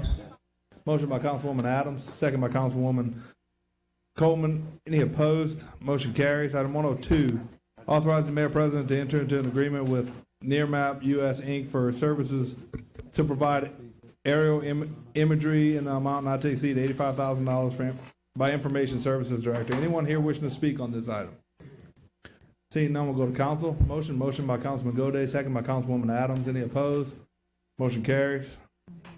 Item 103, authorizing Mayor President to amend an agreement with Charbonnier Mayor and Associates Inc. for cybersecurity services, increasing the amount of the contract by $197,666 for a total contract amount of $1,075,565 by the Information Services Director. Anyone here wishing to speak on this item? Seeing none, we'll go to council. Council members, you should have received an email comment in opposition to item 103. We have a motion by Councilwoman Coleman, second by Councilman Goday. Any opposed? Motion carries. Item 105, authorizing Mayor President on behalf of the Division of Human Development and Services Head Start Program to apply and receive funding from the Louisiana Department of Education Child Care Assistance Program for the provision of before and after school care for eligible Head Start children with parents working or attending school, and to sign all documents connected herewith by the Human Services Director. Approval of this item is contingent on grants and contracts review. Anyone here wishing to speak on this item? Seeing none, we'll go to council. We have a motion? We have a motion? Motion by Councilman Hurst, second by Councilwoman Darazan. Any opposed? Motion carries. Item 106, authorizing the Mayor President to enter into a contractual agreement on behalf of the Division of Human Development and Services, Office of Social Services, with Capital Area United Way for the Volunteer Income Tax Assistance Program in an amount not to exceed $10,500 by the Human Services Director. This item is contingent on grants and contracts review. Anyone here wishing to speak on this item? Council members, you should have received an email comment in opposition to items 106 through 130. We'll go to council. Do we have a motion? Motion by Councilman Hurst, second by Councilwoman Adams. Any opposed? Motion carries. Item 107, authorizing the Mayor President to enter into and execute a subrecipient agreement between the City of Baton Rouge, Parish of East Baton Rouge, and the Louisiana Housing Corporation to support the development of affordable housing for pre-approved projects. The agreement allocates up to $4 million in ERAP housing funds and $360,000 in home investment partnership funds by the Community Development Director. Anyone here wishing to speak on this item? Seeing none, we'll go to council. This is contingent on grants and contracts review as well. Motion by Councilman Goday, second by Councilman Hurst. Any opposed? Motion carries. Item 108, authorize the Mayor President and/or Brosco to execute amendment number 7 to the contract with K3B LLC for pump station lawn maintenance East Site Group for an amount not to exceed $175,000 by Environmental Services Director. Anyone here wishing to speak on this item? Seeing none, we'll go to council. Motion by Councilman Goday, second by Councilwoman Adams. Any opposed? Motion carries. Item 109, authorize the Mayor President and/or Brosco to execute amendment number 8 to the contract with WP Enterprise LLC for pump station lawn maintenance North Site Group for an amount not to exceed $100,000 and extending contract through December 31st, 2025 by the Environmental Services Director. Anyone here wishing to speak on this item? Seeing none, we'll go to council. Do we have a motion? Motion by Councilman Goday, second by Councilwoman Adams. Any opposed? Motion carries. Item 110, authorize the Mayor President and/or Brosco to execute amendment number 7 to the contract with Caruth Holdings LLC for pump station lawn maintenance Southside Group for an amount not to exceed $125,000 by the Environmental Services Director. Anyone here wishing to speak on this item? Seeing none, go to council. Motion by Councilman Goday, second by Councilwoman Adams. Any opposed? Motion carries. Item 111, authorize the Mayor President and/or Brosco to execute amendment number 12 with ECM Consultants, Inc. for construction inspection support services in connection with annual construction inspection support, Firm 1, the contract amount not to exceed $600,000 by the Environmental Services Director. Anyone here wishing to speak on this item? Seeing none, go to council. We have a motion. Motion by Councilman Goday, second by Councilman Hudson. Any opposed? Motion carries. Item 112, authorize the Mayor President and/or Brosco to execute supplemental agreement number 19 to the contract with Arco Company Services, Inc. for maintenance, repair, installation, and storage of generators for pump station sites for a fee not to exceed $2,500,000 by Environmental Services Director. Anyone here wishing to speak on this item? Seeing none, go to council. We have a motion. Motion by Councilman Goday, second by Councilman Hudson. Any opposed? Motion carries. Item 113, authorize Mayor President to execute supplemental agreement number 22 to the contract with CH2M Hill Engineers, Inc., formerly CH2M Hill, Inc., for program management services for Phase 2 of the Baton Rouge Sanitary Sewer Overflow Control and Wastewater Facility Program. Contract amount not to exceed $3,250,000 by the Environmental Services Director. Anyone here wishing to speak on this item? Seeing none, we'll go to council. Councilman Dunn Jr.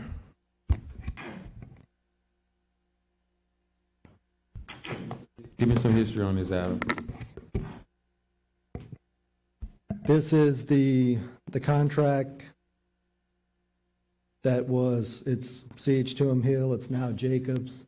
The contract that was put in place for program management for the SSO program, and we are now using it for a lot of extension of staff services on the sewer side, and then also continuing to work through the consent decree on the sewer program. Is there DBE participation on this? Yes, sir. This one in particular, there is 12% DBE participation. There's Baton Associates is $375,000, and Sustainable Design Solutions is $30,000. It's just an extension, so we didn't have to go out for bid for this. It's professional services, so we don't have to, we don't bid it. 3 million? Yes, sir. We don't have to go out for bid for 3 million? Not if it's professional services, we don't have to bid it. Our professional services had a cap on it with no bid, it's like 150 or something like that. We can no bid a $3 million contract of professional service? That's correct, yes, sir. When did we do that? If of course, that's if the council approves it. Come up, whoever's giving clarity, I need to hear it on the mic. Somebody's giving clarity, I need to hear it on the mic.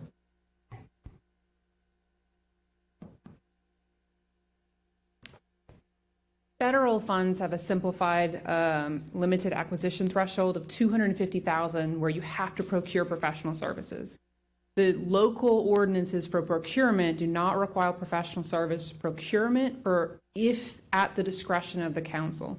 So oftentimes we will choose, even if it's general fund, to procure it for competitive processes or to meet the priorities of council or mayor, but it is not legally required, to my knowledge.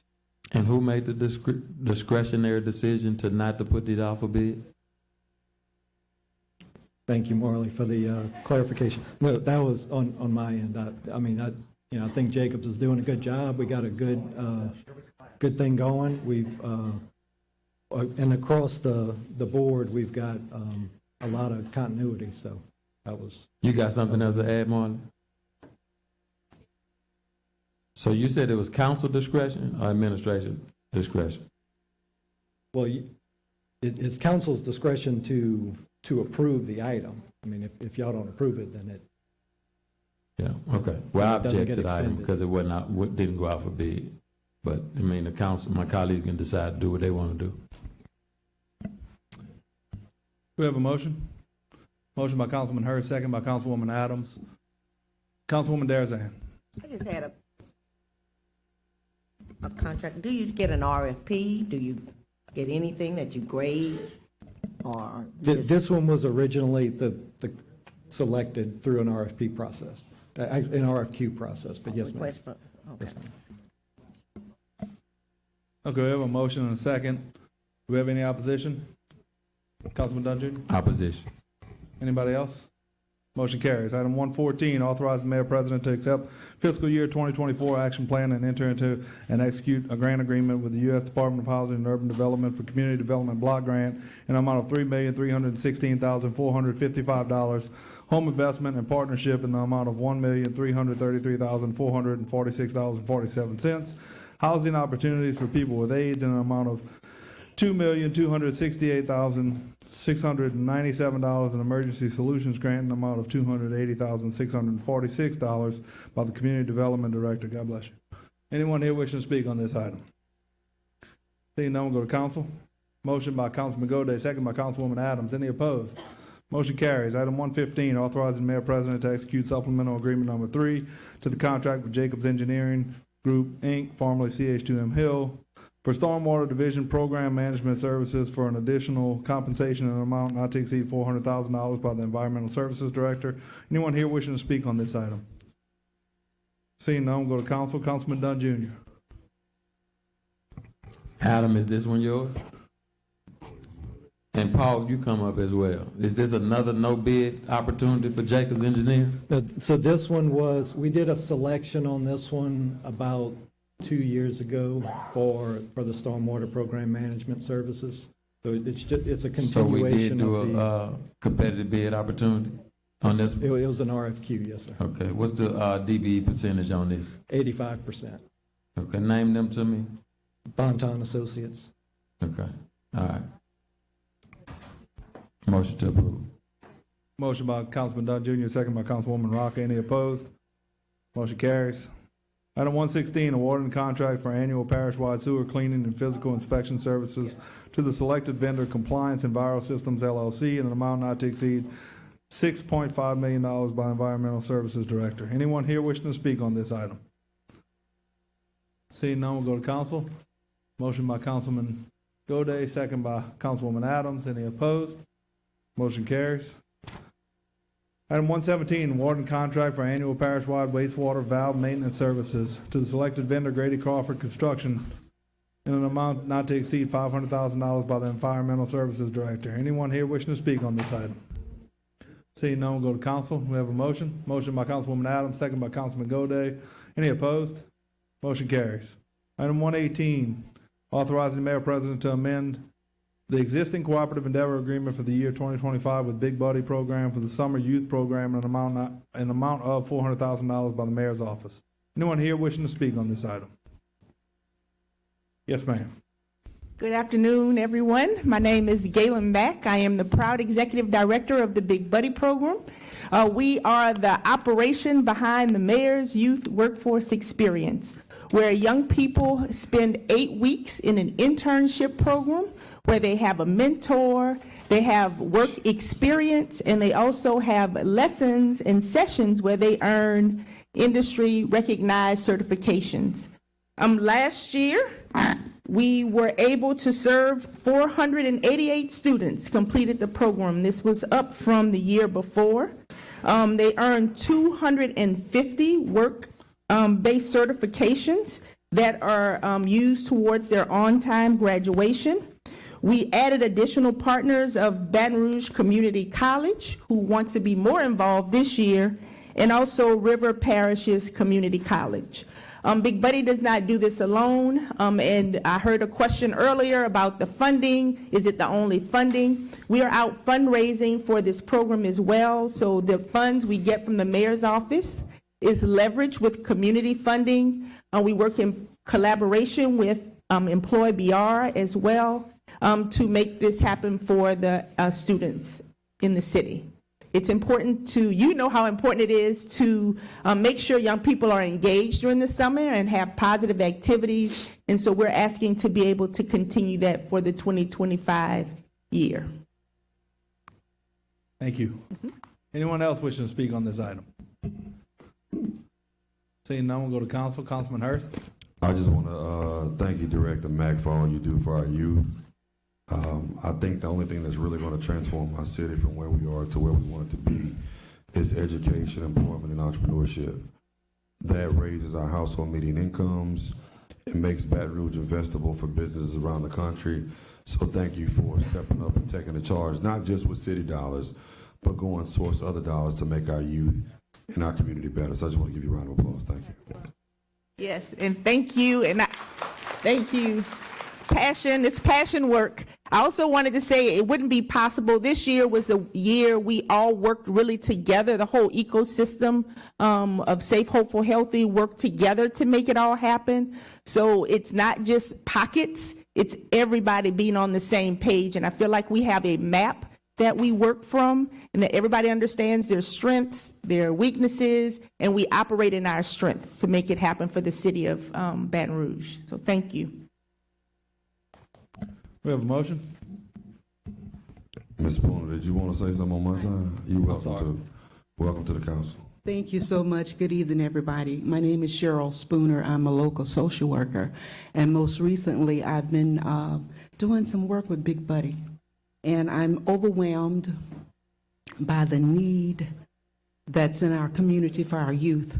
And one of the programs that Big Buddy has really been working with is social emotional learning, where right now we're into Glen Oaks High School and McKinley High School providing social emotional learning skills, which involves understanding self-awareness, self-management, social awareness, relationship skills, and decision-making. So when young people get this as a preventive method against violence, then this is something that we can really promote in the community even more. So I just applaud the council for funding Big Buddy, and if you can do anything to help Big Buddy do even more of this in the community, it's so needed. It's not enough of it going on. I just want to say that the youth are really affected by it. They find that it's very helpful. They're saying that someone is listening, someone is understanding, because someone is providing the emotional support and listening to what their needs are. So if we can do more of that, I would appreciate it through Big Buddy and through the services that Director Galen Mack is providing in the community. Thank you. Thank you. We need a motion on the item. Motion approved. Motion by Councilman Hudson, second by Councilwoman Darazan. Any opposed? Motion carries. We're going to take a 5-minute recess.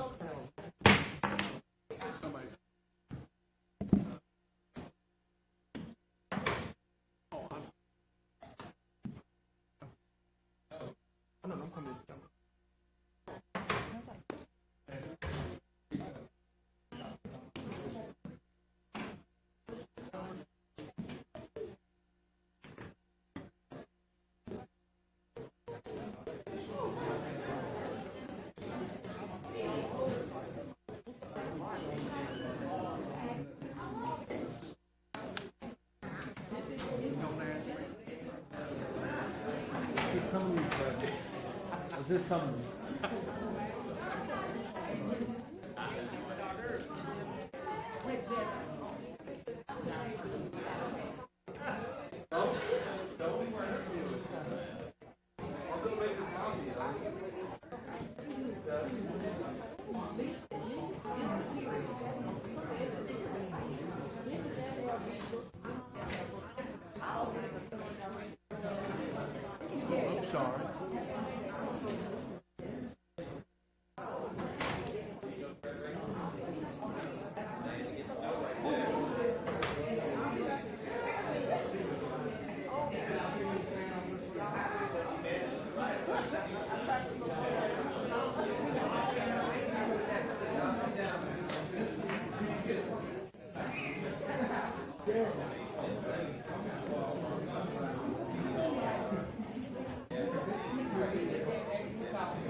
Call the meeting back to order. Item 119, authorizing the mayor president to enter into a professional.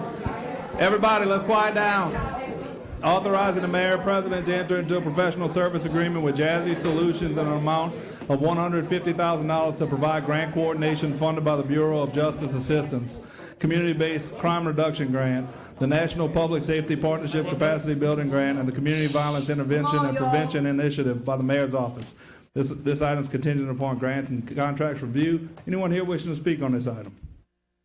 Seeing none, we'll go to council. Do we have a motion? Motion by Councilman Dunn Jr., second by Councilwoman Coleman. Any opposed? Motion carries. Item 120, authorizing the mayor president to enter into a professional service agreement with 4MP Consulting LLC in an amount of $100,000 to provide grant coordination funded by the Bureau of Justice Assistance, Community-Based Reduction Grant, National Public Safety Partnership Capacity Building Grant, and the Community Violence Intervention and Prevention Initiative by the Mayor's Office.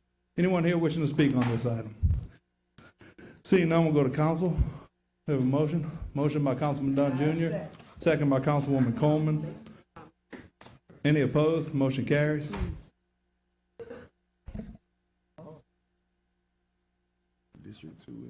Item 121, authorizing Mayor President to enter into a professional service agreement with Jewel of Hope Counseling Services LLC in an amount of $75,000 to provide community-based wellness coaching by the Mayor's Office. This item is contingent on grant and contract review. Anyone here wishing to speak on this item? Seeing none, we'll go to council. We have a motion. Motion by Councilman Dunn Jr., second by Councilman Goday. Any opposed? Motion carries. Item 122, authorizing Mayor President to enter into a professional service agreement with Roderick Gyro in an amount of $70,000 to provide community-based wellness coaching by the Mayor's Office. This is contingent on grants and contract review. Anyone here wishing to speak on this item? Seeing none, we'll go to council. We have a motion. Motion by Councilman Goday, second by Councilman Dunn Jr. Any opposed? Motion carries. Item 123, authorizing Mayor President to enter into a professional service agreement with Bridge Therapy LLC in an amount of $80,000 to provide supervision, oversight, coordination, and management of the daily operations of community violence intervention teams on behalf of Safe, Hopeful, Healthy by the Mayor's Office, contingent on grant and contract review. Anyone here wishing to speak on this item? Seeing none, we'll go to council. We have a motion. Motion by Councilman Dunn Jr., second by Councilwoman Coleman. Any opposed? Motion carries.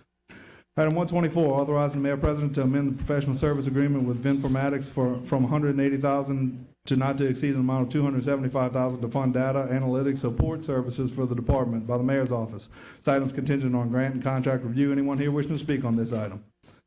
Seeing none, we'll go to council. We have a motion. Motion by Councilman Goday, second by Councilman Dunn Jr. Any opposed? Motion carries. Item 125, authorizing Mayor President to execute a supplemental agreement number 6 for additional engineering and right-of-way services and limited construction administrative services with HNTB, Inc., associated with Nicholson Plank Bus Rapid Transit in an amount not to exceed $565,198.50 by the Transportation and Drainage Director. Anyone here wishing to speak on this item? Seeing none, we'll go to council. Do we have a motion? Motion by Councilwoman Coleman, second by Councilman Dunn Jr. Any opposed? Motion carries. Item 126, authorizing Mayor President to enter into a subrecipient agreement with Someone Always Cares Foundation in an amount of $75,000 to implement programming geared towards reducing delinquency and recidivism by the Mayor's Office. Anyone here wishing to speak on this item? Seeing none, we'll go to council. Do we have a motion? Motion by Councilwoman Coleman, second by Councilman Goday. Any opposed? Motion carries. Item 127, authorizing the Mayor President to enter into a professional service agreement with Family Services of Greater Baton Rouge in an amount of $87,000 to deliver survivor support services to victims of gun violence by the Mayor's Office. This is contingent upon grant and contract review. Anyone here wishing to speak on this item? Seeing none, we'll go to council. We have a motion. Motion by Councilwoman Darazan, second by Councilwoman Coleman. Any opposed? Motion carries. Item 128, authorizing Mayor President to execute a supplemental agreement with Temple, Inc.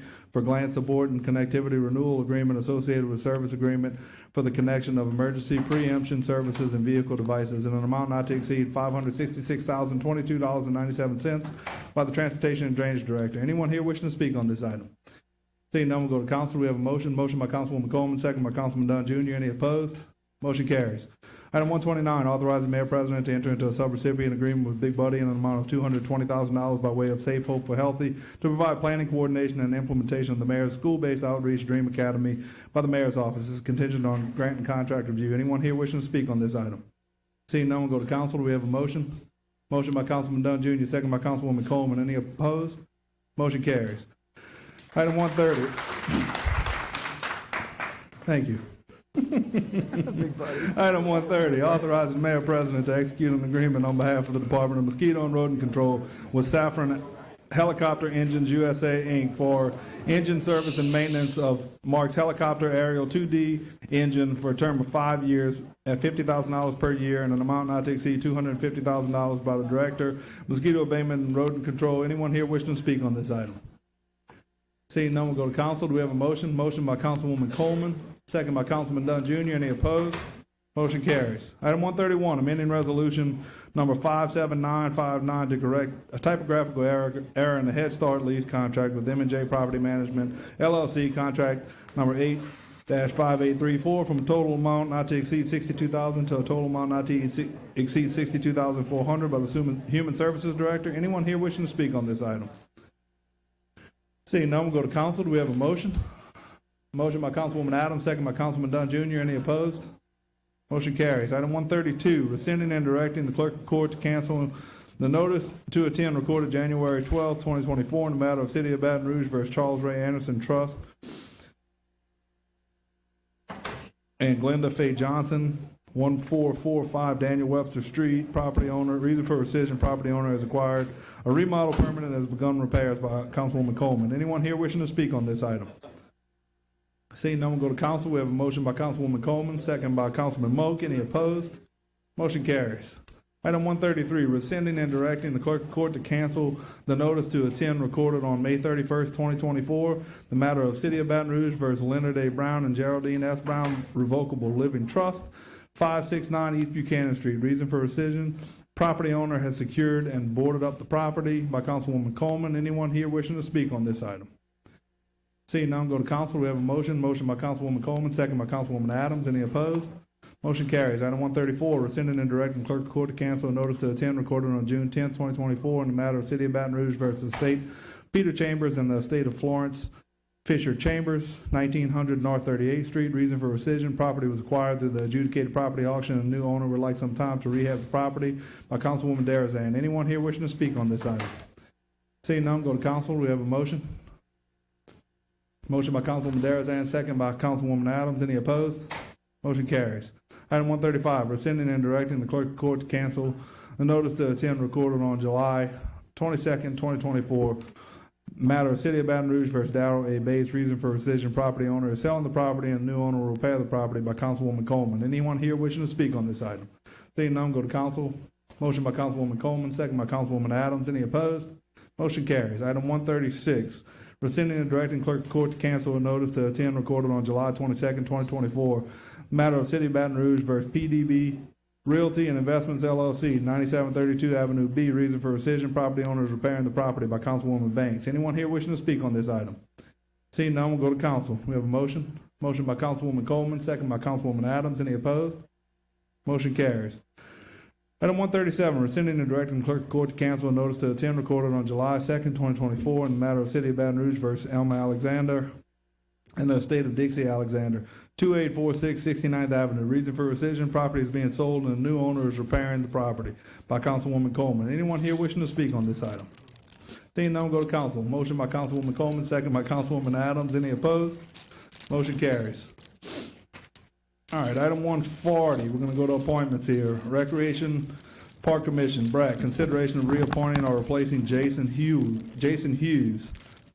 Current ballot, Jason Hughes, Penny Waters, Whitney Lanassa, Michael Polito, Joseph Robbins, Collis Temple Jr. I'm sorry?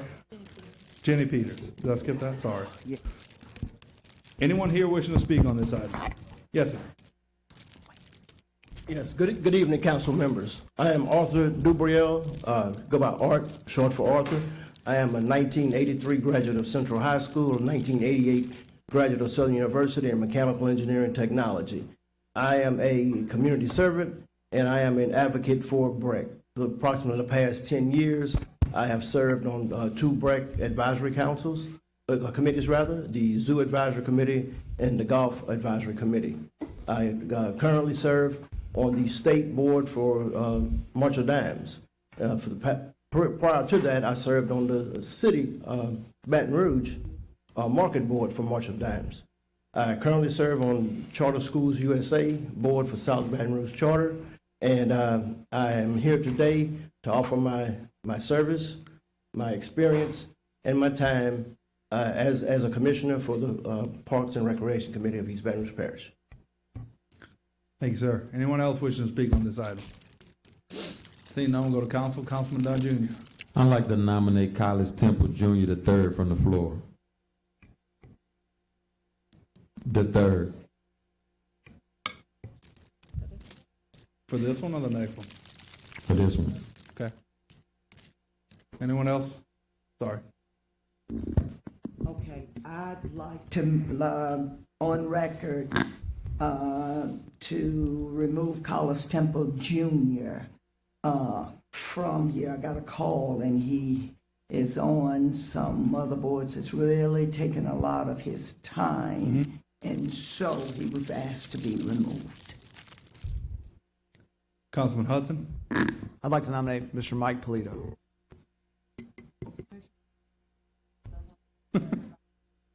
Okay. We can vote the ballot.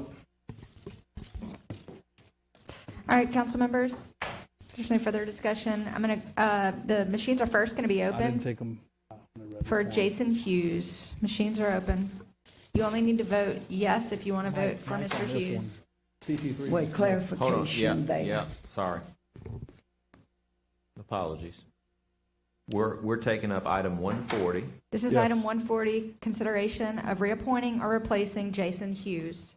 Thank you. We had a gentleman come to the microphone, Mr. Art. I don't see his name. Someone can nominate him from the floor if they'd like. And then we had a nomination of Carlos Temple III on Yes. item 140. Do I understand that correctly? Yes. All right. Thank you very much. Okay. Council members, I'm going to open the machines. The machines are first going to be open. I wanted to nominate Art Dubriel, just add him to it as well. Art Dubriel. Okay. Council members, machines are now open for Point of Jason Hughes. clarification before you, can we do 140 and 141 together just to clear things? I don't recommend that because Ms. Coleman just suggested that Carlos Temple Jr. wanted to remove his name from appointment. So, Well, this is what I'm gonna do. I'm gonna remove my nomination from the floor of Carlos Temple III from this one, and I'll do it on the next one, yes, sir. just to make it easier. I have a question. We could nominate for each one, though? Yes. So, We'll consider 141 next. okay. Okay. Machines are now open for Jason Hughes. You can vote yes if you'd like to vote for Mr. Hughes. You don't have to vote if you don't want to vote for Mr. Hughes. Clear. And you can only vote You once can in only the vote first round. once on this round. I don't know, okay. 2 votes. Council members, the machines are next going to be open for Jenny Peters. Machines are open.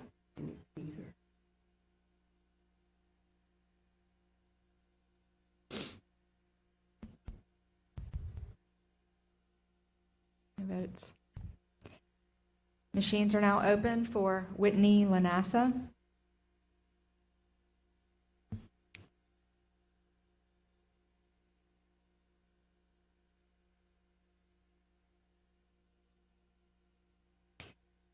Machines are now open for Michael Polito.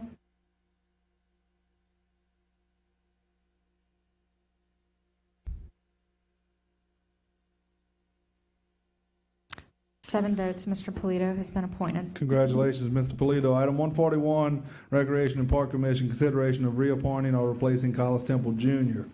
Current ballot, Jason Hughes, Jenny Peters, Whitney Lanassa, Joseph Robbins, Carlos Temple Jr. Anyone here wishing to speak on this item? Seeing none, we'll go to council. Councilman Dunn Jr. On this one, I'll make the motion to nominate Carlos Temple III from the floor. I'll second the motion. Any other nominations? And Councilwoman Coleman, do you want to remove Carlos Temple Jr. from this one? Yes. Get on the record. Yes, I'd like to remove Carlos Temple Jr. from this one. Any opposition to the motion? Motion carries. Congratulations, CT3. I'll make the motion to appoint Carlos Temple III to this post. I'll second the motion. I apologize. Any opposed to the motion? Motion carries.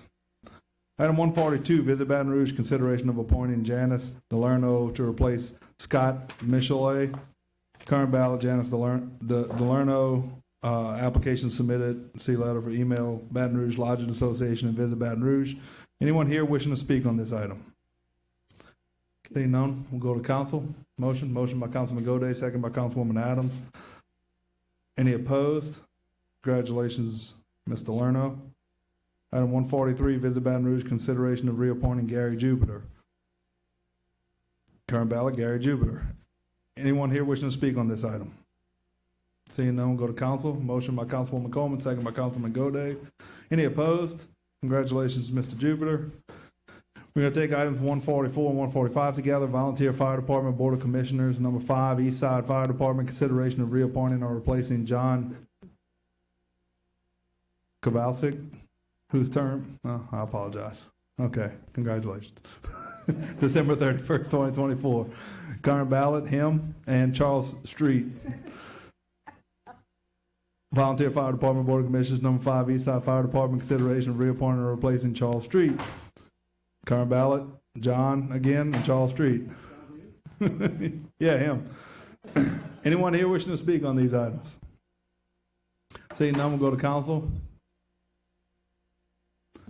I'd like to make a motion that we appoint Mr. John Kowalczyk and Charles Street to these two positions. Anyone opposed? Motion carries. Item 146 through 147, we're going to take together. Volunteer Fire Department, Fire District number 8, prior consideration of reappointing or replacing Paul Jumonville. Item 147, consideration of reappointing or replacing Van Ratcliffe. Current ballot for these two are Paul Jumonville and Van Ratcliffe. Do we have anyone here wishing to speak on these items? Seeing none, we'll go to council. We have a motion. I would like to make a motion that we reappoint Paul Jumonville, Van Ratcliffe, and Reginald Higgins to these 3 seats. We'll take 148 next. This is just 146, 147. I'm sorry. I'll second the motion. Any opposed? Motion carries. Items 148 through 150, we're going to take together. Volunteer Fire Department, Fire District 6, Hooper Road, consideration reappointing or replacing Reginald Higgins, Charles May, and replacing Stanley Pullman. The current ballot is Reginald Higgins, Charles May, and Tommy Stout. Do we have anyone here wishing to speak on these items? Seeing none, we'll go to council. Do we have a motion? Motion to approve. Motion by Councilman Moak, second by the chair. Any opposed? Motion carries. We have time. Item 141, item 151.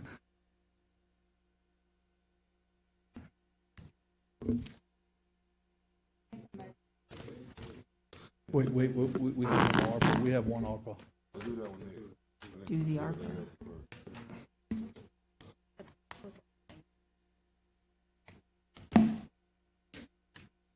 We got to get through 160. 151, Complete Street Citizens Advisory Committee, consideration to replace Reed Richard, who has resigned. Current ballot, Mark Henneke, application submitted. Anyone here wishing to speak on this item? Seeing none, we'll go to council. Do we have a motion? I have a motion to appoint Mr. Mark Henneke. Motion by Councilwoman Adams, second by Councilman Moak. Any opposed? Motion carries. Change orders. We'll take items 152, 153 together. 152, renovations of the Scotlandville Branch Library, restart Phase 1 archive building, contractor Ratcliffe Construction Company, change order amount $27,404.23. Item 153, permanent count station installations project, contractor JB Group of LA LLC, Infrastructure Solutions Group, change order amount credit of $35,238.50. Anyone here wishing to speak on these items? Seeing none, go to council. We have a motion. Motion by Councilman Moak, second by Councilwoman Adams. Any opposed? Motion carries. Final acceptances, 154 through 157, we'll take together. Renovations to the Scotlandville Branch Library, contractor Ratcliffe Construction Company, final cost $3,507,720.81. 155, HVAC equipment at Martin Luther King Community Center, contractor Train US Inc., final cost $238,568.02. Item 156, upgrade to existing air handling unit at the ATM ELC. Contractor, corporate mechanical contractor, final cost $117,800. Item 157, permanent count station installations, contractor JB Group of LA LLC, Infrastructure Solutions Group, final cost $1,052,355.19. Anyone here wishing to speak on items 154 through 157? Seeing none, we'll go to council. Motion by Councilman Moak, second by Councilwoman Adams. Any opposed? Motion carries. Acceptance of low bids. We're gonna take items 158 through 160 together. Martin Luther King Jr. Community Center renovation to upgrade the center, Curtis Construction, $128,242. Item 159, to supply meals, breakfast, lunch, and snack in bulk quantity to Head Start program located at 6 separate locations. Trio Community Meals LLC, $849,933.84. Item 160, hidden bike path, College Drive, Country Club Drive, Triumph Construction LLC, $278,690. Anyone here wishing to speak on these items? Seeing none, we'll go to council. Do we have a motion? Motion by Councilwoman Darazan, second by Councilwoman Adams. Any opposed? Motion carries.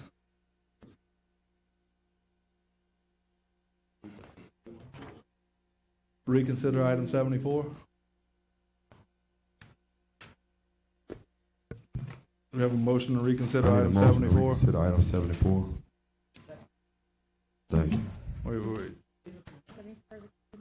Yeah, and I want to ask for a 90-day deferral. 90-day deferral on item 74. Yeah, Motion by Councilman Hurst, second by the chair. Any opposed? Motion carries. thank you. Did you get that? We're gonna do yours right now. Which one was it?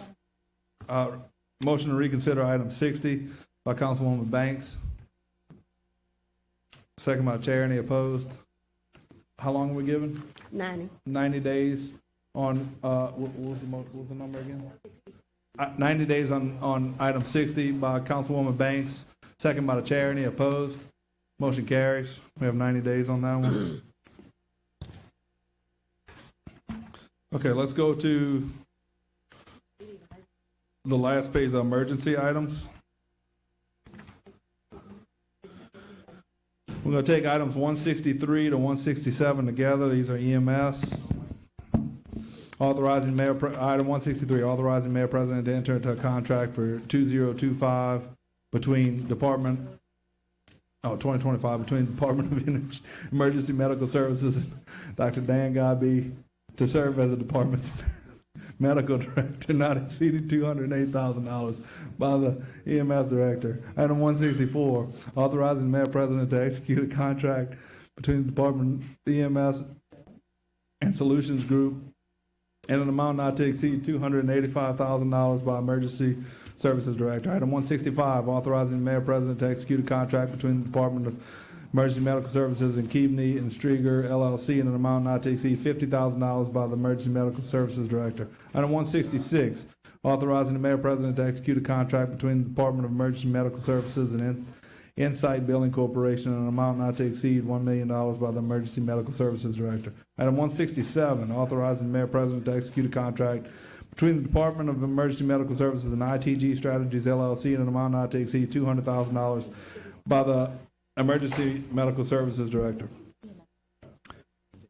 In accordance with Ordinance 16442, these items must be declared an emergency by 2/3 vote of the Metropolitan Council. Do we have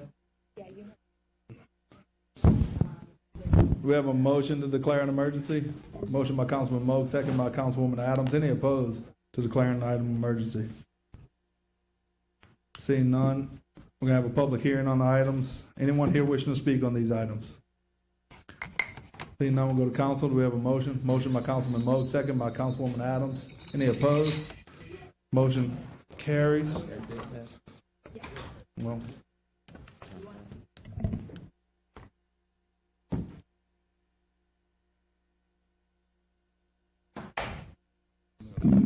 Motion to defer the remaining items to the next council meeting.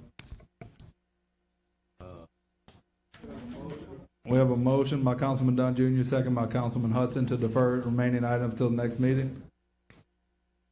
Any opposed? That'd be the January 8th meeting. The emergency meeting? Yeah, y'all would have to add. December. We'd have to make them, yeah.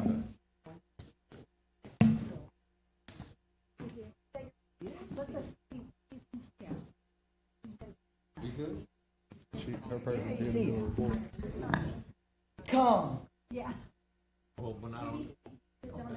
Hang on. We have a motion on the floor. Do we have a substitute? Well, I object. Motion does not carry.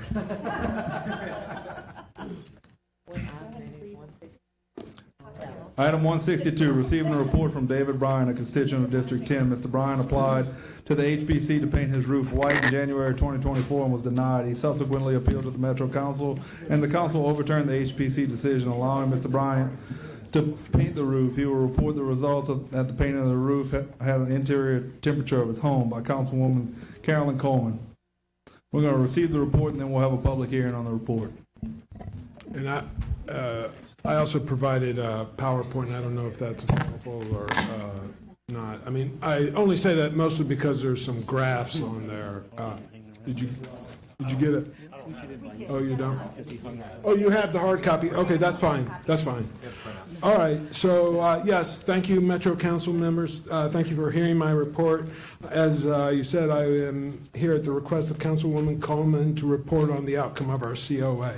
In summary, my report will show that Metro Council made the correct decision as our cool roof has exceeded our expectations, so congratulations and thank you for that. Critically, our cool roof has allowed us to cool our house adequately. Without it, we could not cool our house below 90 degrees during the summer. Next slide. Not the cover page, but yeah.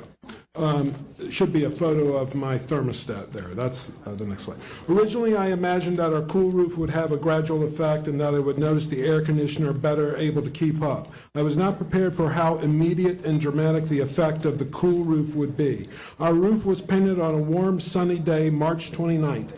As soon as the first coat of paint was applied, my wife and I were shocked by how much cooler the house became. The painter on the roof also commented on how much cooler it was on the roof. I captured this dramatic cooling in information presented on this slide. On April 12th, it was a sunny 79 degrees. Wait a minute, mister. It's got to be some respect in here. Now, if y'all gonna be in here, be in here. If you're not, get out of here. Now, this is ridiculous. On April 12th, it was a sunny 79 degrees. Normally, our interior temperature would be above 79 without the air conditioner running. Yet, with our cool roof, our house was only 70 degrees, even though the air conditioner had not run at all that day. Next slide. Comparing our energy consumption over the next 2 summers illustrates the improved efficiency afforded by our cool roof. In the graph, you can see our daily consumption in 2024 consistently below ours in 2023. Granted, this comparison has its limitations as this consumption is for the entire household, not just the air conditioning. Keep in mind that all of the energy consumed in 2023 was insufficient to meet our needs, while the energy consumed in 2024 did meet our needs. Next slide. Another limitation in that comparison is that it was made over 2 different years with different meteorological conditions. This slide accounts for some of the inter-year variability. 2023 was the hottest summer on record in Baton Rouge with an average temperature of 87.5. 2024 was the second hottest temperature with an average temperature of 85.6 degrees, a 2.2% decrease in the average temperature. In 2023, our total summer energy consumption was 5,922 kilowatt hours. In 2024, it was 4,941 kilowatt hours, a reduction of 16.6%. Note that our reduction in energy consumption is disproportionate to the reduction in average temperature. In other words, it appears that our reduced energy consumption is driven by our cool roof and not the reduced average temperature. When I implemented our cool roof, I considered success just being able to adequately cool our house. So this improved efficiency is some welcome lagniappe. Next slide. Here's how the house looks now. Generally, the feedback we've gotten from our neighbors has been overwhelmingly positive. And while our house currently could be called a vision in white, having this white roof has freed us to consider painting the rest of the house other colors when we do repaint it. Next and last slide. Now that I've lived under a cool roof, I would never accept another kind of roof simply because it's such a practical, effective way to improve the efficiency of a building. I cannot recommend it enough for private and public applications. I've provided a QR code to the Department of Energy's Guide to Cool Roofs. The guide points out that cool roofs do not have to be white, and they don't have to use paint. Reflective roofing materials can come in any color, though white materials will be most reflective. And cool roof implementation does not have to involve paint. A variety of prefabricated reflective materials are available. However, painting does allow an easy way to retrofit an existing roof into a cool roof. So in conclusion, as a citizen, I would like all levels of government to implement cool roofs whenever possible. Thank you. Thank you, sir. It's over. And I thank you and sorry for the rush, but this is information that they need to hear, and I ask, how's your wife? Oh, she's doing great. Doing great. And All right. this was something that the doctor recommended That's right. be done. And I thank you, and I'll be back again for some of that good coffee and pastries. All right, anyone here wishing to speak on the report from the public? Now we'll go to council. Anything else? Motion to approve. Motion to adjourn, I'm sorry.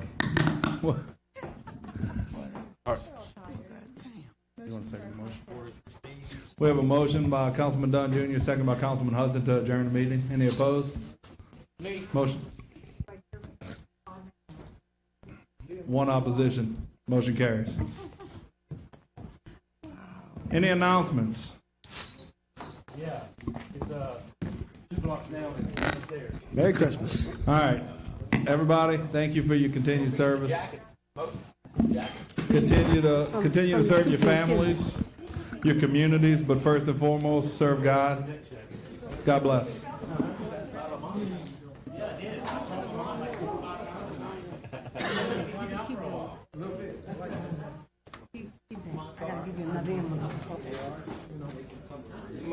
He's got to pass them out himself. He's got to pass them out himself.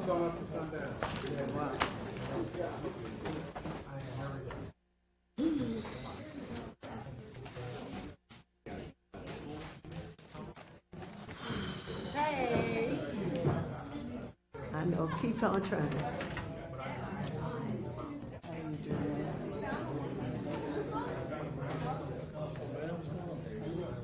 I don't know about no texting, no calling. I didn't talk with you. But would you like to be on the CATS board? What could you